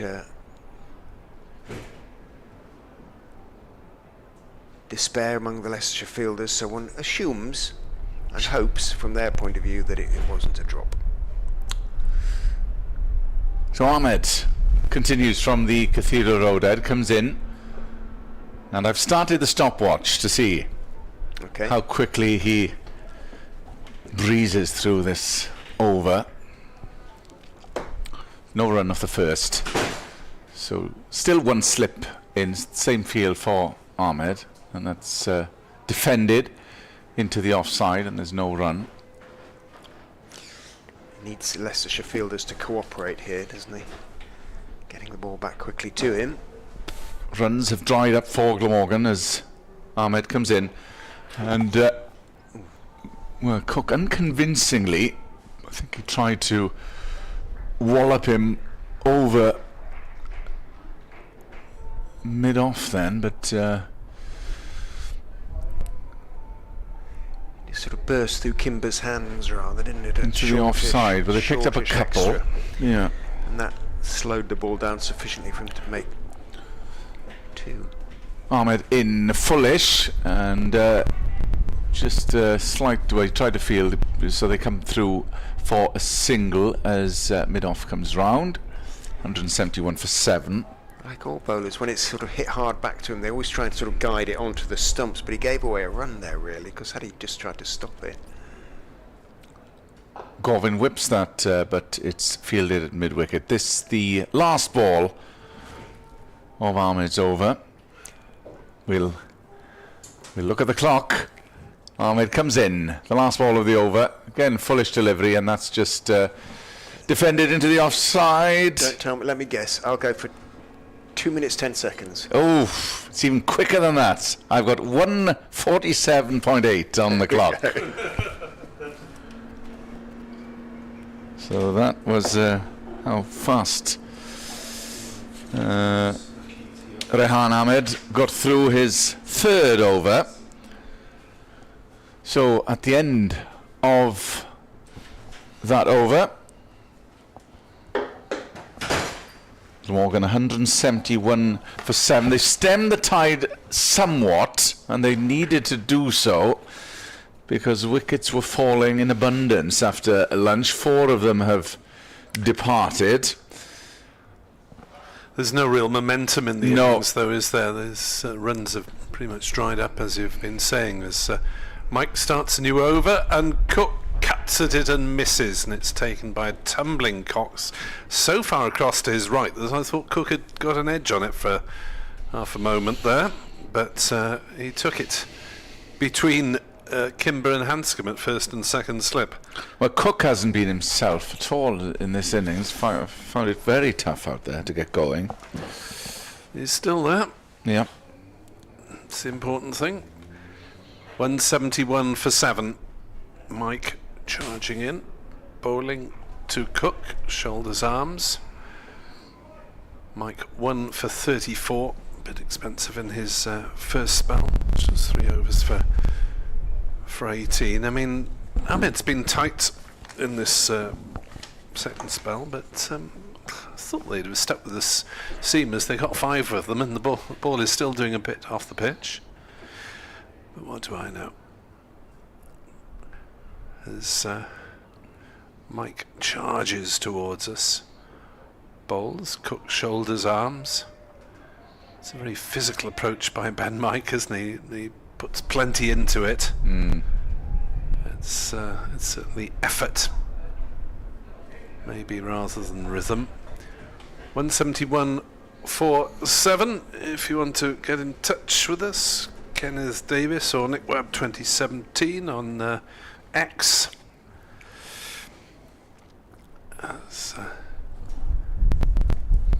Mike, the 4th ball of his over, balls to Cook, shoulders, arms again, and allows it to go through.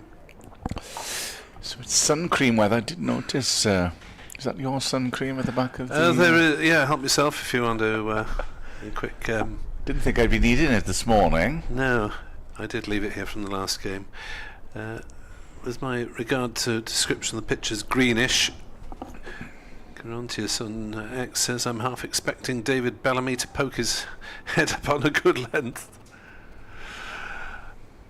As Mike bowls, Cook, tries to hook and completely mishooks. The ball dribbles about 6 yards on the leg side. There was thought of a quick single, but Ben Mike thought otherwise. Completely mistimed, really. So, Nick Webb 2017, Kenneth Davis on X. If you go on Blue Sky, that's Nick Webb 2017 or Rich R23. And you contact Richard or myself on email. We're both on Gmail, richardray23@gmail.com, nickweb2017@gmail.com. As Mike is in to bowl down leg side, Cook flicks at it, makes no contact, well taken by Ben Cox. And the over, 171 for 7. Graham Brill from Merthyr says, good to have you back after a long winter, and offers a couple of top 5s of Glamorgan overseas players. I think we can say that Graham has got a long memory, because he's going back to the late 60s, early 70s for the first couple, for the first few names. Roy Fredericks, Brian Davis and Majid Khan. Then Viv Richards, Javed Miandad, Javed the Pakistani star of the 80s. And then an Australian-South African flavour to his next set of 5. As Rayan Ahmed continues from the Cathedral Road end, will whip through this over once more. Andy Gorvin on strike, who's on 4. A lot depends on these two now. Gorvin cuts, had a bit of room to manoeuvre, but it's stopped at backward point. And Graham throws in then to his next 5. Matthew Elliott, Jacques Callis, Jacques Rudolph.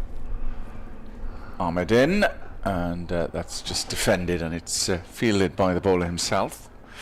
Michael Hogan and Michael Kasparovich. But to be fair to Edward, he said he would have included Majid Khan, but the players were based on players that he had seen in his broadcasting career. Ahmed, full toss, and Gorvin probably misses out then and picks out mid-on. Yeah, Majid Khan, one of the stars of the 1969 championship side, and played until the mid-70s. In is Ahmed, and it's resolutely defended. I think Edward, can't remember when he actually started, start of the 80s, Yes. somewhere there or thereabouts.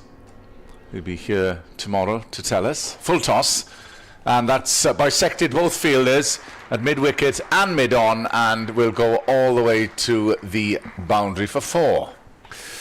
Yeah, something of a freebie, but Gorvin had to make the most of it, and he timed it well enough to find that gap on the leg side, whipping it away wristily through mid-wicket. 175 for 7 though. Valuable runs if they're going to get north of that 200 mark. Runs have been hard to come by.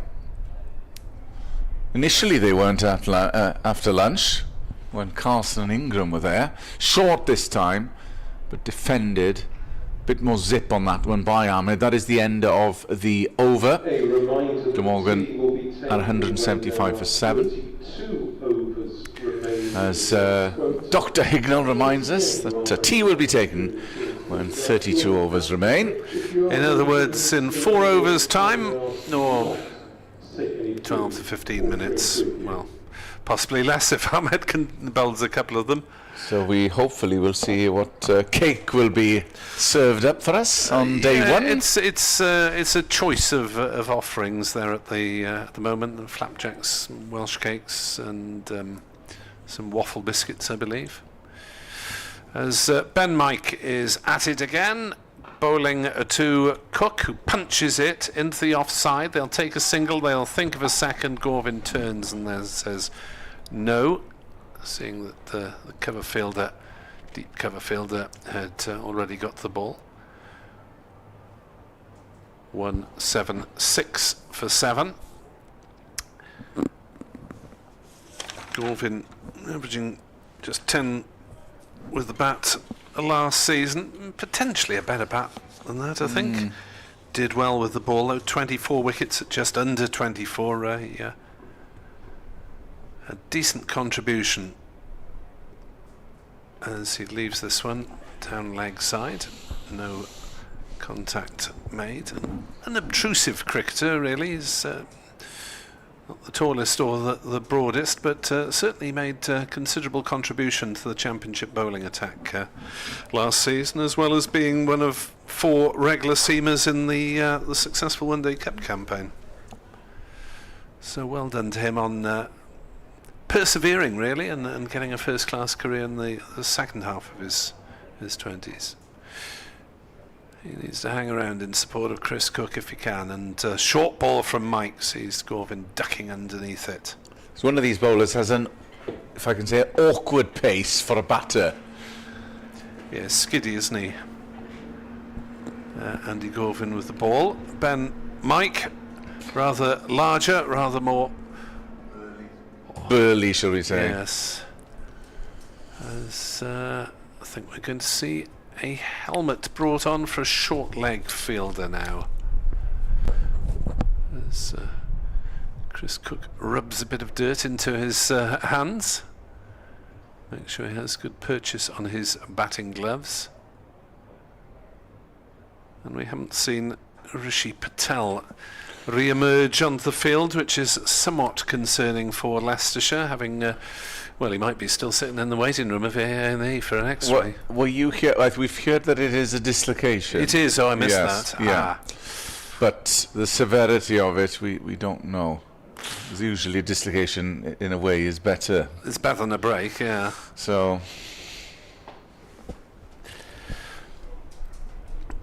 But may well inconvenience him batting, or see him slide down the order. As Mike is in to bowl him! Gorvin looking to play an expansive shot, sees his off stump, leaning back. Mike has his second. Glamorgan 8 down for 176. Gorvin bowled by Mike for 8. straight through the gate again. And don't think there was much movement. No, Gorvin looking to play a straight drive, and maybe beaten by a bit of pace there from Ben Mike. And it was full. Yeah. Just might have moved in the air a fraction, I think, looking at the slow-mo replay on our stream, but it's a good afternoon spell from Mike, having been a little loose in the morning. So it'll be one of the newbies coming in now. Who's 10, Bashir or Fernando? Well, tea might be taken earlier now. Yes. Just the two newcomers to come. That is the taller figure of Shoaib Bashir, the England spinner on loan from Leicestershire for 3 matches. He's a tall young man, 21 years old, 6'4". Asitha Fernando, despite being a fast bowler, is probably under 6 foot. So Bashir, well, last season he played 4 matches for Somerset and 1 for Worcestershire on loan. It really is strange when he is seen as England's premier spin bowler, but is second fiddle to Jack Leach at Somerset. Wearing 29, does a few squats and thrusts to make sure everything is loose, and faces up to Ben Mike, who's got 2 for 35 now. Mike in, bowls down leg side, and Bashir doesn't need to play a shot. Short leg and 2 slips for the Glamorgan debutant. Overall, he's taken 66 wickets in first class cricket at an average of 49, which doesn't sound great until you realise that actually 15 out of his 27 first class matches have been tests. So he's had no real apprenticeship in county cricket to speak of. With the bat, he faces up to Mike and makes no contact. The ball going down leg side, trying to work it away. There's a bit more jazz somewhere out there. Yes. As soon as we think it's done for the day. 176 for 8 at the end of the who over. it is, what it is. No. Not aware that there's anything going on. Must be a busker. Why not? On the banks of the Taff. Well, there'll be plenty going on over the summer in the castle. Stevie Wonder is coming to Blackweir in yes. July. To the displeasure of some of the local cricketing fraternity. Not particularly Stevie Wonder directed. Ahmed in. I was going to say, are they anti-Stevie Wonder in particular? Or just anti the fact that it's going to be out of commission. And to the fact that it's going to take several cricket pitches out of commission and take up a fair degree of green space. Ahmed in, and there's a sort of a muffled appeal for nothing much. 176 for 8. Yeah, if you want to appeal, the keeper's got to catch it first, which he didn't as it drifted down leg Shoaib side. Bashir is on the non-striker's end, yet to get off the mark. Here is Chris Cook facing Ahmed, and gets everything behind that. And Yes. there's no run. Wonder how much Chris Cook will trust his 10 and Jack in the batting order, whether he'll decide to go for it in a minute. Well, he's on 25 from 66 balls. Been hard work for Chris Cook. Short of a length that time from Ahmed, but fizzed it through.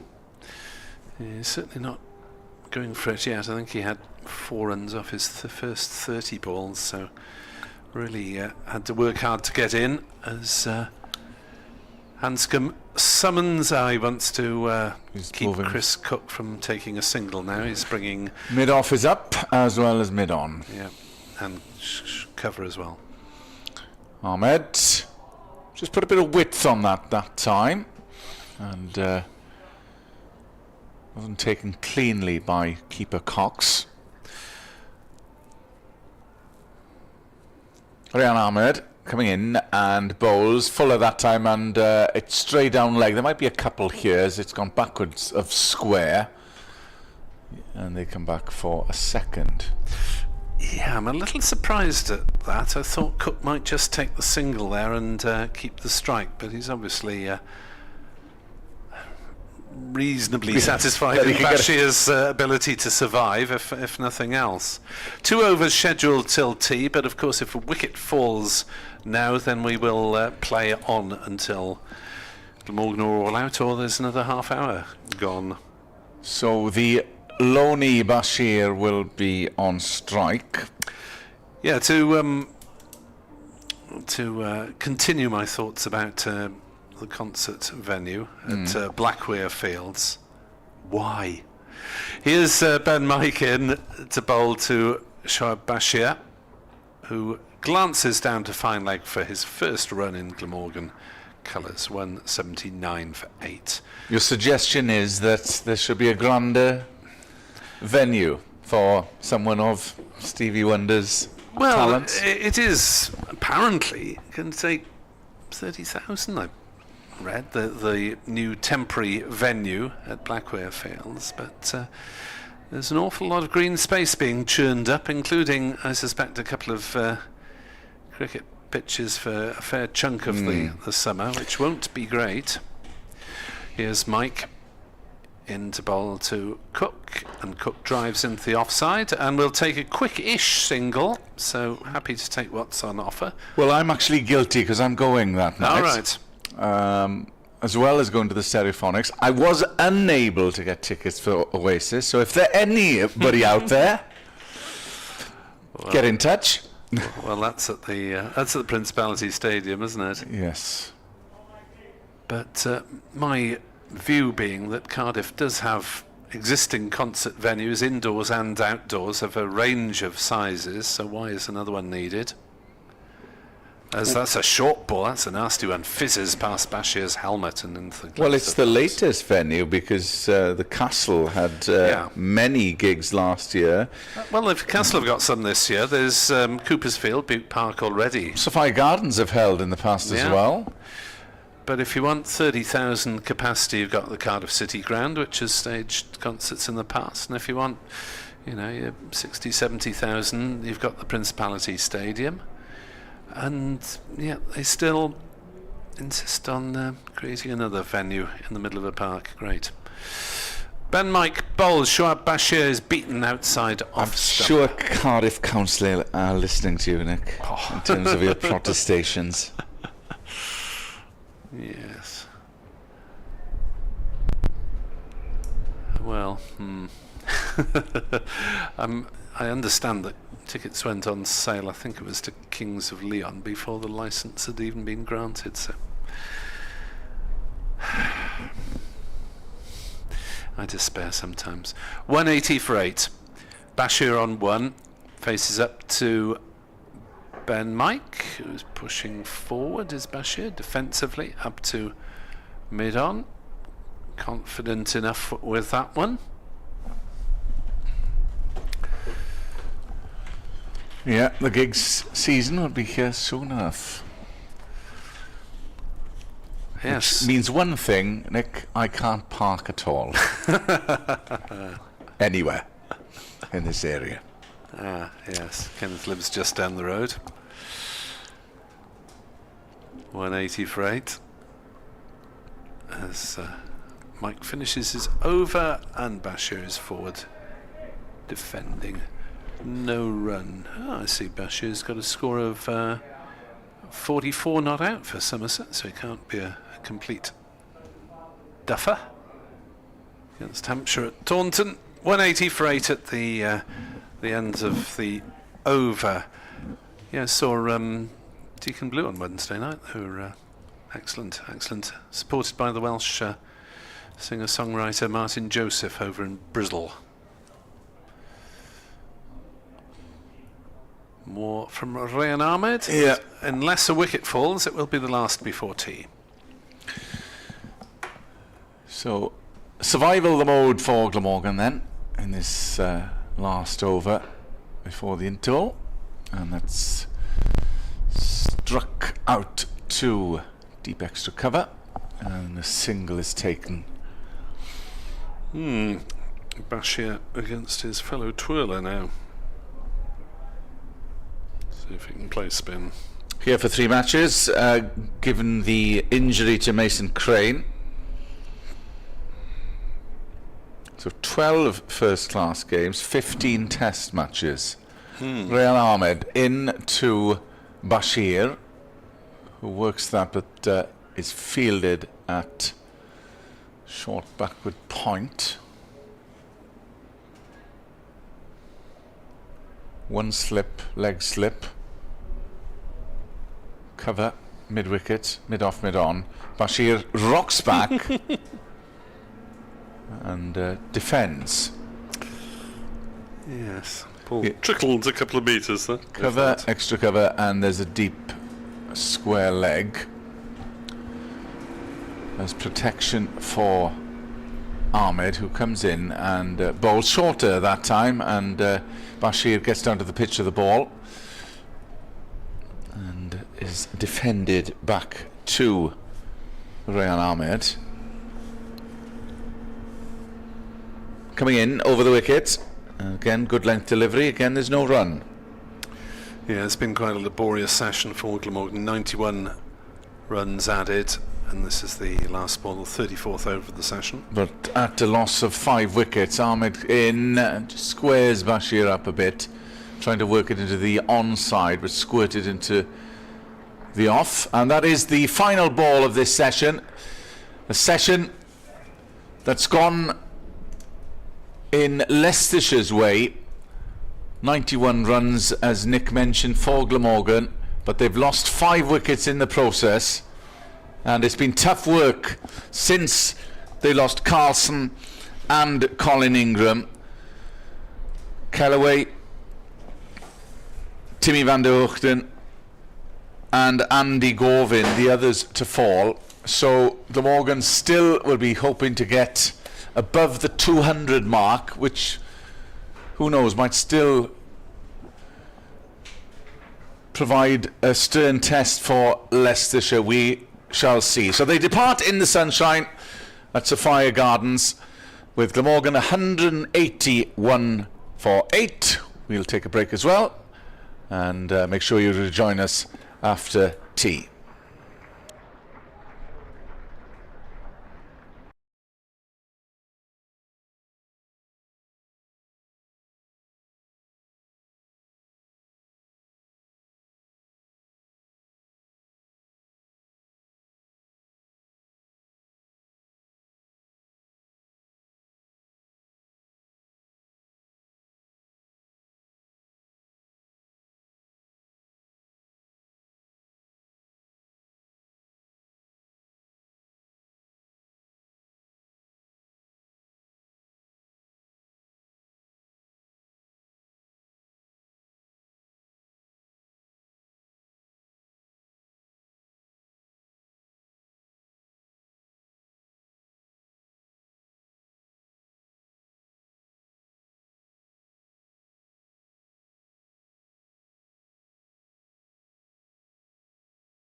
22 on his back.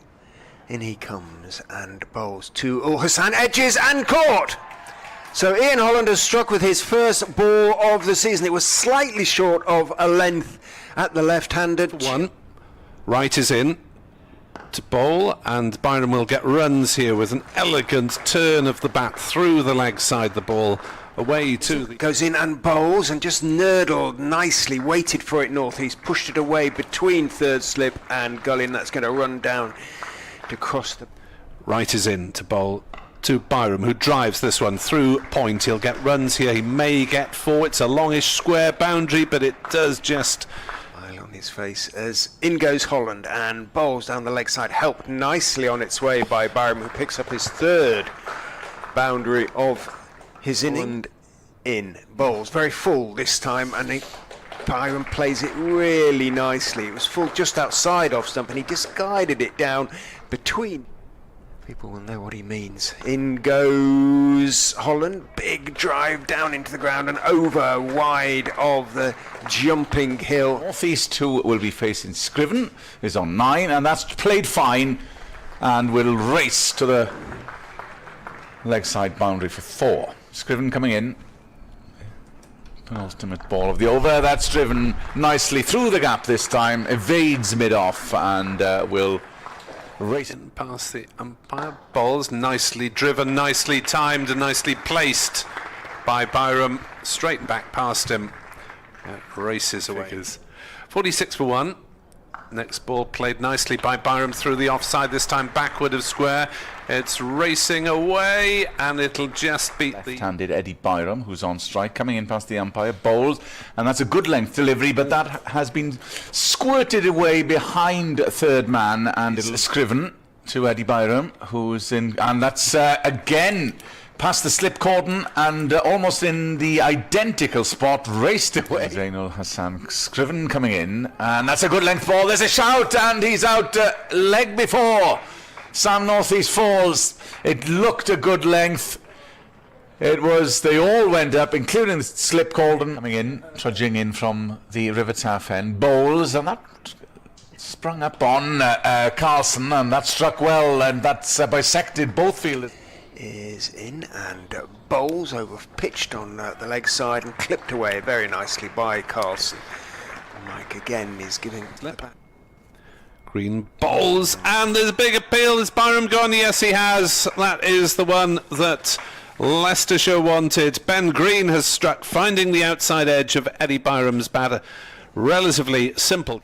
Changes his angle of attack, goes around the wicket and bowls, and he's driven. It's over pitched and he's driven out wide of extra cover. Hopefully the rest of the game.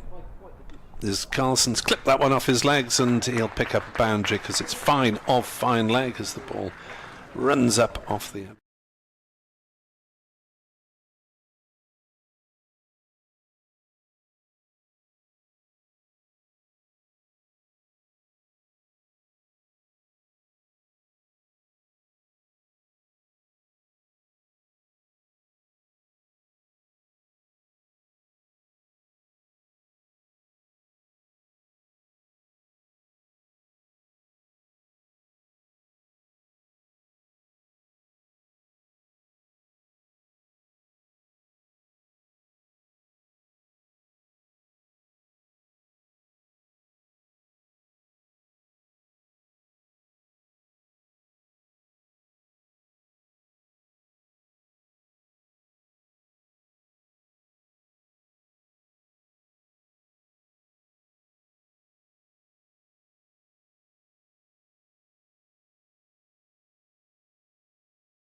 Good afternoon and welcome back to Sophia Gardens for the final session of this first day's play in the Rothesay County Championship Division 2, with Leicestershire on top against Glamorgan. The home side reduced to 181 for 8 at the tea interval. Chris Cook is on 29 not out, but has only Shoaib Bashir and Fernando to keep him company. Leicestershire's over 8. There's a Bonza +3. Bonza. Absolutely. Remember this day. We may never see it again this season. You never know. But yeah, they've cracked on admirably. Helped by a few overs from Rehan Ahmed, 6 overs from the Leicestershire and England leg spinner. So it'll be Chris Wright to open us up after tea. Yet to get his name in the wickets column, and he's bowling to Chris Cook, who pushes out on the offside, thinks about a quick single. Bashir was willing, but the ball was just dribbling towards Scriven at mid-off, and they decided otherwise. Yeah, it's been Ian Holland and Ben Green really who've been the pick of the Leicestershire seamers, but well backed up by Tom Scriven and latterly Ben Mike. Right, just struggled for a little bit of sort of rhythm. Yes, the other 4 seamers in the wickets as the next delivery from Wright with a bit of bounce in that one, goes through outside off stump. Chris Cook playing no shot. 3 wickets for Holland, 2 apiece for Scriven and Mike, 1 for Green. Nothing for Wright so far, and nothing for Ahmed, although he's been tight and only gone for 2 runs and over, and this Glamorgan innings has decelerated. It's going at a healthy 3.3 runs and over. It's now down to 2.8. As Wright bowls and Cook works it away on the leg side. He might have bisected the fielders there. In fact, he couldn't have placed that better if he'd popped the ball over the boundary himself with his hands. Worked away to backward square leg, and Cook moves on to 33 and is now the second top scorer in the Glamorgan ranks, having struggled to make contact with the ball in the early stages of his innings. Probably been fortunate that he didn't make contact on other occasions. What can he marshal out of the tail? Nothing there, as it's down leg side, and Cook makes no contact. 185 for 8 Glamorgan. Still an awful long way to go before any thought of any batting points. Leicestershire will be confident, finishing with the 3 maximum bowling points. Remember, 250 for the first batting bonus point. As Wright is on his way in the sunshine, bowling to Cook, who jabs forward slightly tentatively. Ball runs to Scriven at mid-off. Elsewhere in Division 2, Derbyshire against Gloucestershire. Gloucestershire 198 for 6. Graham van Buren is 67 not out. 4 wickets for Anuj Dal for Derbyshire. At Lords, Middlesex are 245 for 8 against Lancashire. Robson 70, Holden 69. That's right bowls. Cook drives on the leg side. We'll get another couple of runs here, I think. Yes, it's an easy 2. As Mike fields, but has to run backwards from square leg. 187 for 8. 2 wickets each for Aspinwall and for Sutton for Lancashire. So that is the end of the over. 187 for 8, and the other score in Division 2. Returning to bowl, the Kent 2-3-1 all out. Northants just starting their innings. Kent's top scorer was Moyeu with 72. Weatherall with 3 wickets was Northants' most successful bowler. Rehan Ahmed gives way to Tom Scriven at this Cathedral Road end. The jazz continues pleasingly in the distance. It does, yes. It's, I say, all very bohemian and pleasant. Chilly, Not a cloud in, well, yes, just a few distant clouds over there. chilly beans, man. Yeah. Welsh vibes. 2 slips for Scriven, otherwise a single saving field, third man and long leg. Posted. Bowls outside off stump. Worked by Bashir into the gap between sort of Ahmed at point and Ben Mike, who's at extra cover. The two nearly collide. In fact, they do slightly. Mike looks a little ruefully at his side, having completed the fielding. Ahmed may be a much slimmer version of himself than previously, but he's still a substantial young man, an athlete. I was out in the middle for Leicestershire's warm-up. Ben Mike was sort of pounding past, doing sprints. My word, he thought he would have made it. He'd make a decent centre. Across the road, in goes Scriven and Bowles, an outswinger outside off stump, started wide, went wider, ignored by Cook. There's potential there. It won't do his looks. His looks too good though. Much good, I don't think. All right. He likes his. He loves his fashion, Ben, and and often on you see on his various social media streams a moody shot of Ben in the latest outlandish clobber.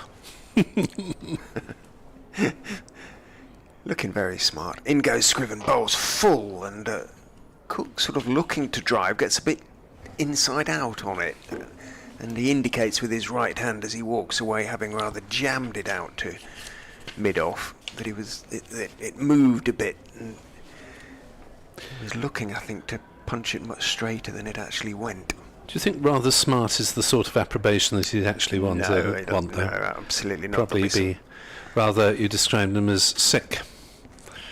That's probably out of date now as well. If we know any of the words, in goes Scriven and Bowles on off stump and worked out 2 point. They'd be several years out of date. Yeah, absolutely. As soon as this generation or current generation loses or hears our generation using the words that they know, that no, we're not having that. No.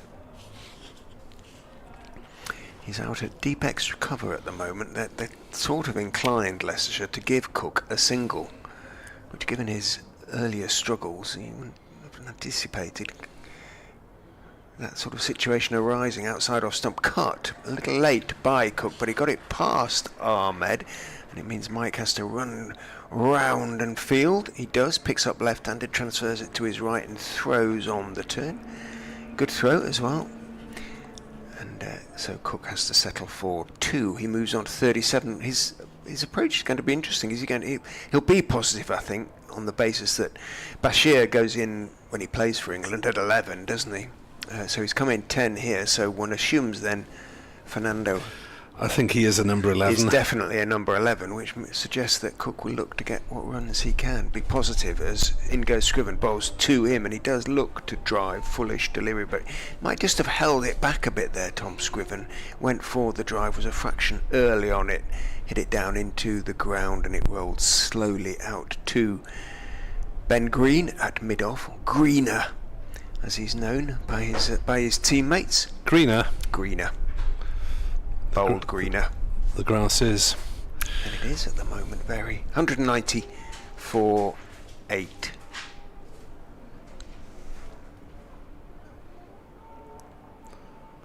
Cetha Fernando has got a first-class batting average of 5 and a top score of 30 in 83 first-class games. Quite a few batsmen have got their best scores against Leicestershire, so we shall see. Right, Bowles to Bashir, who turns it on the leg side. Thinks about a single, thinks twice. I would have thought Green would invite an O on it for some reason. Greeno? Greeno. Yeah, Greener is what they Sounds a call bit him. Bristolian, that. Greener. 190 for 8, Glamorgan, here on the BBC. Having been inserted by Leicestershire as right Bowles, and there'll be a run of some sort here as it squirted through. I don't think Bashir made contact, but Ben Cox couldn't take it cleanly as it went down leg side, and they go through for a bye, 191 for 8. Well, he's a West Country boy. Ah, right. Exeter born. Perhaps that's the West Country then. Went to school in Lympston in Devon and then Exeter. Here comes Chris Wright running towards us. Bowls to Cook, who's hurried slightly by that one, but plays it off the back foot defensively. Up to Ian Holland, most successful bowler of the day so far. His first cricket club was Clyst St George, CCCLYST, in East Devon.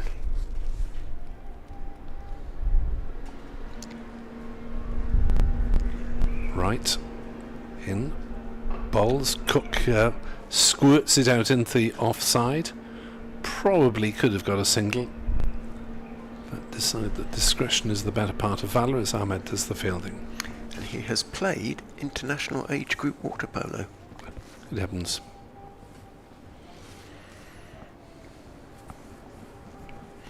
That I did not know, so I shall check that with him. The odd fake fact does squirt into the who's who now and again, as Cook pushes it defensively up to mid-off, and there's no run. Probably not as many as in the days of when the players used to fill in written communication, and they used to be occasionally intercepted by teammates and all sorts of nonsense filled in. Yes, leaving the sheets around the dressing room was rather asking for it. All has to be done digitally with a password, apparently, these days, which each player is sent. So, theoretically... As Wright bowls and Cook jumps down on it late, defends on the leg side. No run. 191 for 8. Bashir has 2. Cook has 37. Unless there are any very proficient hackers in the county dressing rooms.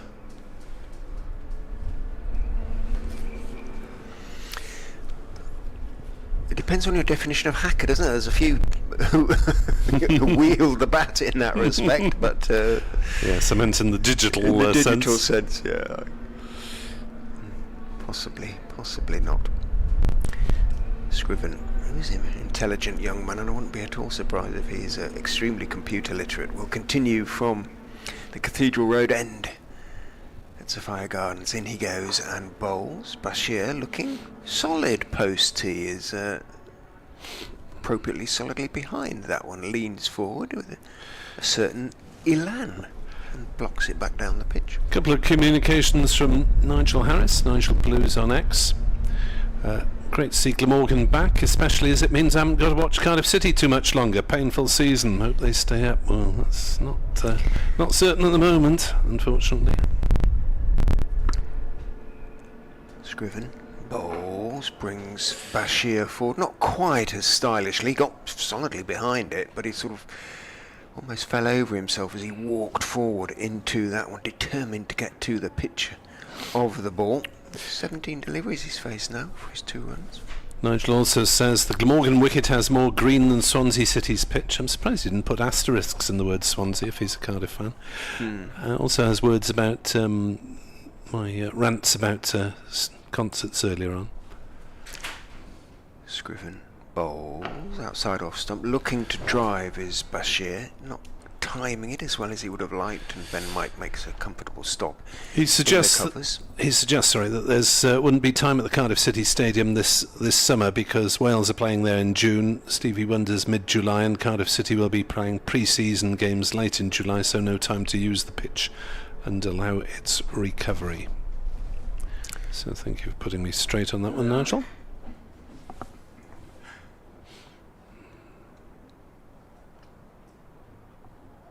Scriven bowls again straight, making Bashir play. But he's playing and playing very competently at the moment. Again, it's a forward press. This time slightly turn of the wrists, pushing the ball out to mid-wicket. Liam P. on Blue Sky says, great to hear dulcet tones after a long winter. Can you alert Pinnell Senior, who will now be down in the ground listening to the coverage, that mine's a lager? Cheers, Drive, says Liam. Passing on drinks orders now on the BBC. Scriven bowls, looking for the Yorker, I think. Then Bashir was equal to it and turned the ball out towards mid-wicket. Budinger fields and then retreats on the basis that they might be prepared to give Bashir a single and keep him on strike. Are those 5 young men sitting in the stand over there, are they shirtless now? Are we in that sort of position? I think we are. Looks like it. I'm impressed. April the 4th, folks. Scriven bowls. Bashir is forward, playing it firmly but more or less straight to Ben Green. So good over from Tom Scriven. Didn't make the breakthrough. It was equally well played, because it was equally well played really by Shoaib Bashir for the most part. 191 for 8, 12 overs to the new ball, which suggested Leicestershire would be disappointed if they had to take.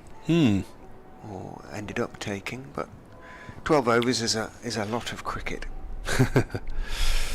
Yes, getting past 200 would be some minor consolation for Glamorgan after that afternoon slump. Chris Wright will start to try to restart the slump as he bowls to Cook and has him on the defensive, playing back to the bowler, and there is no run.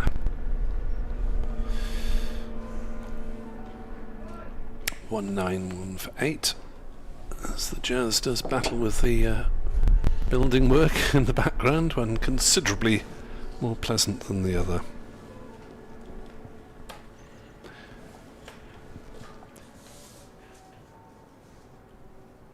Right into his 14th over, so far without reward, and Cook edges, and he nearly had his reward there because that's wide of second slip down to third man for a single. Rather surprisingly, given the state of the game, there is a third man in the shape of Lewis Hill, and although he saved 3 runs there, I'm not quite sure why he's there in general, given that Leicestershire have gone a little bit on the defensive with the old ball, but Glamorgan are just grinding along, so Bashir is going nowhere fast at the moment as he leaves outside off stump.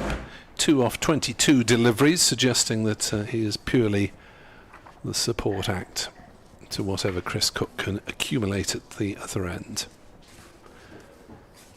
Shadow of the media box is now stretched beyond the stand in front of us and out onto the playing surface, as has the shadow of one of the floodlight pylons.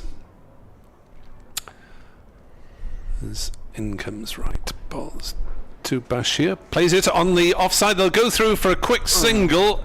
Cook just about home, and there'll be buzzers, and it'll be worth 5. Well, it was probably worth a shy because Cook was struggling. It was definitely worth the shy, wasn't it? Should surely have been somehow backed up, because I don't think Cook would have been home had the throw hit. No. So it was worth the risk, but it shouldn't really have been a risk, should there?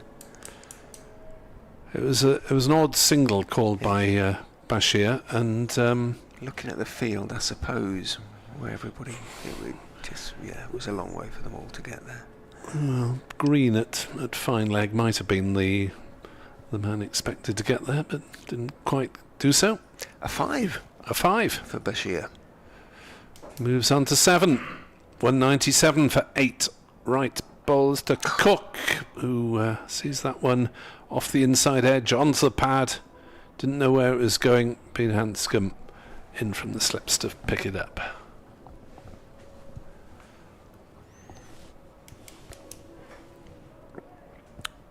So Byram's 41 remains the top score at the moment. Cook potentially within a boundary of becoming a top scorer, having had a very slow and jittery start.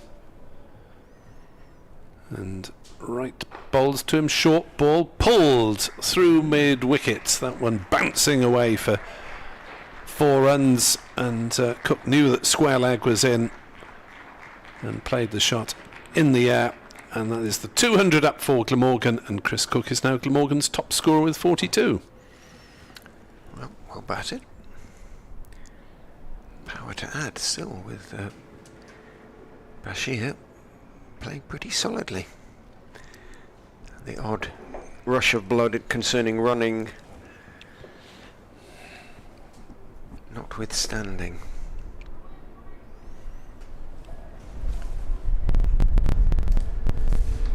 Kent all out against Northamptonshire.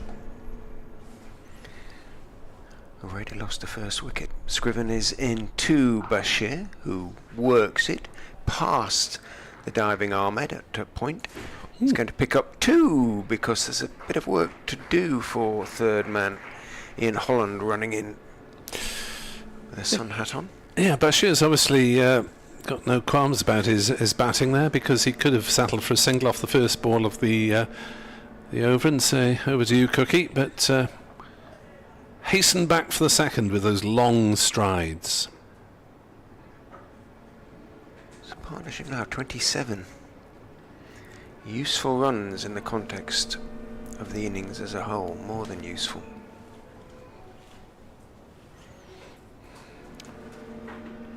Scriven 2 for 30 as he runs in and bowls to Bashir, who's again solidly forward, gaining in confidence with every time the ball hits the middle of the bat. That's when it becomes dangerous, isn't it? when your tail ender starts thinking they can really bat a bit and starts unfurling their range of shots and usually get themselves out.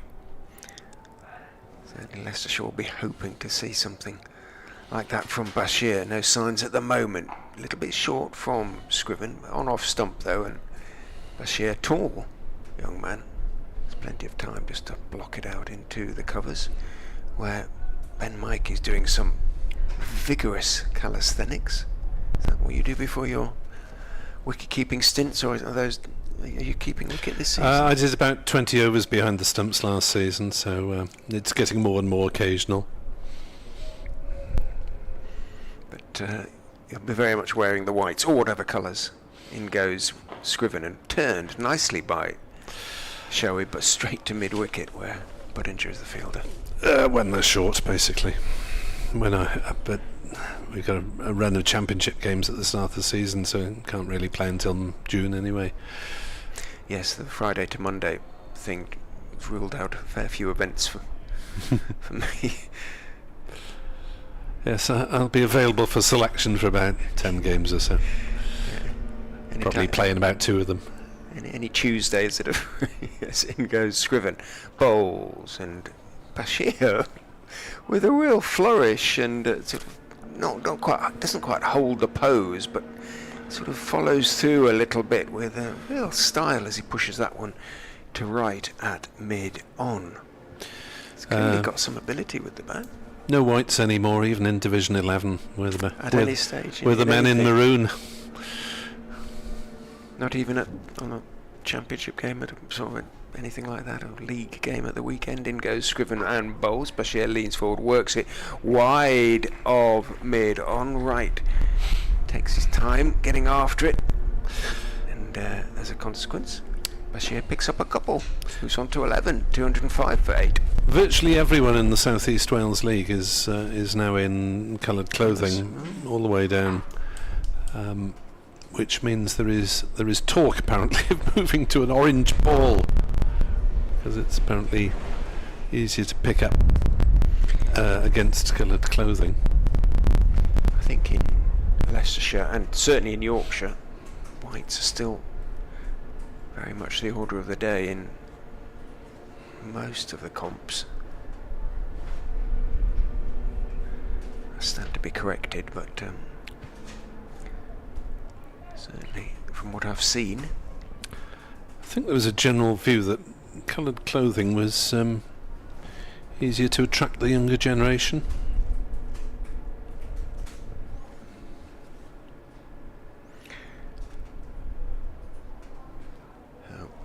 Chris Wright taken off 14 overs, none for 51 for the veteran.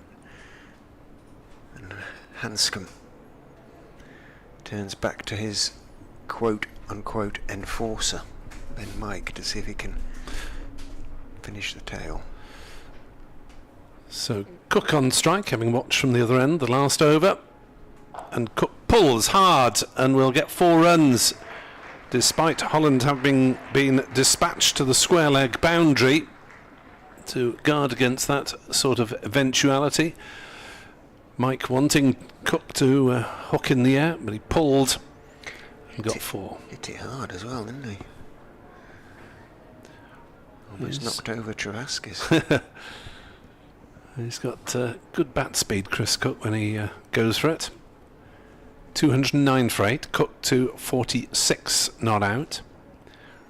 And Mike at him again.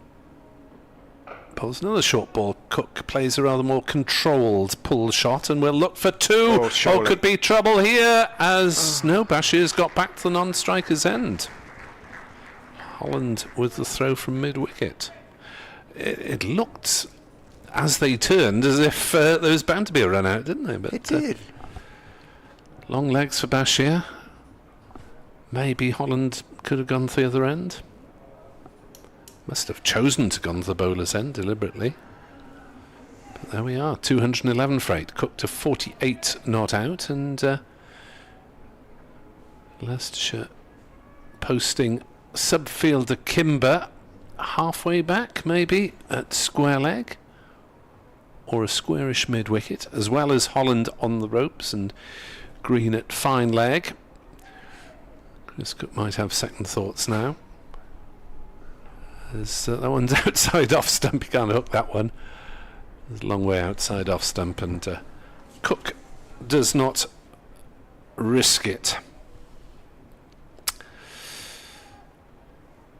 Yes, our side's been in coloured clothing for several years now. Yes, no, I remember you brought it to Grace Road. You were sporting it proudly. Yes. Mike bowls. Cook drives into the offside, moves to 49 with a single out towards the cover sweeper. Well, my kit doesn't actually get overused on the field, so I have to get value for money from it now and again. 212 for 8. Bashir 11 not out, Cook 49. Yeah, partnership 36 for the 9th wicket. And it's not really put the game back in any way in Glamorgan's favour, but certainly it's given them a little something to defend, even if they don't get any more. Short leg is in place for the number 10 Bashir. If Mike fancies firing one in at his ribs. And that's a decent length though, and Bashir just jabs down defensively, ball rolls out into the covers, and there's no run.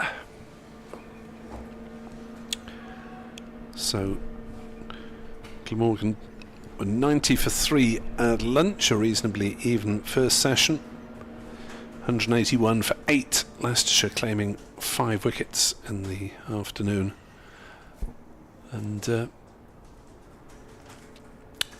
continuing into the evening in the sun, as Bashir is beaten by that one. Through it goes to Ben Cox.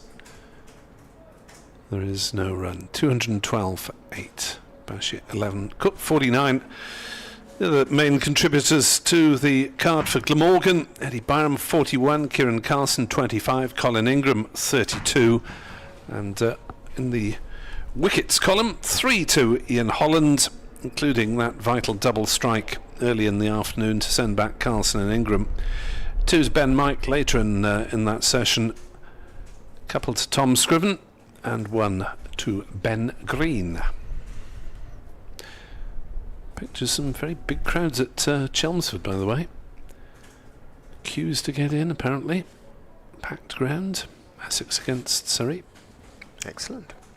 Scriven is in and bowls to Cook, who's sort of walking down the wicket to that one. It's on the full. He pushes it out in the offside and picks up the single he needs for his 50.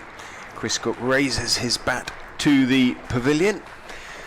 The first Glamorgan half-century of the season, and you would have given him fairly long odds of the first sort of 30 deliveries that he faced. 95 balls, 5 fours.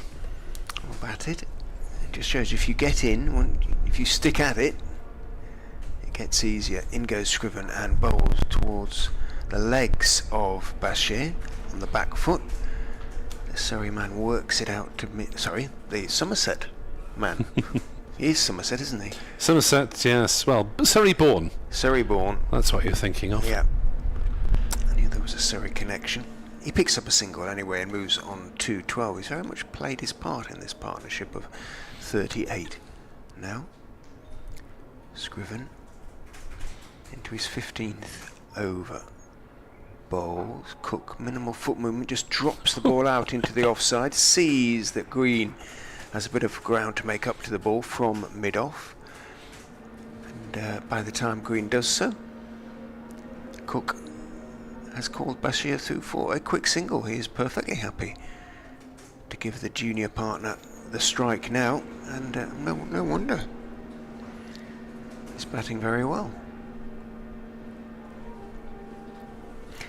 I would imagine that the work won't be happening tomorrow, will it? So it being a Saturday. So I blooming well hope not. exactly, yeah. Scriven is in. Bashir is turning it to mid-wicket. Cook wants the single, but it does go straight to Budinger, so even Bashir this time says no. Yeah, the jazz people can come back. The builders can take the weekend off. Leave it, yeah. And Monday as Please. well, if they want.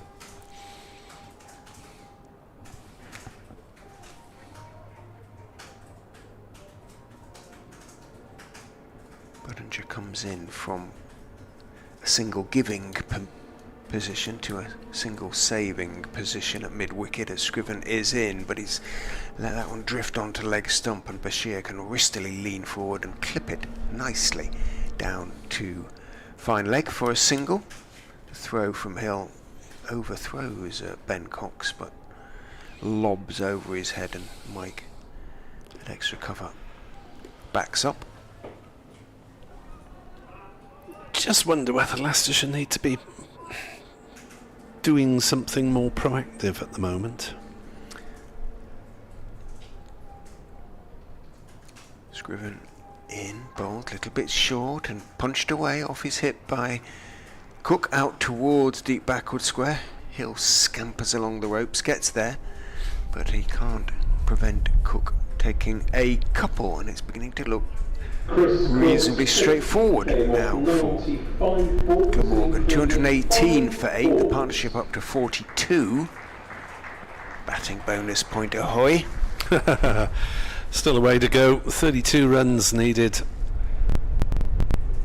But just wonder whether Leicestershire have let things drift a touch in the anticipation of the new ball in 8 overs time. I mean, it won't take the game away from them if Glamorgan score another 20 or so, but it's useful revival, semi-revival led by Cook, who's watching as Bashir faces up to Ben Mike. And now Bashir's playing a pull shot through mid-wicket for 4 runs.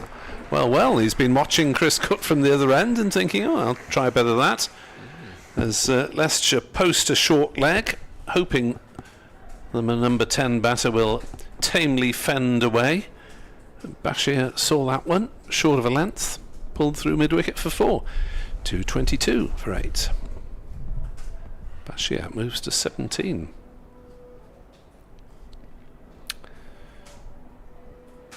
As Mike is on his way.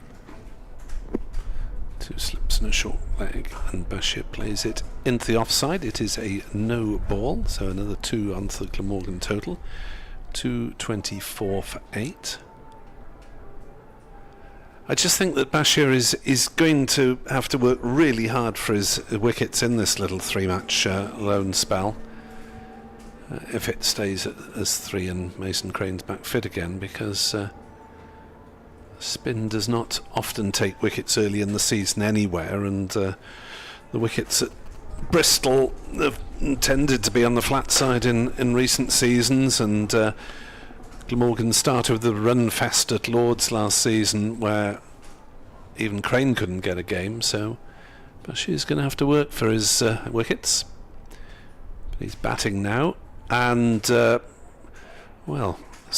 managing to sway away from the path of a short pitch ball from Mike, and quite a nasty one as well. Did well to get out of the way. 224 for 8. As Kenneth will come in and replace me at the end of this over in the Sapphire Gardens sunshine. In comes Mike Bowles. Bashir drives into the offside. It's gone down to third man, and Bashir wants to come back for a second and does so quite comfortably in the end. Bashir moves to 19, and that is the 50 partnership between these two for the 9th wicket. So unexpected, not quite riches, but an unexpected source of runs from this 9th wicket pair. Don't think they'd have anticipated too much from the last 2 wickets, but Bashir's played well so far. As he pushes that one into a gap in the offside. There's a big gap, and he can just steer it there for a single, really, without having to try anything too aggressive. He moves to 20. Glamorgan to 227 for 8, having been 176 for 8. Quarter of an hour or so before tea.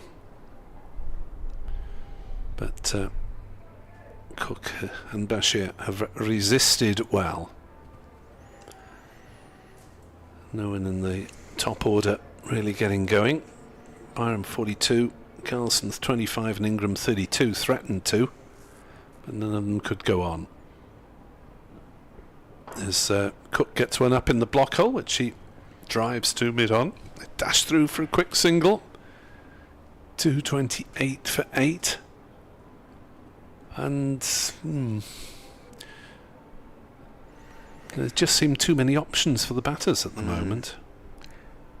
What can Hanscom do? What will he do? He turned to his probably his 2 best bowlers today. Most effective bowlers have been Holland and Green, but Ben Green, obviously.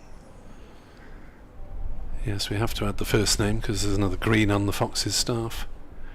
Mike is in. Bowles and Bashir off a thick outside edge. Plays it into the gully. Ahmed makes a tumbling stop. 228 for 8 at the end of the over. Bashir has 20. Cook has 54. And there are 7 overs to go until the new ball. And Kenneth Davis will describe them alongside Richard Ray. Rehan Ahmed is the obvious other options. If he can toss one up, persuade Bashir and or Cook to hit one up into the air.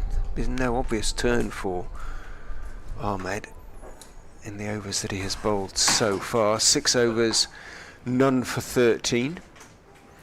Bowled 1 over before lunch, the over before lunch, and 5 in the afternoon session.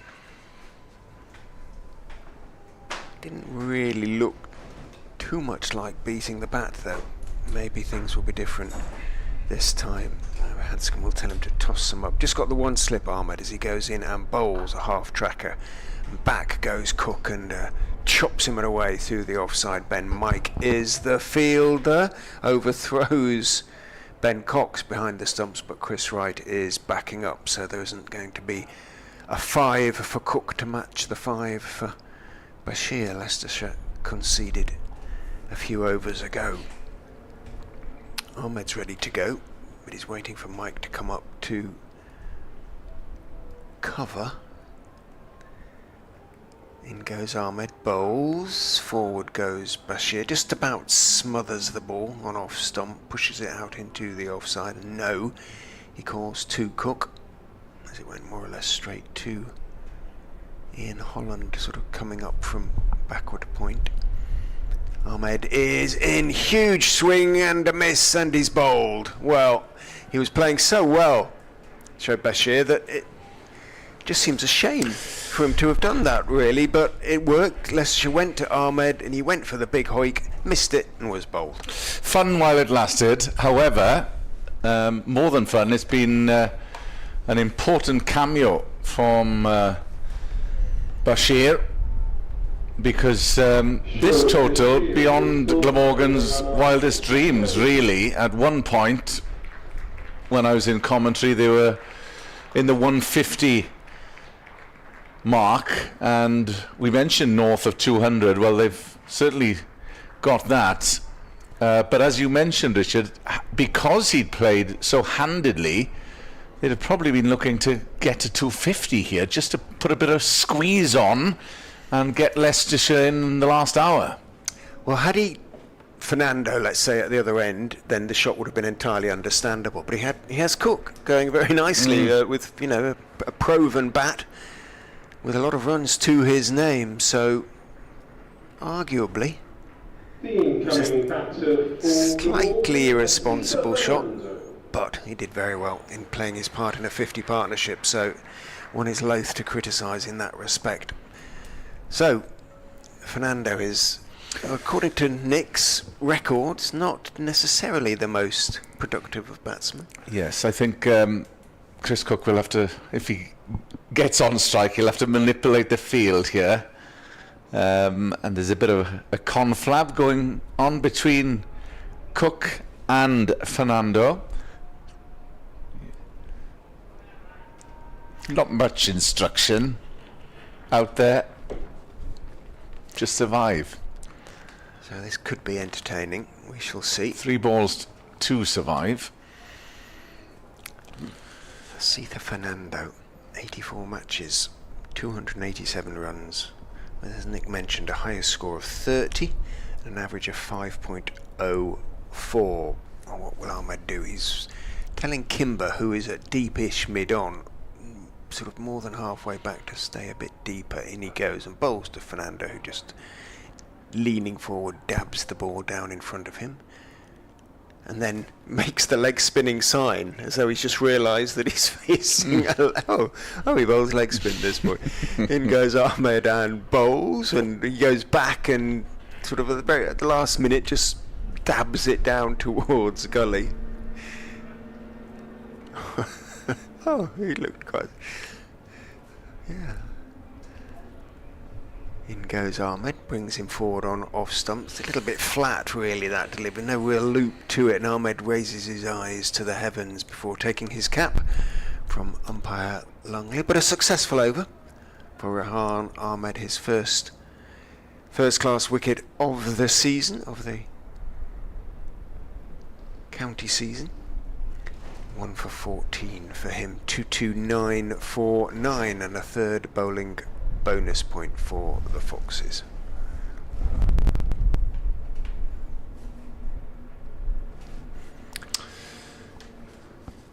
And so Mike will continue from the River Taff end of the ground. Sophia Gardens bathed in sunshine. Glorious first day, albeit a bit nippy out there. One slip in for Mike, who trudges in past the umpire, right arm over. Cook slashes at that one, and there is a run on offer, but he will stay put. Cook now will be just looking to deal in boundaries. Top scorer on 55, but it was difficult work for the South African early on. Played and missed in that middle session after Kieran Carlson and Colin Ingram departed. That was a sticky period for Glamorgan. As I say, 229. Well, a few more than they were on target. They'll try to hook that towards Llandaff, but played and missed. I don't think it got up quite as much as he thought it was going to. Wanders forward.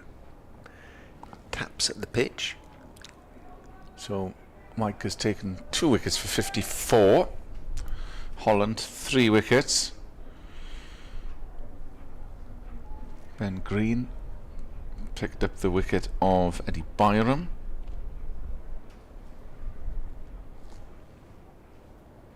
In comes Ben Mike, bowls right up at the block hole, and that's been caught at slip. That was a good catch, just a little nick that flew towards Hanscom, and that is the end of the Glamorgan innings. Cook falls. He was the top scorer for 55, looking to try and work it into the onside, but in doing so had a little feather caught by Peter Hanscom. A smart catch at first slip. Yeah, just was looking to work it in the onside. A little feather and a smart catch by the captain. So that brings the end of the Glamorgan innings.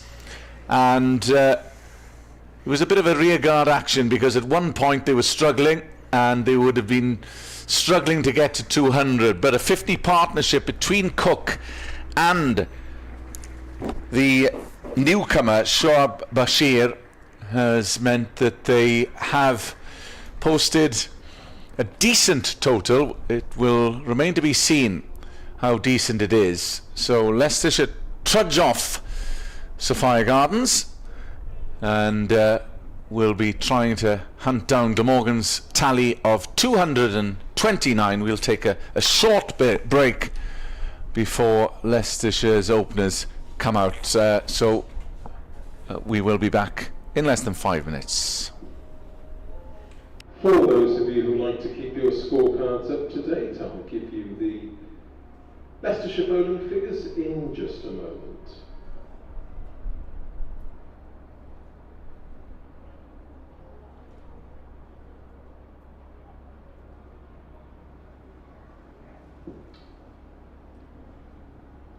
So Glamorgan all out for 229 in 74.3 overs, Asitha Fernando unbeaten on naught.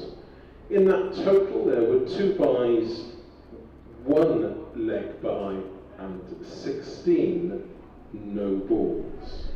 Here are the Leicestershire bowling figures. Chris Wright, 14 overs, 4 maidens, 0 for 51. Ian Holland, 14 overs, 4 maidens, 3 for 40. Tom Scriven, 15 overs, 5 maidens, 2 for 38. Ben Green, 12 overs, 3 maidens, 1 for 29. Ben Mike, 12.3 overs, 1 maiden, 3 for 54. And Rehan Ahmed bowled 7 overs and took 1 for 14. So just take this opportunity to bring you updates from around the country on day 1 of the Rothesay County Championship. At Utilita Bowl, Hampshire have moved now on to 97 for 2 after dismissing Yorkshire for 121. At Taunton, Somerset 104 for 3. That's after dismissing Worcestershire for 154. At Edgbaston, Sussex have moved on to 298 for 4 against Warwickshire. At Northampton, Kent have been dismissed by Northamptonshire for 231. Northampton 32 for 1 in reply. At Chelmsford, Essex are 271 for 3. That's against Surrey. Lords, Middlesex dismissed by Lancashire for 260. Lancashire are 4 without loss at the start of their first innings. At Derby, Gloucestershire are now dismissed by Derbyshire. Gloucestershire all out for 222. And finally at Trent Bridge, Durham, 286 for 7. That's after being put into bat by Nottinghamshire. For your information as well, there are 19 overs remaining in the day's play.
Very warm welcome back to Sophia Gardens, and we are seeing the Glamorgan 11 coming on to field. Leicestershire will be trying to hunt down 229 posted by Glamorgan, which was more than one could have anticipated at one point, because they were in desperate trouble. But a 50 partnership between Chris Cook and Shah Bashir enabled them to get to 229. Ian Holland and Sol Budinger. Ian Holland and Sol Budinger. Yeah, so Holland, who did some opening previously, is moving back into the slot in the absence of Rishi Patel. And if you weren't listening earlier, Patel injured very early in proceedings, diagnosed, we understand, with a dislocated digit. Yes, so that's a blow for Leicestershire. So Holland will take guard, and it will be Tim van der Hoogten who will bowl his first spell of the new season from the River Taff End. Just to glance on his wicket taking last year, he took 30 wickets in 7 matches. Yeah, joint top with James Harris despite his limited appearances, missing most of the first block. This is the first ball then of the Leicestershire reply. Timmy van der Hoogten coming in, and that's right up in the block hole, and that's worked into the leg side. There's no run, 3 slips, and there is protection on the leg side and a third man. So there's a long leg, third man, mid wicket, mid off, mid on, and a fielder at point. There's Tim van der Hoogten in the Cardiff sunshine, with runners and cyclists behind on the Taff trail, coming in and bowls, and that's a good length delivery as well, into the offside as mid-off comes around. That is Kieran Carlson, who would have been disappointed, although disappointed that he didn't go on, but it was a jaffa of a ball from Ian Holland that disposed of him. But there were starts for Colin Ingram, who went for 32. Eddie Byram, 41.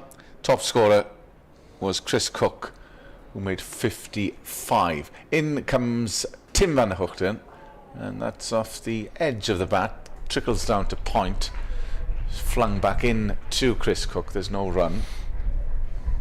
So Holland on strike, Budinger on the non-striker's end. Glorious weather, and we're told this will continue well into next week. Let's hope so. Huzzah. Says he. Tim van der Hoogten, the Netherlands international, Australian. Oh, there's a big appeal! And all to no avail. Well, they were all interested. The slip-cordon wicketkeeper and Tim van der Hoogten. We'll have to have a look if he was outside the line, or it may have been height. Good shout. They were confident, Tim van der Hoogten. Doing too much, maybe? Possibly just angle. Going down. Down leg side, I think, is probably the... Height was not an issue. No. Tim van der Hoogten starts his run-up. Good first over. And again, there is no run off the bat of Ian Holland, who took 3 wickets. 3 apiece for Holland, then Mike, 2 for Scriven, 1 apiece for Ben Green, and Rayan Ahmed, the spinner. Yeah, opening the batting and bowling then, Ian Holland. Doesn't happen too often. Van der Hoogten has done it, by the way. And it is van der Hoogten who comes in. His last ball of the opening over, and that's left outside off stump. Good over, maiden for Tim van der Hoogten in reply. Leicestershire yet to score as they reply to Glamorgan's 229. And it will be the Sri Lankan, the first Sri Lankan to represent Glamorgan, which is slightly surprising. Yeah, it is, considering Sri Lanka have been you know, in the top tier of international cricket for some decades now, really. So, no runs with the bat. He was not out. Sitha Fernando will be bowling then from the Cathedral Road end.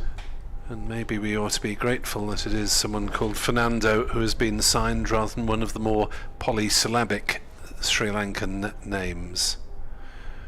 As he does a practice run-up while Sam Northeast is still getting to his place at slip, having had a word with his new signing. So they'll be hoping to get a good 2 months out of Fernando up until the end of the first block, which comes to an end at the end of May. Yeah, I mean, he's played international T20 cricket as well, so if he is going well, they may, if mutually agreed, decide to keep him on a bit. Fernando is in to bowl to the left-handed Budinger, who swipes and misses outside off stump. Well, he's known for being a shot maker, Sol Budinger. And he certainly went for it there. Forcing shot. Essayed, but not connected with.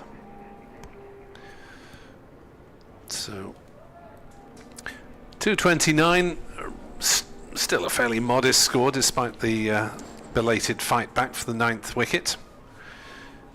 Adding 53 runs for that partnership as Fernando bowls and Budinger plays it into the covers, and there's no run. It's quite a physical approach from Fernando at first sight. Certainly putting everything into it.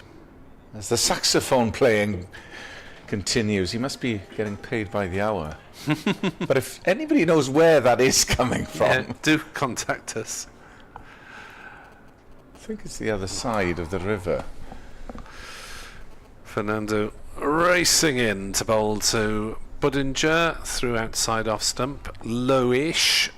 Cook takes low down. He's not the tallest of Manasitha Fernando, so he'll need to work hard to generate much bounce, but certainly a fair degree of pace. 27-year-old, played 49 international times for Sri Lanka across the 3 formats. Very impressive first-class bowling average in his career of 24. It's outside off stump and hammered through the covers, or through cover point for 4 by Sol Budinger. Just dropped a little bit short and duly dispatched by Budinger with a minimum of fuss.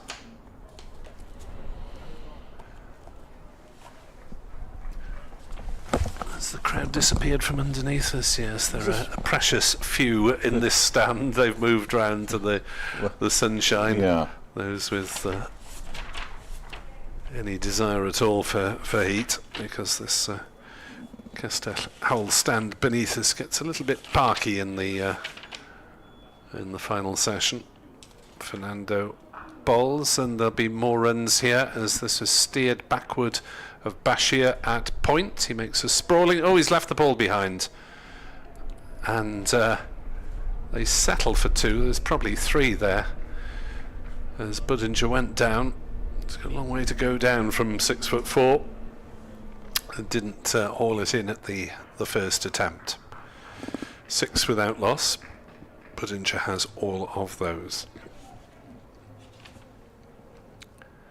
Fernando from the Cathedral Road end.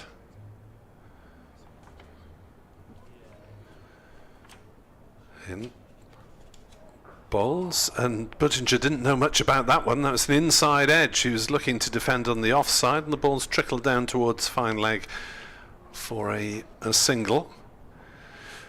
No obvious reaction from Fernando to a near escape from Budinger as he walks back to his mark at this Cathedral Road end, wearing 78. The Leicestershire supporters will no doubt be happy with their team's position in the evening sunshine. 3 slips and a gully for the right-handed Holland on strike, opening batting as well as bowling. As Fernando in and bowls, turned on the leg side. Single taken. Holland is off the mark, retains the strike. 8 off the over, 8 without loss. And see if Fernando won't be entirely satisfied with his first over in Glamorgan colours. He did play a couple of games, by the way, for Nottinghamshire in 2023. Took 6 wickets in just 2 games, but that is fleeting past experience with the British county game. Yes, 8 coming off his first over. It will be Tim van der Hoogten to continue from the River Taff end. 3 slips in for van der Hoogten, and then some oohs and ahs. There was a big appeal in his first over for LBW, but straying, going down leg, and the correct decision. So games to come then. Middlesex next away for Glamorgan at Lord's over the Easter weekend, and then Derbyshire arrive here over Bank Holiday weekend in May. Tim van der Hoogten coming in. Oh, and that didn't know much about that, did Holland, and it I think it squirted off the inside edge. Yep. As they scamper through for a single down in Kent then. As Kent have dropped down from Division 1. Northants. And then the return Middlesex fixture will end the first block of championship matches before the T20 starts. And I believe, Middlesex will be the first game for Glamorgan in T20 action. Yeah, double header at Merchant Taylors, is it, the school ground? 1st of June. Northwood is its location. Bodinger will face Tim van der Hoogten coming around to the left-hander, and that's worked to mid-on. There's no run. 3 slips for Tim van der Hoogten. The worry we had last year was the workload, Nick, for Tim van der Hoogten, and if he is unsuccessful, then the depth is an issue. Very true.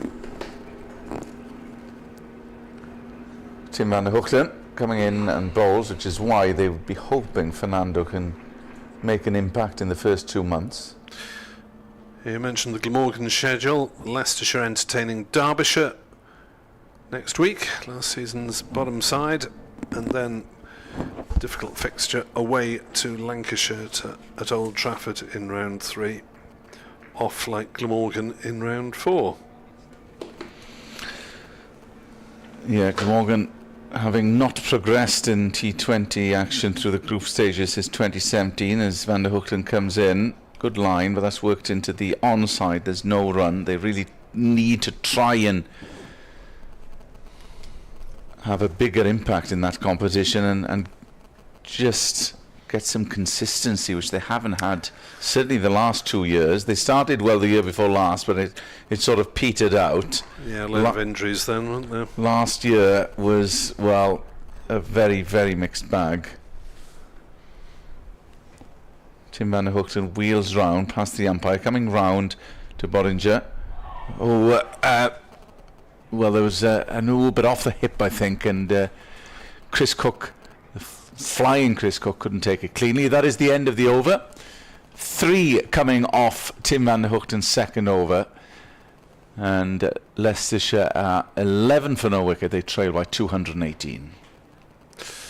Yeah, 3 including a couple of sundries.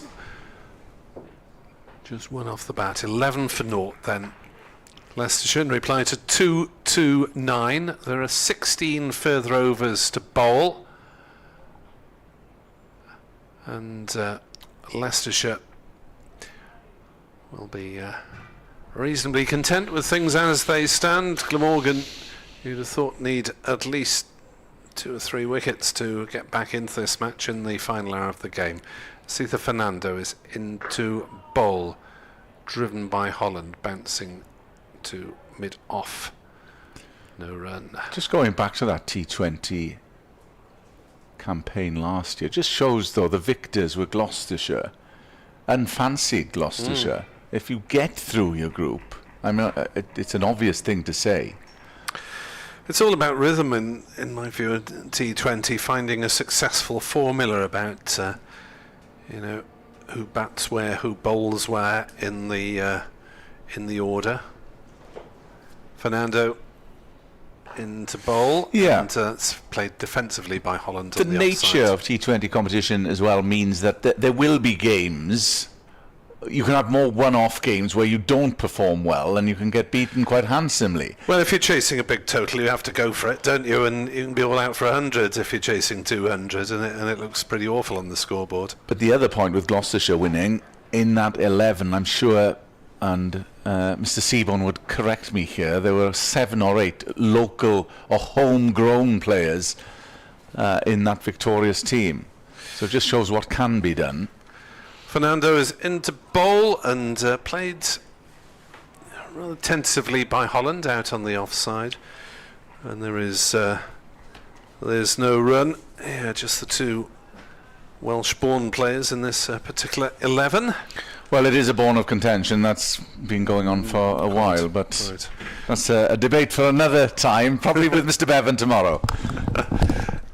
Kenneth Davis giving way to Richard Ray, as we'll swap round in the commentary box, and Fernando runs away from the shadows and bowls to Holland, who defends that one nicely, firmly. 11 for naught it remains.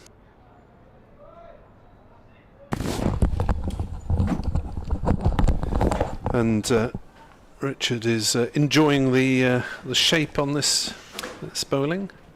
Yeah, a couple of my Leicestershire contacts came across from the other side and discovered the wind that's blowing on this side. But they said, as you said, over there's not a breath. Ecosystems. In that river stand. Yes, miniature ecosystems at Sophia Gardens. Fernando into bowl. Holland defends to point, no run.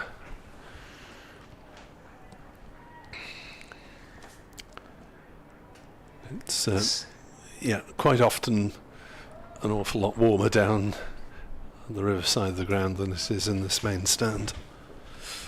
Or the Castell Howell stand. The main grandstand is not used for county championship matches. It is populated solely by photographer Chris at the moment.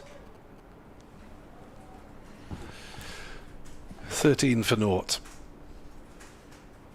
Fernando striving to make an impact, and Holland defends to Bashir at mid-wicket.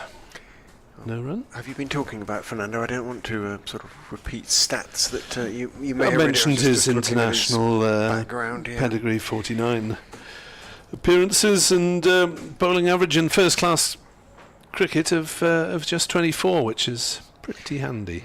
Absolutely take that, wouldn't you?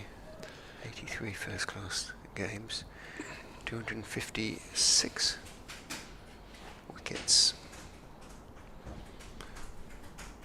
In comes Fernando, bowls. Holland pushes it into the offside, goes for a quick single, and Budinger might have been struggling a little had that one hit. It didn't. Bashir backed it up well. He was out for me if that had hit. Was that Gorvin? For goodness me. I think he'd almost given it up there, Budinger, really. So maybe that little bit of fortune he needs. He's been looking to establish himself in the red ball side. Sol Budinger, he's a lovely looking batsman, like so many left-handers, but and he scores his runs very quickly.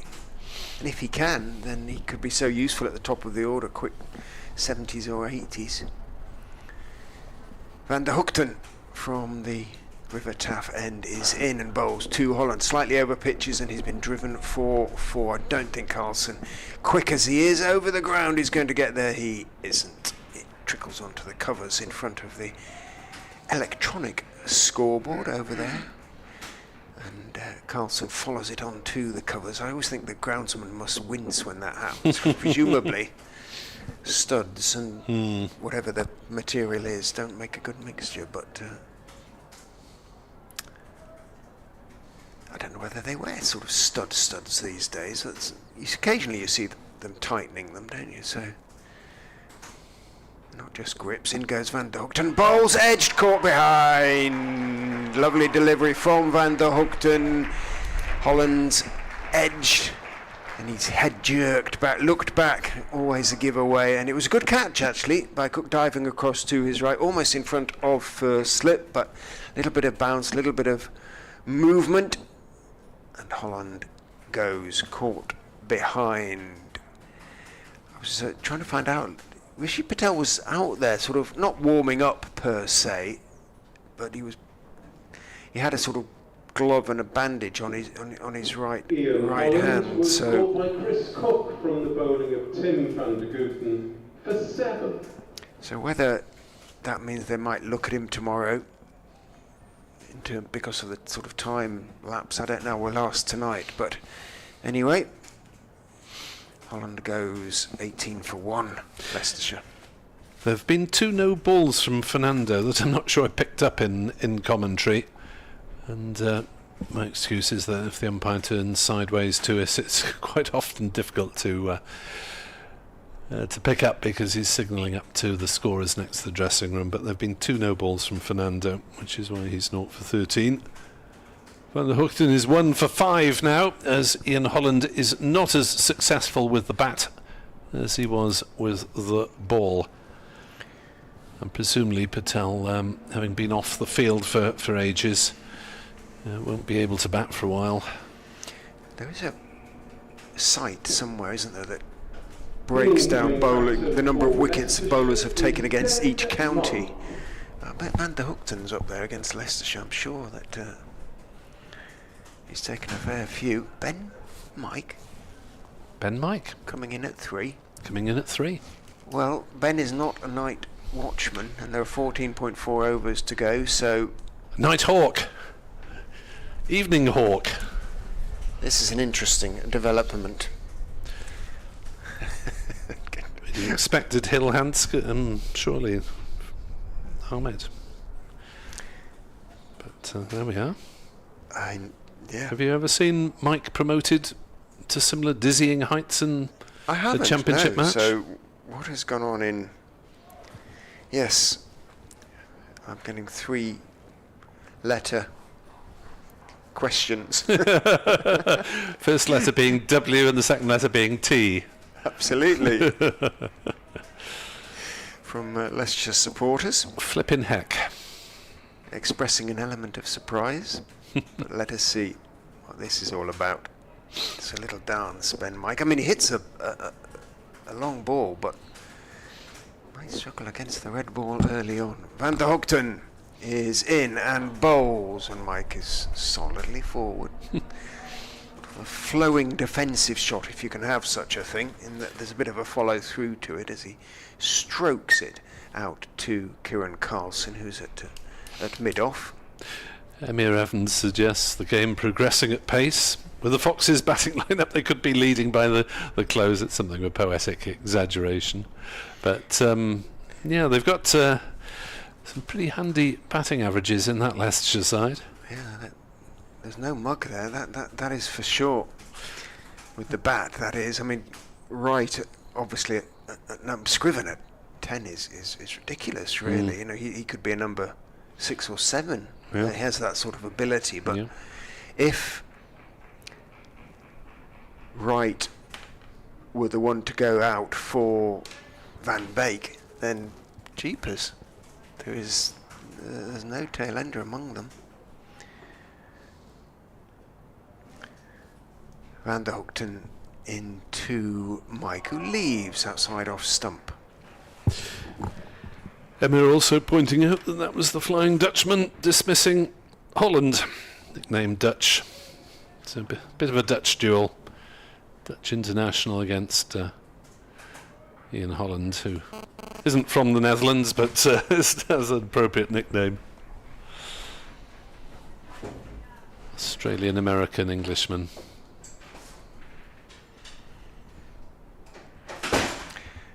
And the Hookton in, bowls, Michael leaves. Good bounce, movement back in, a touch as well. Who found the appropriate emoji to send back to the three-letter inquiry from the Leicestershire supporters, the WT? Who knows? Shrugs. There is a shruggy shoulders emoji, isn't there? I believe so, yes. It's from the office want to try and do something about 6:10. So we'll be finishing about then, I would think. Oh no. No, we won't. It'll be later than that. 6:20 as that one is tempted to be worked away through the leg side. Doesn't get any bat on it. Thumps into the pad of Ben Mike and bounces out into the offside. So Van der Hoogten's third over of the innings, and his bowling this season, first class bowling this season, is a success. 3 overs, 1 maiden, 1 for 5. Leicestershire 18 for 1, still 211 behind. So, with 14 overs to go, a sort of 60 for 2 sort of scoreline would probably be on as even for the evening session, maybe. Glamorgan struggling to get back in the game after sliding in the afternoon. Leicestershire's seamers took 5 wickets in the afternoon session. Fernando tosses the brightly shining ball from one hand to another and sets off from the Cathedral Road end round the wicket. The left-handed Budinger, and he has him all over the place. There's a huge appeal as Budinger falls over. Maybe a little bit of bottom edge from the sound, but Budinger was all over the place. There's Fernando appealed for LBW. It sounded very wooden, didn't it? I mean, grovelling on the ground, Budinger. Let's have a look. Well, if it must have been bat. It must have been bat that saved him. Inside because that was going to boot. Yes, it was going to hit middle, bottom of middle, wasn't it? So it sounded. But it did sound incredibly like wooden. Distance, as though he maybe edged it onto his boot. Cracking in, swinging Yorker. That. It was a great ball. Here comes Fernando again to bowl, and Budinger slaps it into the offside where it's well fielded by Callaway at point. And there's no run. So Glamorgan's bowling attack, well, Van der Hoogten and Fernando are very much the pace men. And then you've got the medium pace of Gorvin, who was effective last season. Probably Ul Hassan, who didn't claim a first-class wicket last season.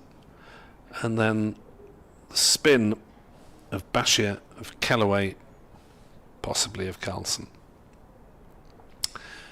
Fernando into bowl.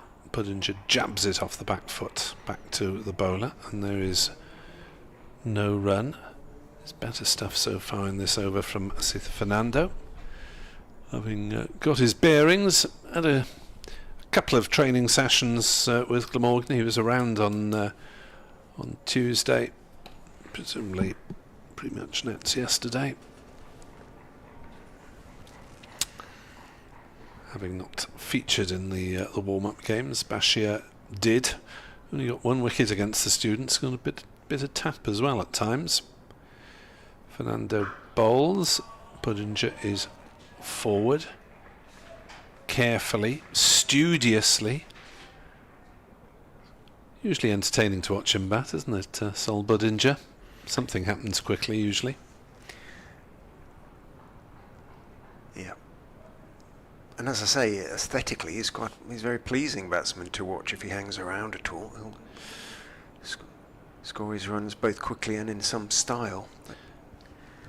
Just 3 matches in the Championship last season, averaging 34.8, which is respectable. And he's forward with his defensive head on now, playing back to Fernando, who after A couple of slightly exploratory overs as bowled a much tighter third over as square leg is dispatched about 3/4 of the way back for a possible pull or hook shot. If Fernando is going to dig one in short, or will it be a double bluff? There are 3 slips as well, but no gully. And Fernando's into bowl. Budinger plays it into that space in the leg side. It's just been created by Ul Hassan dropping backwards. Takes the single, the only run off the over. And Leicestershire 19 for 1 after 6 overs, with 13 remaining this evening. And despite the fact that floodlights aren't used here in the lovely sunshine, there's no doubt that the light will be good enough this evening.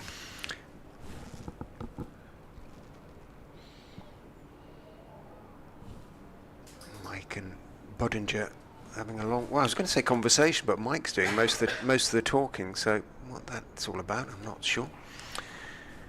Budinger will have strike against Van der Hoogten, who as ever against Leicestershire is bowling very threateningly indeed. Bright pink handle on, or handle cover on Budinger's bat as Van der Hoogten is in and bowls to Budinger, half a stride forward, leans forward, defends it out to mid off, where Fernando is the fielder.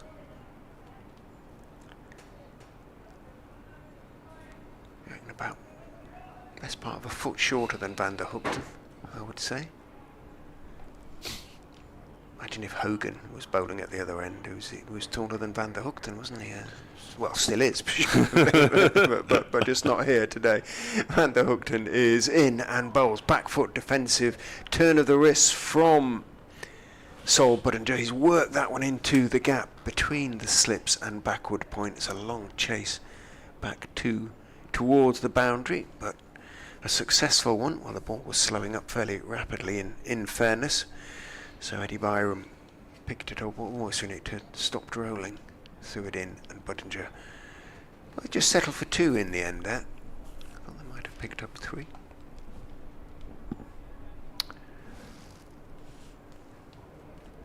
Colin Ingram at first slip.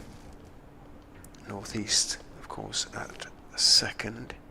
Gorvin at third. Third man has now gone back, so Byram has gone back from backward point to third man, as Van der Hoogten is in straighter, and this time Budinger getting forward and turning his wrist so that the ball runs out into the leg side. No run. Anthony Lewis emailed to suggest that the music we've been hearing could be emanating from the music college across the river.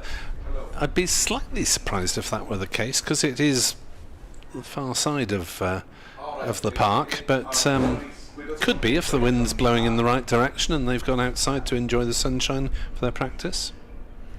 In goes Van der Hoogten and bowls straight on off stump, played straight back to him by Budinger. I think it's been a speaker, because it's been a similar sort of, when I was out there I could hear it fairly clearly, and I'd be a bit surprised if it was a group, but apparently they can't hear it at all over there, so Really?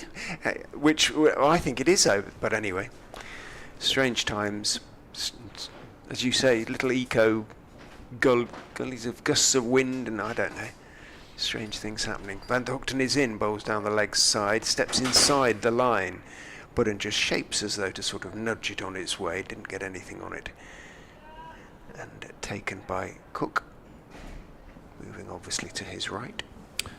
Thank you for suggesting anyway, Anthony. If anyone's listening from the Royal Welsh College of Music and Drama, perhaps they could elucidate. Yes, But I would have thought it was too far away, to be honest, but there we are.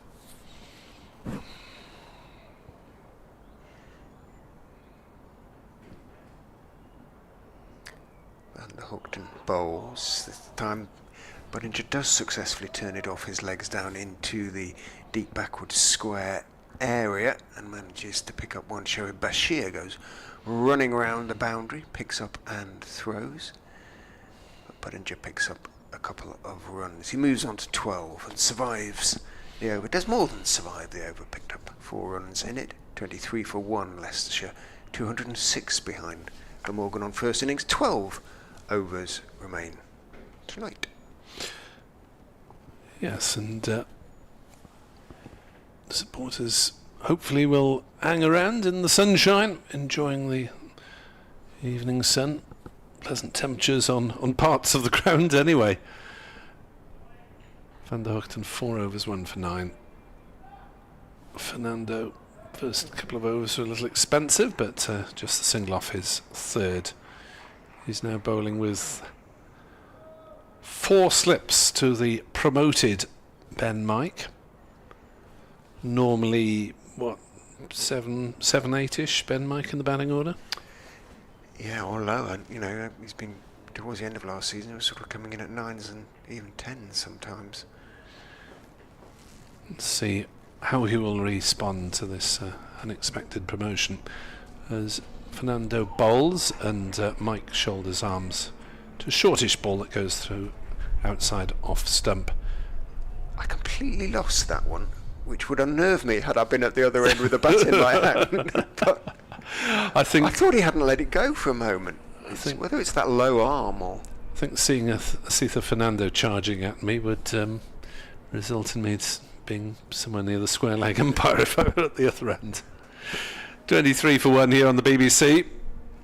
Available via website, apps, smart speakers and the county streams. As Fernando bowls, chopped down, well fielded at 4th slip. And there's no run. Kieran Carlson is the man at 4th. Glamorgan have had the same, in my mind, have had the same sponsor on their jumpers and shirts for quite a while now. Is it the local paper website or? I believe it's a delivery company. Oh, how disappointing. Well, as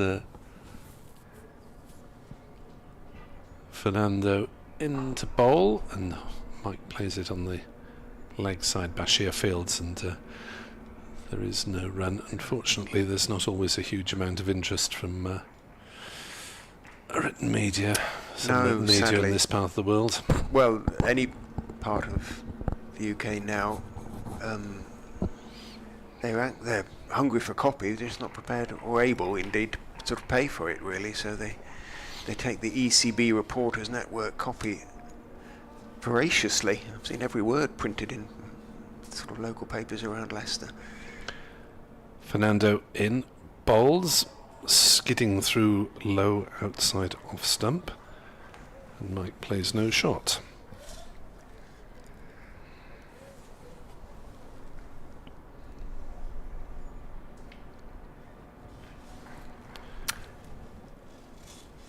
Say 3 slips in a gully. It is just about, rather than 4 slips. There's a bit of a gap between 3rd and Carlson, although he takes half a step to his left. Fernando in balls to Mike, who drives, doesn't quite time it. Callaway is the fielder at point, and there's no run. So Callaway's at point. Al Hassan is in that in-between position, trying to do cover and mid-off. Byram is at mid-on. Bashir is at forward square leg. And there's a man in the distance at a fairly wide-ish fine leg.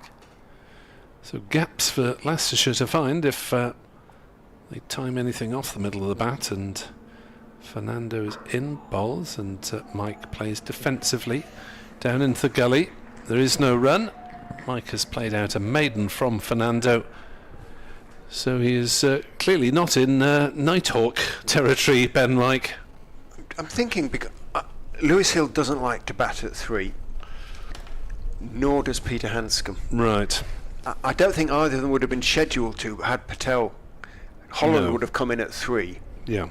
So as he was pushed up one, they needed someone who didn't mind going in at 3, and I'm guessing that Ben Mike said, yeah, I'll have a go. It's strange though, isn't it? Because with the possibility of wickets falling quickly, number 4 can be in the second over of the innings, can't he? Yeah. Might be some sort of in goes Van der Hoogten bowls, back foot defensive shot from Budinger in response. It might be a sort of almost a superstition thing as well for Hill and Anscombe. They might just feel that never get any runners going in at 3, or convince themselves or something, so that even if there's only 1 ball difference, it's a psychological thing, I'm guessing. but I would, that's the only thing I can sort of add in terms of sort of relatively inside knowledge, that neither like batting at 3. In goes Van der Hoogten bowls, Budinger forward. In defence, pushing it out towards Carlson at wide-ish mid-off. Let's say it would have been Holland at 3 with Patel and Budinger opening.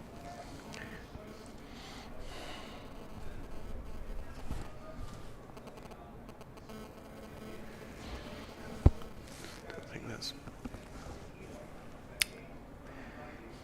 hopefully not my phone causing a certain amount of interference. In goes Van der Hoogten bowls, back foot defensive, firm steer away through the offside. Timed that one okay. Budinger, is there one for the throw? Well, Mike thought there might be. Budinger had long since decided there wasn't, and had his back to Ben Mike as he completed his second. The throw coming in from deep extra cover. Budinger on to 14. Mike yet to score.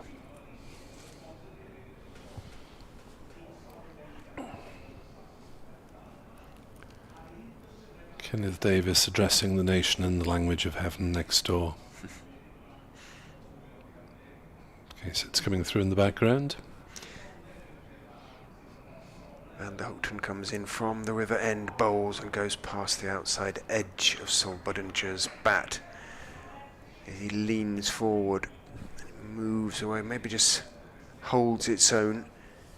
Budinger has a flaw. He tends to be very affected when he's beaten, if that makes sense, and you can see it in his body language. He'll walk away to shortly, he'll swipe at the stumps, he'll be cross with himself when he needs to have that ability just to put it quickly behind him and face the next one. In goes Van der Hoogten bowls, on drives off the front foot, and on drives very nicely indeed. That's going to go all the way, just leant forward, put his weight into it, but didn't follow through hard, just timed it very sweetly back up the pitch on the onside, and that, as my colleague sort of implies, was a really good shot.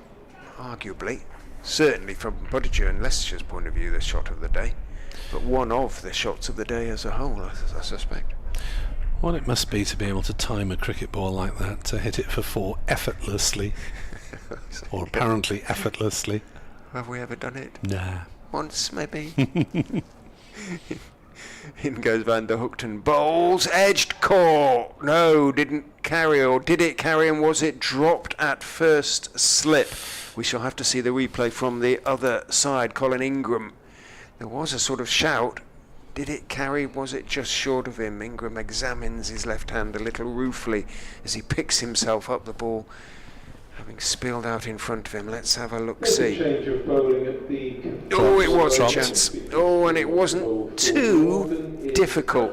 It kind of looped to him. It went a little bit more slowly, I suspect, than he thought it was going to. It was low down, maybe a foot off the ground when it got to him. He got 2 hands to it comfortably enough. It was heading towards his right leg. Couldn't hang on. First drop of the season. Yeah.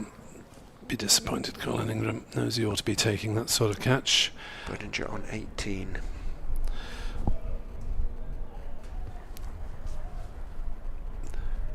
Well, Fernando's given way relatively quickly then to Andy Gorvin's medium pace. So a chance, a let off for Sol Budinger, and Gorvin, 24 wickets last season at just under 24, which is pretty respectable. Charges in, bowls and steered down towards third man as Ben Mike will finally get off the mark with a couple down to third man, down towards that knot of Leicestershire supporters with their St George's crosses. 31 for 1. I wonder if Fernando will come back for a burst at the other end, because that was a fairly brief spell from him. It could be, couldn't it?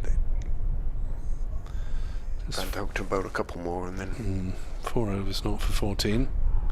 Gorvin bowls and Mike defends on the leg side, no run. 4 overs, 1 maiden, 0 for 14, couple of no balls and boundary in his first over, but tightened things up thereafter. Bowled a maiden to Ben Mike. Well, at 31 for 2, Glamorgan would be very much fancying the chances of getting back in the game, but just 1 down as Gorvin sees Mike shoulder arms outside off stump, no run. Especially as we don't actually know whether Patel will in fact bat, but we'll know some more tonight, I would guess. But, you know, if he's really crocked, then... Yeah. Can they do injury? It's still only concussion and COVID, isn't it? It is, yeah. Gorvin bowls, no shot played by Mike, outside off stump, through to Cook, no run. Cook, top scorer for Glamorgan, last out for 55. Eddie Byram 41. 3 wickets apiece for Ian Holland and Ben Mike. Scriven and Green also bowled tidily, and as did Ryan Ahmed. 7 overs, 1 for 14. Gorvin bowls. Mike is forward, pushing out into the offside. Gorvin seemingly excitable, so often ends his run with one hand in the air, working hard to try and get another breakthrough. Last ball of his first over. Wonder if we'll see Bashir tonight. Gorvin races in, bowls, and off an inside edge. Mike defends on the leg side.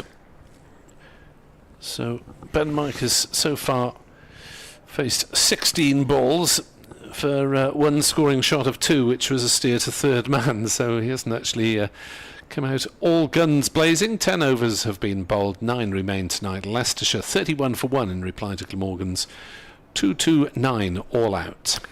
Awishi Patel is now walking around the boundary. You can see the thumb bandaged. Just the thumb, isn't it? And sort of bandage goes around his hand. But don't know whether to look at that or his fluorescent training shoes, which are Yes, they're glow-in-the-dark ones, aren't they? absolute shockers, aren't they? Van Hoogten round the wicket to the left-handed Sol Budinger, a little bit short in towards the body. Budinger on the back foot just defends it out towards mid-wicket. They're well, looks like they've been caught in a nuclear explosion, don't they? What's it? They are absolutely fluorescent, aren't they? You'd walk around at midnight and you'd still see those See shoes. your feet, yes, for sure. So it's the thumb by the look of it, is it? It is, yes. Yeah. Van Hoogten bowls. Again, slightly short of an ideal length, perhaps, and Budinger stays on the back foot, defends off stump on that occasion, out towards Carlson, coming in from straightish mid-off. Hope he's got a pain-killing injection in there. I'm sure he has had something.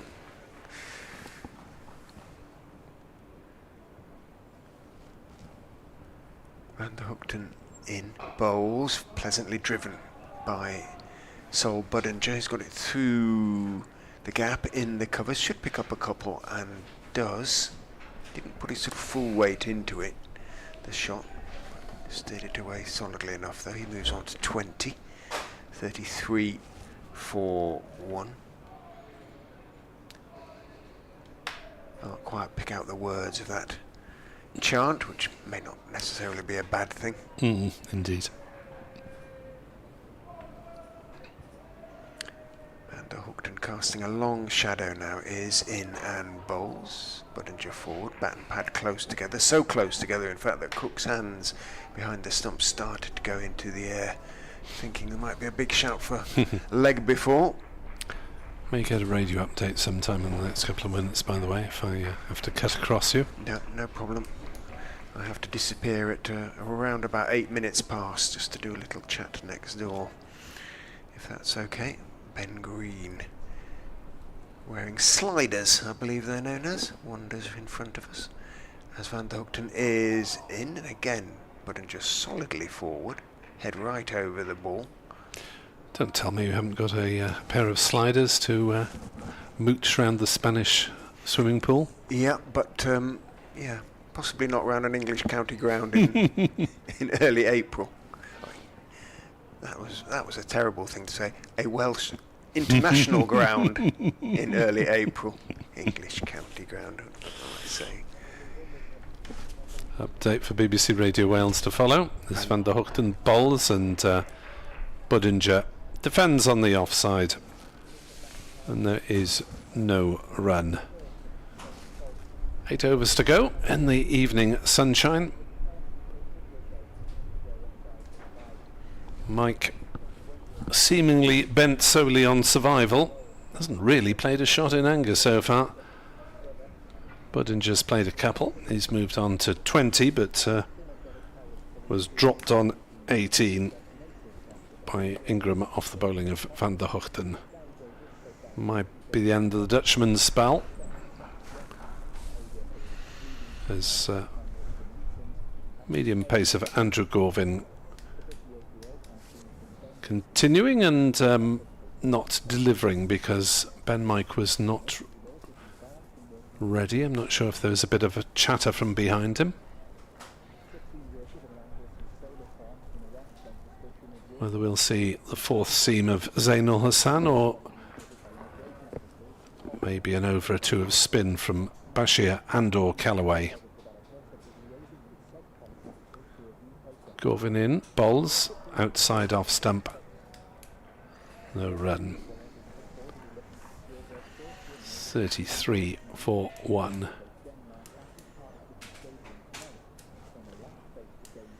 Women's football, by the way, is available this evening on BBC Radio Wales and BBC Television. Wales against Denmark, just a couple of miles away at the Cardiff City Stadium. 33 for 1 as Gorvin's in, bowls, down leg side, not a great shot as bowl, but Mike can't dispatch it.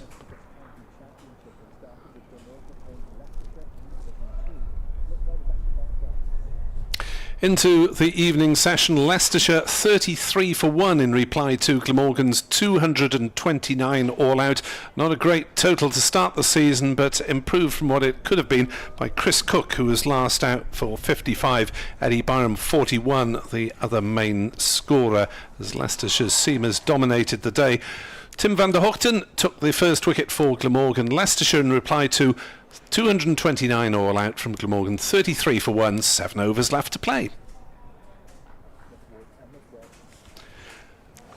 Nick Wood? I don't really mind You've only worked for them for what they 3-4 call me decades on now. the radio. I've been called Steve and Hugh on the radio and I've answered to them. Gorvin is in to bowl, edged by Mike, but safely and stopped by Kieran Carlson at fourth slip, stroke gully. It's my rule of radio, if you're expecting to go on and you're introduced by any, as long as it's male. I think if I was introduced as a female name, then the listener might spot the difference, but any male name I'll answer to. 33 for 1. Gorvin bowls. A vague flick at it from Ben Mike. I was looking to see if he'd dispatched it towards square leg. but no contact made. Not a great delivery, not a great shot. All goes down as a dot ball. The 5th of the over from Andrew Gorvin. Can he complete a maiden, as this game at the moment is slightly meandering towards the conclusion in 7 overs time of the first day. Gorvin bowls to Mike, who defends back down the wicket. Zain Ul Hassan shows his football skills, flicks it up to himself. 33 for 1 as Richard will depart to talk to BBC Radio Leicester. Hopefully he'll be back to cover the last couple of overs while I do some writing, alongside Kenneth Davis, who has issued his dispatch of the day to BBC Radio Cymru, and will come back alongside me for the next couple of overs. 33 for 1 as Van der Hoogten into his 7th over. He has been heavily used by Glamorgan, and Budinger smashes the first ball through the leg side for half a dozen towards the grandstand. Well, that was minimum effort and maximum result from Sol Budinger there, leaning into that one, rocking back, and finding or clearing the mid-wicket boundary. Go fetch for Shoaib Bashir. 39 for 1, making the most of his let off a couple of overs ago. Van der Hoogten will not be impressed. Onto 26 off 35 deliveries. Still 3 slips waiting.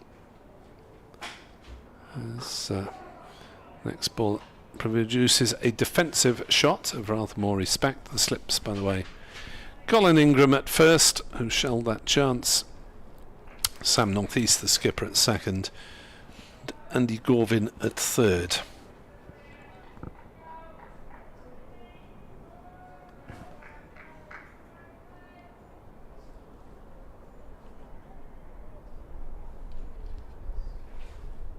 Budinger's 6, breaking the reverie around the ground. Budinger forward defensively up to mid-on.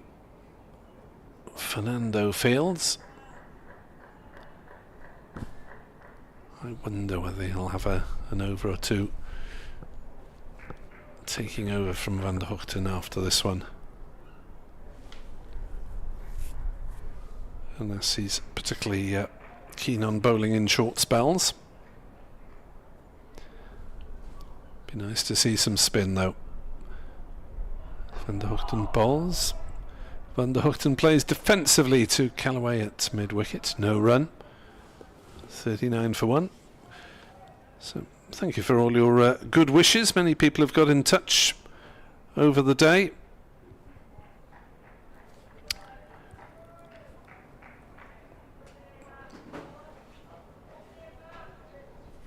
And Garantius says, no, I'm not getting into that one. Van der Hoogten bowls, and forward comes Budinger, defends to mid-off where Carlson does the fielding. But I think with a player called Fernando, you can guess the musical references that might come into play. 6 overs left after this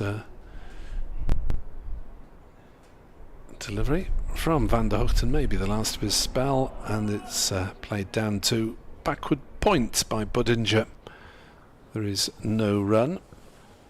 6 off the first ball of the over and nothing thereafter. 39 for 1 after 13. Leicestershire a mere 190 runs in arrears. There's batting to come in the shape of Hill Hanscom,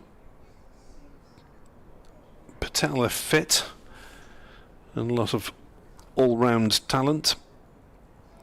Ahmed Cox, the keeper, Green, Scriven, and Chris Wright, who we presume will bring up the rear. Andy Gorvin has conceded just one scoring shot so far in the 2 overs that he's bowled. Chris Cook is now up to the wicket, as he often is against Gorvin. 3 slips still crouching. There's Gorvin bowls. Bill for LBW, that must be close, not out. Looked to have played across the line there, Ben Mike. But survives. Glamorgan getting excited. Everyone up around the wicket. Replay shows probably just sliding down leg. Might have been a review had that system been available in county cricket. I keep wondering how long it is before it is made available. As the next ball is defended by Mike down to Ul Hassan at backward point. There's no run. Not that I'm suggesting that you get Hawkeye at every match, but you just wonder whether it might be possible for the technical boffins to work out at least a point of impact and likely trajectory of the ball. This ball is played again to Ul Hassan at backward point. Neat piece of fielding, forcing shot from Ben Mike. But he remains on 2 not out, similar to Chris Cook's struggles early on. He took a long while to get going. He was on 4 after 30 balls, but ended up with a 55, top scorer and last out. He faced 102 deliveries in all and struck 5 fours. Gorvin bowls for the 3rd time. It's steered out into the offside, and this time Kellaway from cover wins the race to field it.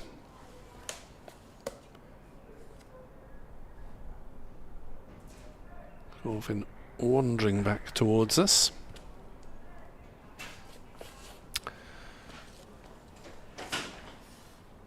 Gets the ball back from Van der Hoogten eventually. And races in, arms pumping hard. Mike forward defensively. Pushes to cover. No run. Well, that Budinger 6 through mid-wicket seems something of an outlier in terms of entertainment. Other than that, the game progressing fairly quietly in this evening session since the wicket fell. Holland, the man, gone. Budinger should be back in the sheds as well, but has survived and is watching Ben Mike play the last ball of the over, or not, as the case may be, because he plays no shot, allows it to go through outside the off stump. 39 for 1 Leicestershire, 190 runs behind. Richard Ray will be joined by Kenneth Davis for the last 5 overs of the evening session here on BBC Online. Thank you, Nick. I was just telling BBC Radio Leicester that if Leicestershire can get through to the close without losing another wicket, call it 50 for 1, then I think overall they'll be tolerably pleased with their first day of the County Championship season 2025. Because as you're aware now, the strength of the side would appear to be in the depth of the batting. And they would be reasonably confident, given the way the pitch is playing, Kenneth, which is pretty decently now, of sort of going past that Glamorgan score and sort of building a decent first innings lead. But lots and lots of work to do before that point. So as we thought might be the case, Fernando, having come off after 4 overs, is now going to come on at the river end to replace Tim Van der Hoogten. So he's had a little breather. He's going to see what he can do coming around the wicket to the left-handed Budinger. 3 slips, in goes Fernando, and bowls turned off the back foot by Budinger gently towards mid-wicket. There is no mid-wicket, just a sort of man in front of square and a mid-on, so There's a comfortable single to be taken. Budinger takes that single, moves on to 27-40 for 1, Leicestershire. Yes, a pitch we've seen a few batters get in for Glamorgan and would have hoped to have gone on to bigger scores. So it does get easier. We saw that with Chris Cook. So yeah, they would definitely be looking to consolidate, get through to the stumps and start again tomorrow morning. Mike often annoys other sides by sort of taking his time. He'll step back as well when bowlers are ready to go, and he won't be rushed. Ben waits with bat raised as Fernando back over the wicket, of course, to the right-hander. Bowls a rather odd bouncer, it's a bit slow, bit loopy down the leg side, and Mike sort of got in position, looked at it and let it sail rather serenely down the leg side through to Chris Cook. Hampshire already well ahead against Yorkshire. Match has moved on down there in Southampton. Yorkshire 1-2-1 all out. Hampshire 151 for 4, lead by 30 already. 6 wickets remaining.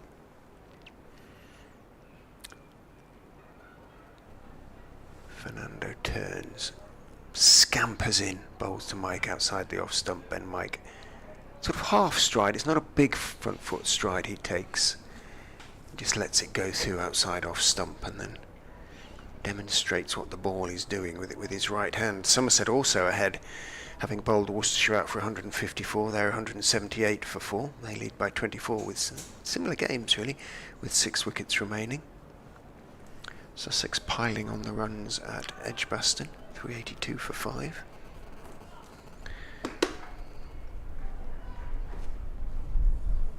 Well, Middlesex started well against Lancashire, but not going so well now as Fernando is in to Mike, who drives pleasantly, but a good half stop really at that wide-ish mid-off position.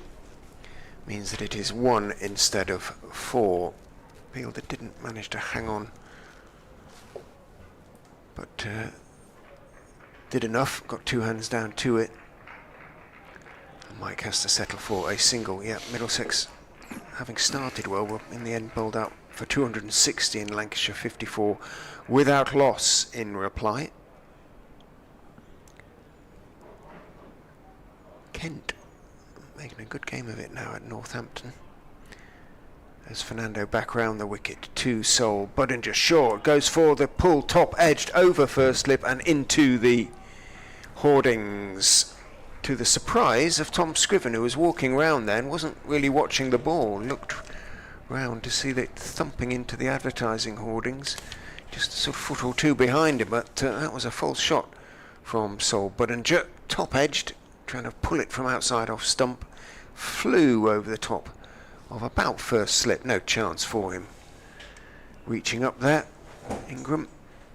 And so Budinger, well, his ambition pays off there, but slightly fortuitously he moves on to 31, 45 for 1, Leicestershire.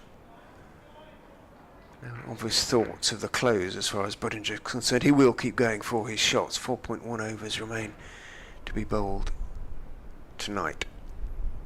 Fernando, to finish his over, is in, bowls onto the leg side of, or the leg body area of Budinger, who takes his bottom hand off the bat and pushes it, or tries to push it into the leg side, thumps into the thigh pad and rolls out towards mid-wicket. End of the over. Just give you that Kent score. Kent, who are all out for 231 at Northants, have reduced Northants to 98 for 5 in response. I don't know how much cricket's going to be played on Monday, Kenneth, here around the grounds, because all the games have moved on somewhat.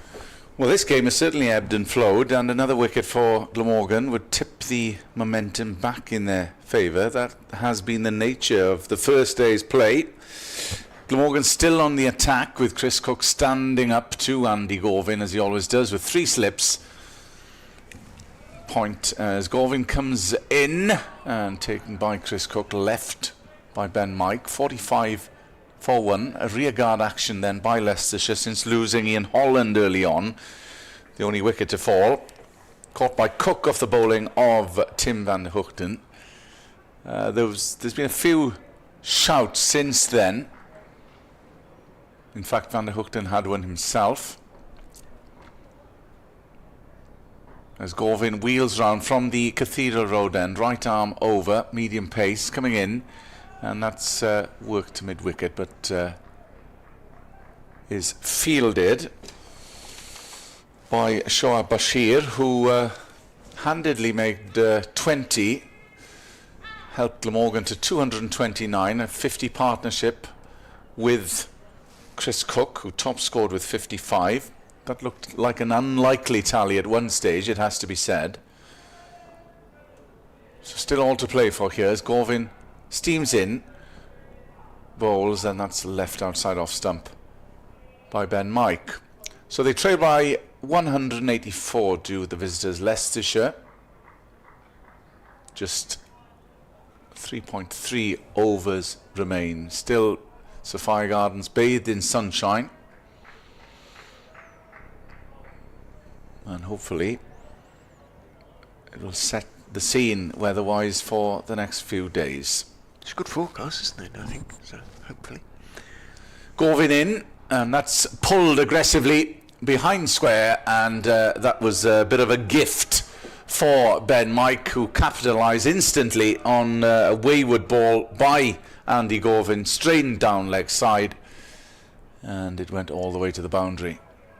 So creeping up to the 50 mark now are Leicestershire, 49 for 1.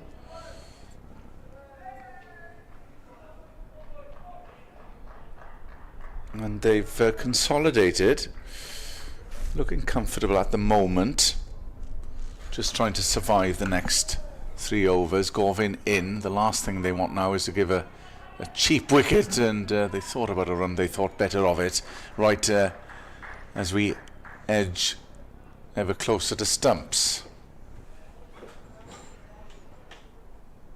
Just this nervy period where you just want to remain intact, go into the shed and come back firing the next morning. Andy Gorvin coming in and bowls, just that tricky pace, but that's evaded the man at mid-off, and it will go all the way for 4. So it's 50 up for Leicestershire.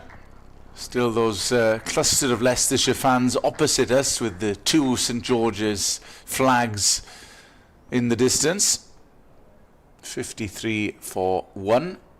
The bulk of the runs for Bodinger, who's on 31. Ben Mike unbeaten on 11. Bit of a conflab. That was the end of the over. Yes, it was.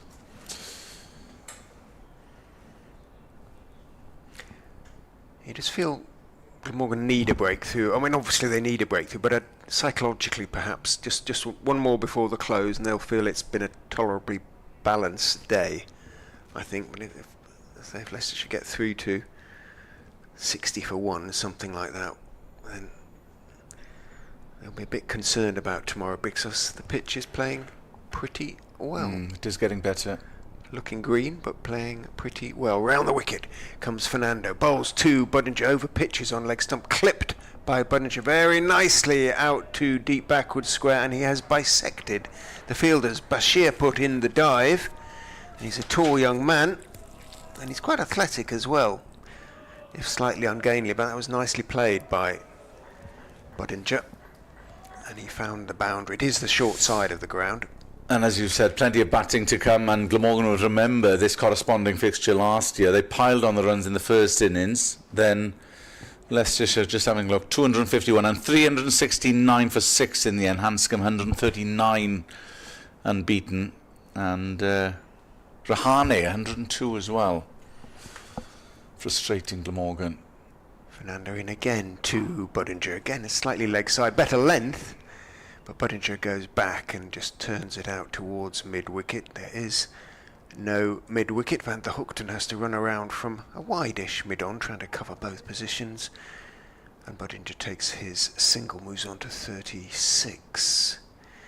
Yes, that's not a bad partnership though, is it? Ajinki Rahane and Peter Hanscom, if it's a certain amount of quality there. Talking about class overseas players. They make a difference. They do. It has to be said. Fernando over the wicket to Ben Mike, who leaves. Goes through a little bit low to Chris Cook outside off stump. 1 or 2 hands on head, slightly theatrically. It was wide enough of off stump to be a pretty safe leave on the part of Ben Mike. Faced 38 balls for his 11, but it's the 38 balls that's probably the important figure, and if he can add a few more to that and face a few more tomorrow, he'll have much greater ambition than that, of course, but he'll have pretty much done his job as far as Leicestershire are concerned. A few gulls wheel overhead as Fernando is in and bowled. Touch late on that is Mike, thick inside edge, runs out to square leg. He's half interested in the possibility of a single, but is disabused of that notion by Budinger. The gulls and the crow or rook having a little bit of a spat out there.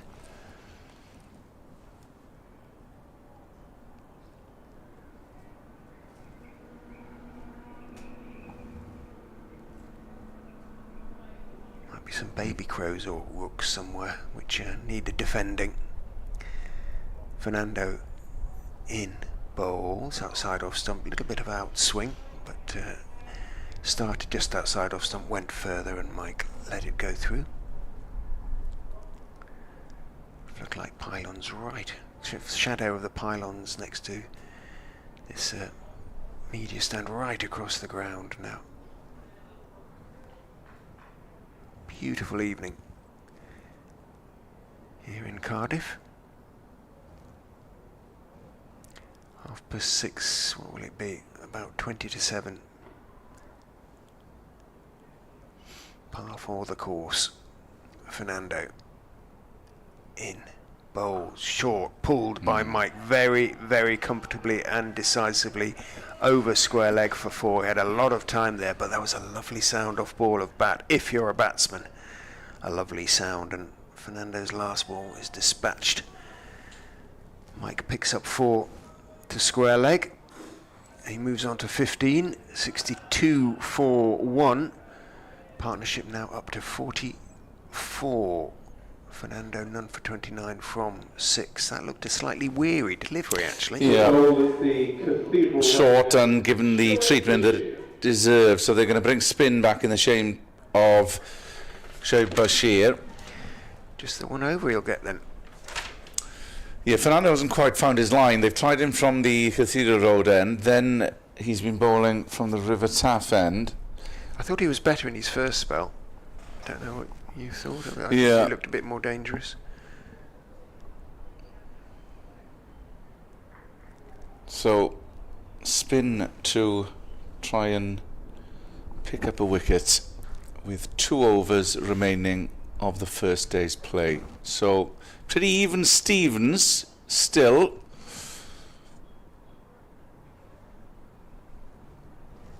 Leicestershire just nudging it, but if Glamorgan pick a wicket here, as Richard says, psychologically, that tips the balance once more. Bashir coming around to Budinger. And that's Got away with that, didn't he? Yeah. That was a long hop. It was a terrible long hop, and yes, he did get away with one.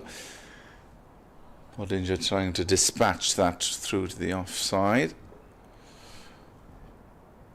Fielded at cover. Bashir coming in, round the wicket, bowls, shortish again.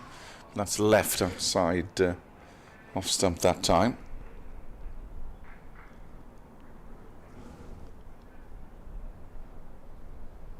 Takes his mark from the Cathedral Road end. The England spinner, fullish that time. That hopped and jumped. There's a lovely loop to that, wasn't there? And just ricocheted, fielded by Kieran Carlson, just giving it a bit of air and flight. There are a few nicer sights aesthetically, I think, than a good off-spinner, tall off-spinner who's giving it a little bit of air.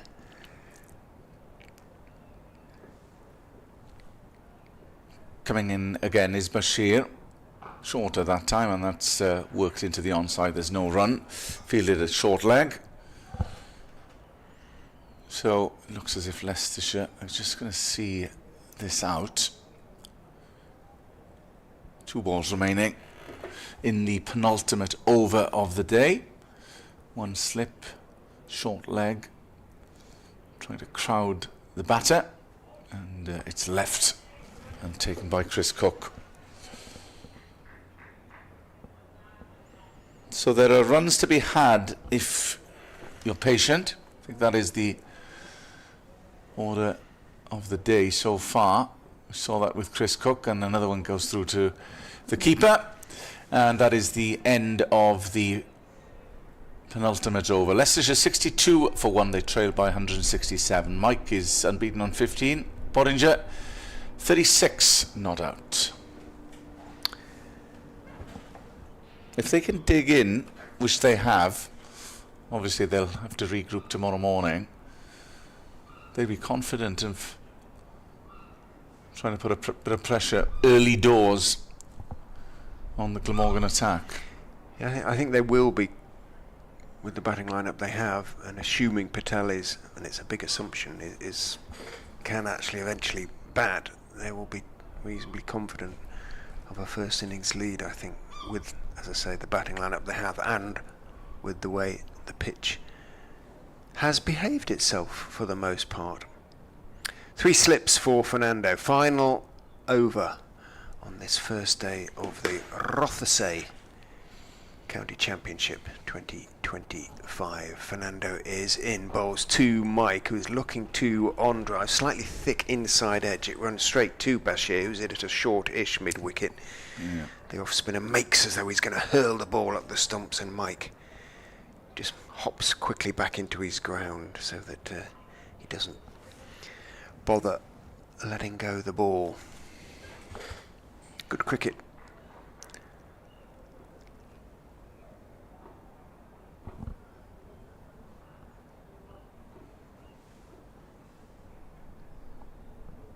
Mike bobs at the knees as Fernando is in, bowls to him outside off stump, going further away on that occasion, and Cook hopping across in front of Ingram at first slip makes the stop. Northeast has gone out to mid-off. I'm used to seeing him at second slip, but looks like Gorvin in there at the moment. The slight figure of Andy Gorvin. Kieran Carlson at third. Stench gives voice.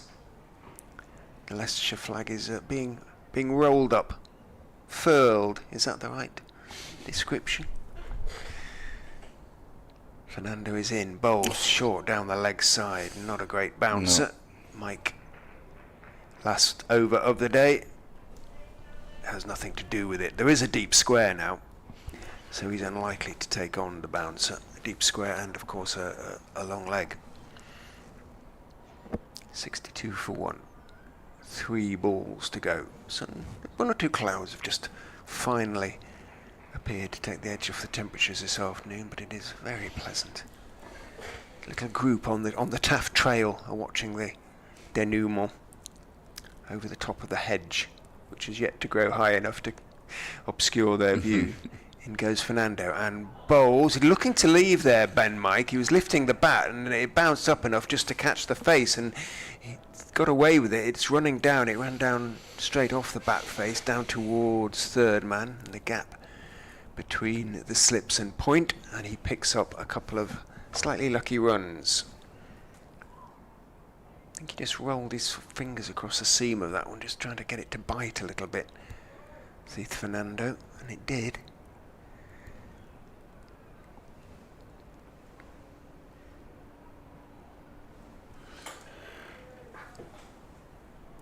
Yes, those trees are usually fuller, so you usually haven't got a vantage point. Fernando is in. Bowls 2, Mike, who's solidly forward. There's an appeal for leg before from the slips. Fernando's was belated. He gave it full voice in the end, seeing the slips go up, but he didn't start to appeal until he was sort of halfway down the wicket, and he turned to see umpire Newell's head already down, and you know straight away as a bowler then, no, he's not interested. Hit him quite high on the back foot anyway. I mean, it was much too high.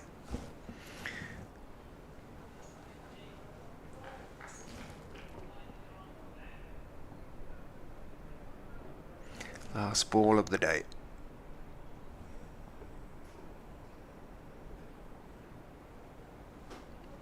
Fernando turns, runs in and bowls. Mike is going to pick up runners there. A little inside edge onto the pad as he worked. It looked to work it on the leg side. It trickles down to fine leg.